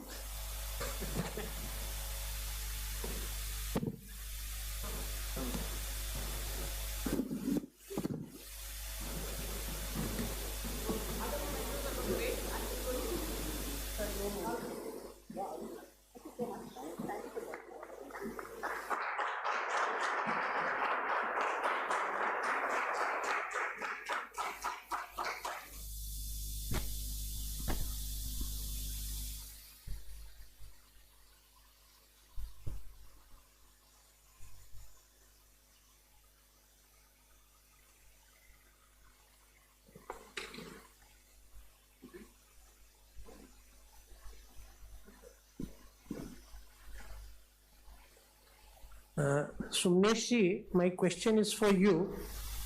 Given that India aspires to be a global player in the 6G domain, would you please enlighten us regarding the potential of 6G in unlocking further gains in the fintech space? Yeah. Already we have said that India is going to be set a leadership role in the 6G, but many things are already started using the telecom. So one is that IoT first. So Internet of Things, that all the fintech product, the sensor based. Already we have heard that when the Amazon store is there, you just simply walk in and take your stuff out, and automatically payment is getting detected. So now how this sensor based technology and IoT based payment system we can have. So for example, when we give the incentive for the loan, for the green finance and sustainability, how to monitor it? Maybe right now the waters are going and checking, but one can develop a real-time product that continuously monitor the critical parameters with respect to, say, for example, pollution. So maybe the interest rate will go up and down according to how good the industry is. So those type of products, one can design using biotechnology. Again, the fintech, because they are being launched to the farmers. Now, so they have agriculture officers also in the fintech industry. So maybe they can further work with them and put the sensors or help them to do soil testing and what the fertilizer required. So productivity will increase. And so the data will come and also the bank can help. So it's a win-win situation. See, if a farmer will have more delivery one bag, also automatically the economy will boom. And now further innovation around this IoT and 5G and 6G. So right now 100 5G labs already have been set up across the country. So request for the startups, all the startups, many fintech startups, so they can test their prototypes in those labs. So one can come up with a very good application, and that can be rolled out. So make use of these labs available across the country. And lastly, I will say that because in the data economy, the data is a very critical thing. So whenever we are collecting any data through the IoT or any system, we are getting the data, it should be the quality data. Otherwise, all AI and model that we are talking about will fail.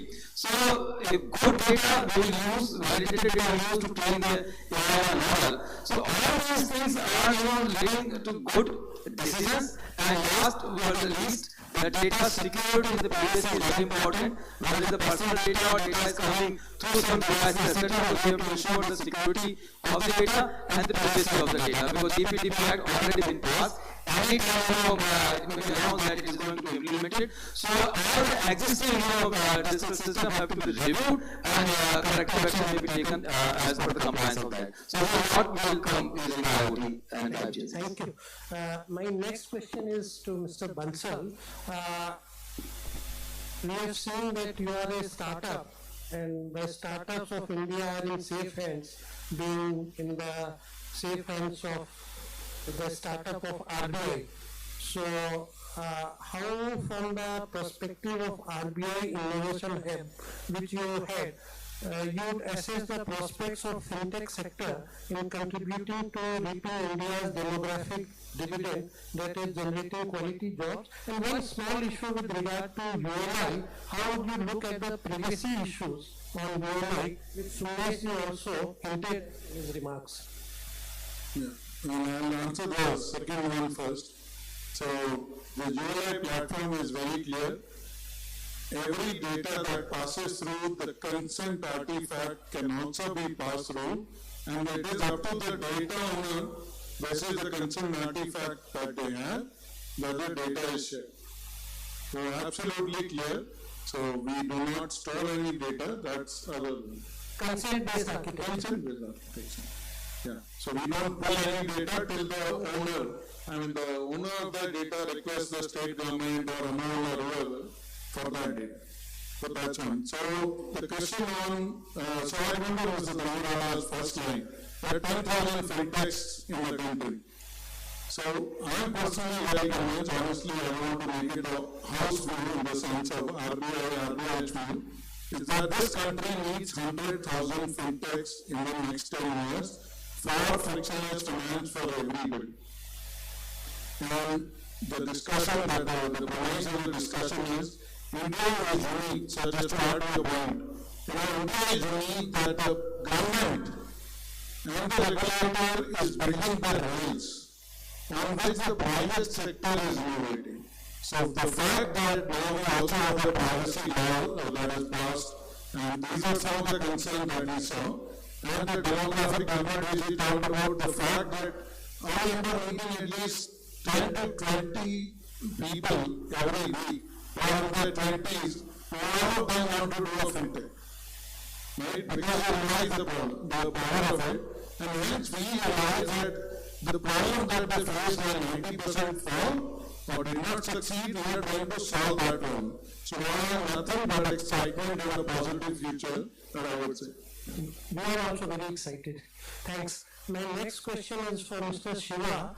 We have seen NPCI is developing digital platforms that democratize niche segments like the UPI for digital payments, which is now rapidly evolving into a global product as well. You talked about Sri Lanka and other countries. Now, can you enlighten us of some other such initiatives where you are developing products which have a global standard, which can deepen and widen the fintech sector, especially in the context of NPCI and DPIs?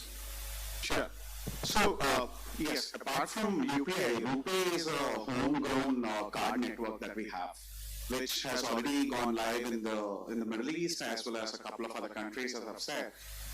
The best part about every product that we choose is we are always adhering to the global specifications.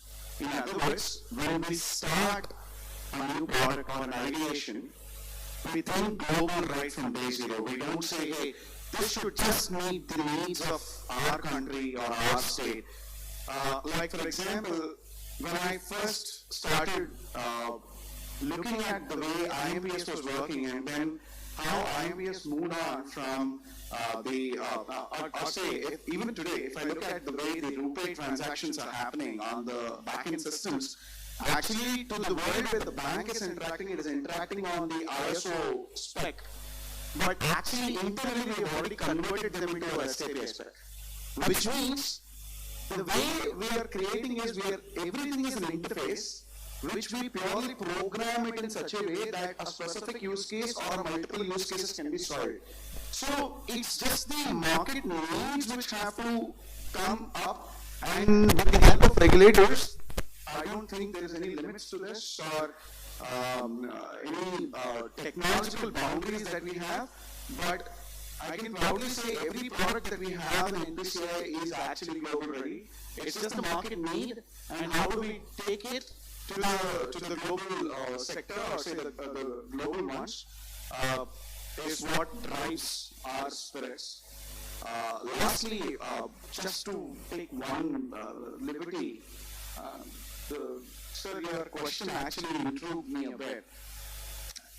It's a very different way of looking at comparing China's metrics to India's metrics. In fact, I'm very confident the moment this conference is over, I'm going to go back to my laptop and start looking at numbers. In fact, it does give it. But one thing that I've always looked at is China as a country, as I understand, today almost any electronic device that we touch, we will clearly see that at least the assembly or the base manufacturing is happening in China. That means China has overcome, or say China is in a place where it has its own domestic product which they are consuming in maybe in an urban word I say they eat their own dog food. In an economy like that, where they are not only consuming their own product but they are able to supply global, I think the Make in India and Atmanirbhar schemes, or the ideation, I will not even call them schemes. In fact, it is the way that it has been put into our minds now that, hey, why do we want to buy, let's build. So it's a thought process which has started, and I can clearly see, I being a millennial, it took almost like 7-8 years for me to understand what is open source, and to realize, hey, there is something called Linux, I can actually create something that I need by myself. I need not straight away go buy something, I can actually create it myself. And now if we look at Gen Zs in this current audience here, we have a very young Gen Z person who is a CEO, I believe, as I see in the title, which clearly indicates that the next generation is already bouncing strong and exciting times are ahead. We are going to surpass, and I'm very confident that there are bright times ahead. So just a very positive thought. Thank you, Mr. Siva.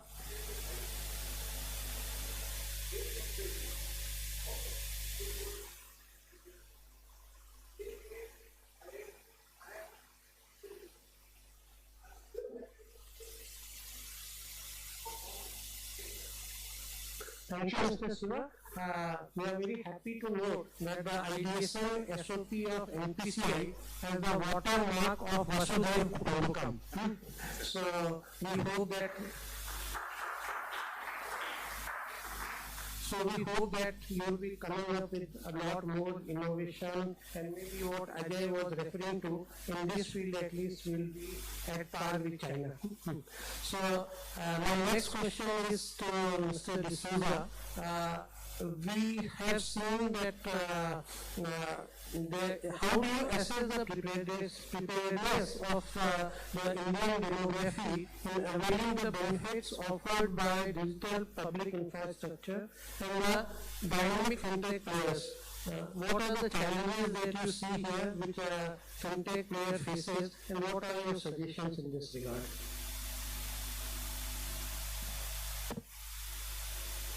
Hello. Yeah. So I think I covered part of it already. I will just give a very brief answer. A lot of digital public infrastructure has now been built over the last 5 years. I think some of the backstory of NPCI was also giving me goosebumps to remember the inception days. But if you really look at the number of participants who were involved in the early days of, say, NFS or IMPS or NEFT, they were limited because it was more enabling banks. But now, as the digital infrastructure has progressed and we're going more into the post-Aadhaar era, post-UPI era, and now ONDC and a lot of the new and ULI, you have huge number or a large dependency on the fintechs and the external parties to make the ecosystem. It is not the banking entities now who are going to drive that adoption and growth. So I think finding the right balance of how to use all of this infrastructure well, how to build those consumer experiences, and how to drive adoption for that curated segment. I think that's what fintechs really will need to solve for. There will obviously be a few concentrated fintechs which will emerge as super apps and all in one, multi-basket.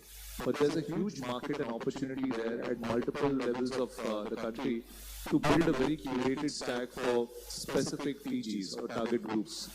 And keeping the user really at the center of the target group, whether it's a farmer or whether it is a MSME or whether it is a retired person, it could be any one of them. So I think finding that sweet spot as a fintech, going after that sector, and then finding the right business model to be self-sustaining. I think that is some of the challenges that I've seen. And the other one which I will just put as a soft touch is that not all roads necessarily need to lead to lending. I think that's something which we have seen every fintech pretty much go into lending, and now with a lot of the curbs that have come in, I think there has to be a lot of more innovation beyond just lending. That's my 2 bits. Thank you. So now we come to the audience round. We can have a few audience questions. Please hand over the mic.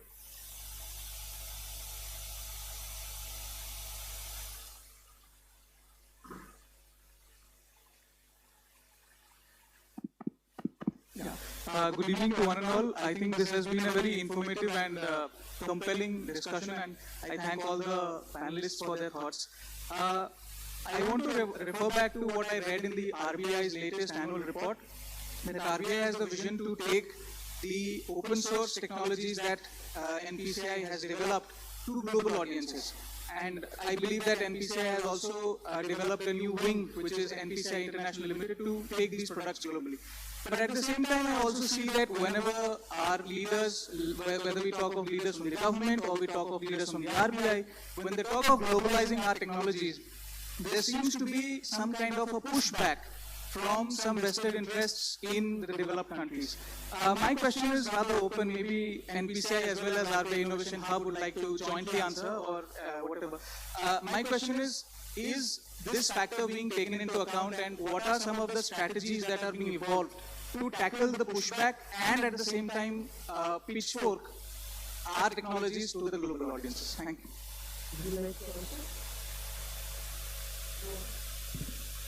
See, don't mind being ageist and having worked at Aadhaar and public policy for 30 years, this is not that the government or RBI is not aware of these. They do not go into it unknowingly. They are fully aware, and it is expected. Any incumbent and challenger, right? So in some ways in technology export, things like NPCI or Aadhaar, they are a challenger. So at G20, a lot of discussion has happened. But the way I would put it in simple words, the G20 DPI adoption, the paper and the resolution, says a lot of India's standing in the current political economy order. You do read that report, it will give you a lot of insight here. You have anything to contribute? No. Next question. I will just add a small point to that.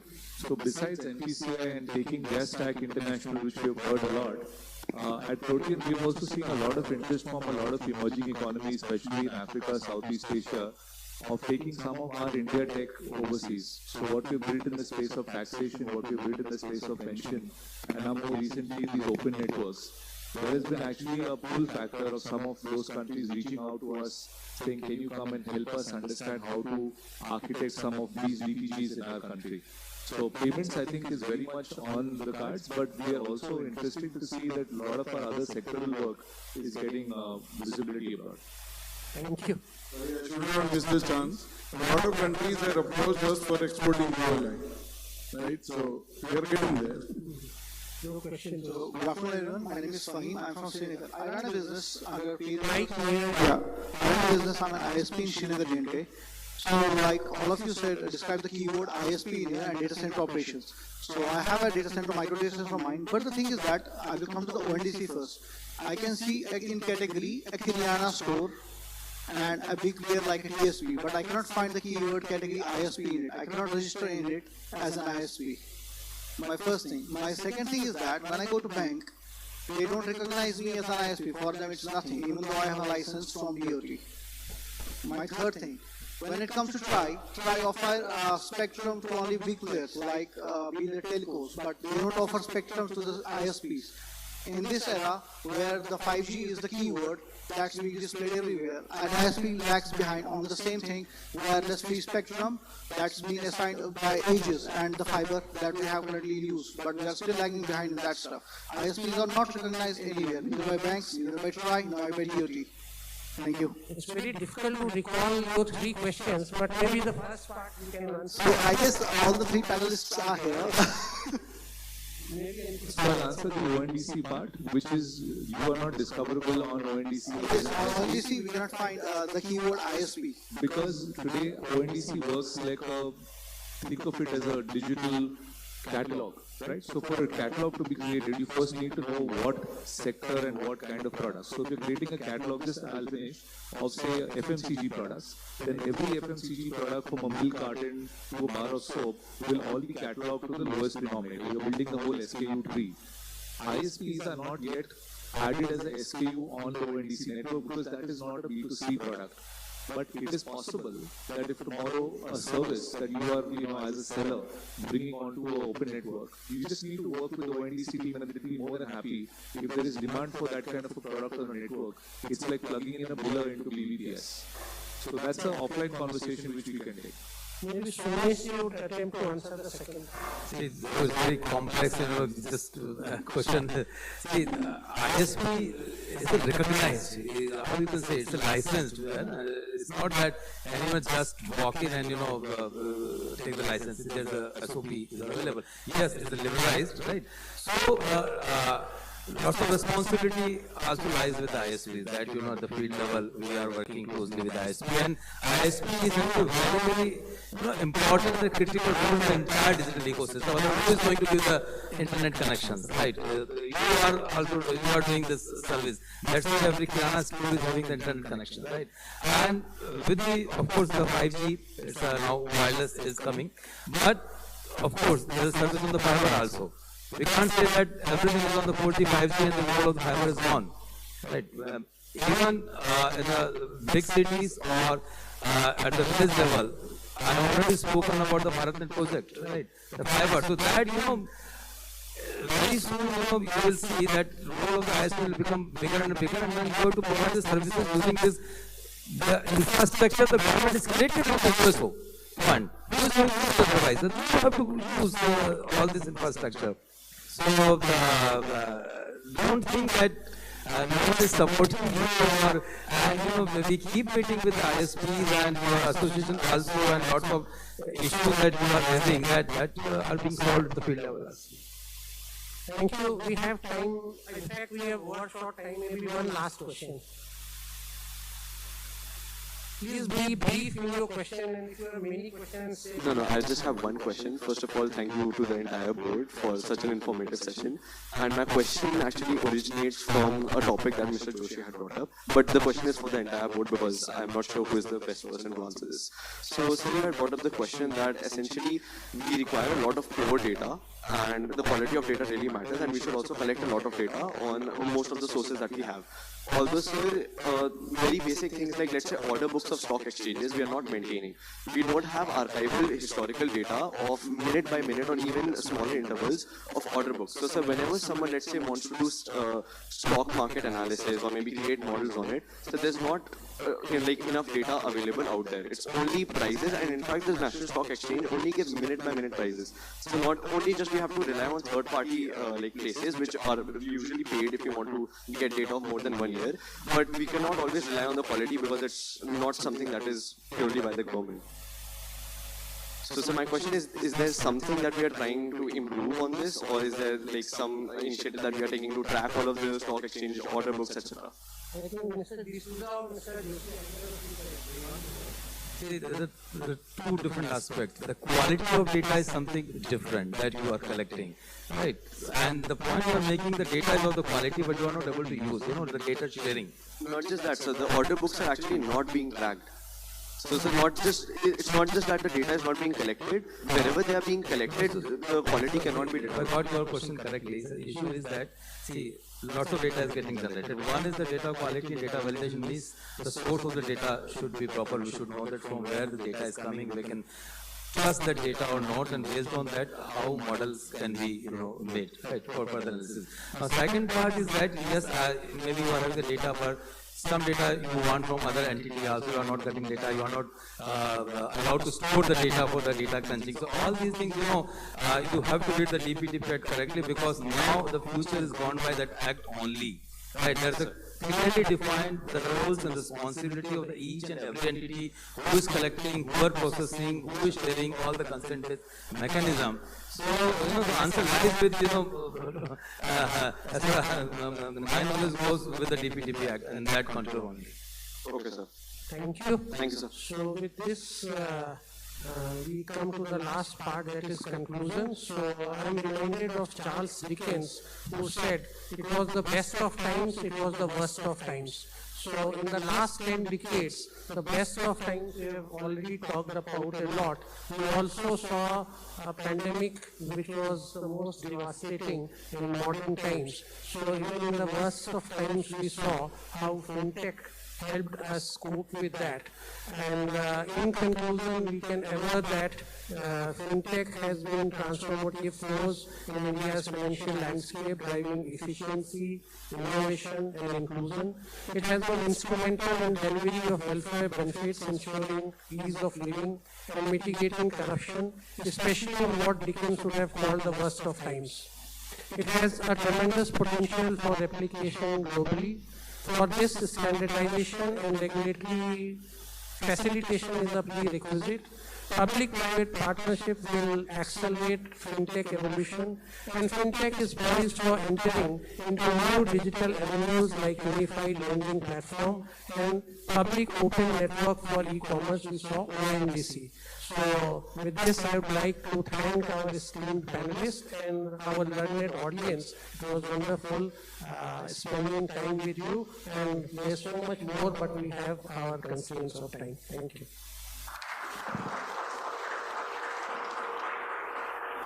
On behalf of NCA Finance, I extend my gratitude to the moderator and panelists for their insightful discussion. The session highlighted how fintech innovation is reshaping the financial landscape, with government support playing an essential role in fostering growth, security, and greater financial inclusion. Now, I would like to request Ms. Madhuri Das, Madam, DG NCA Finance, to present the moderator and panelists with a memento. Saurabh Tiwari, sir.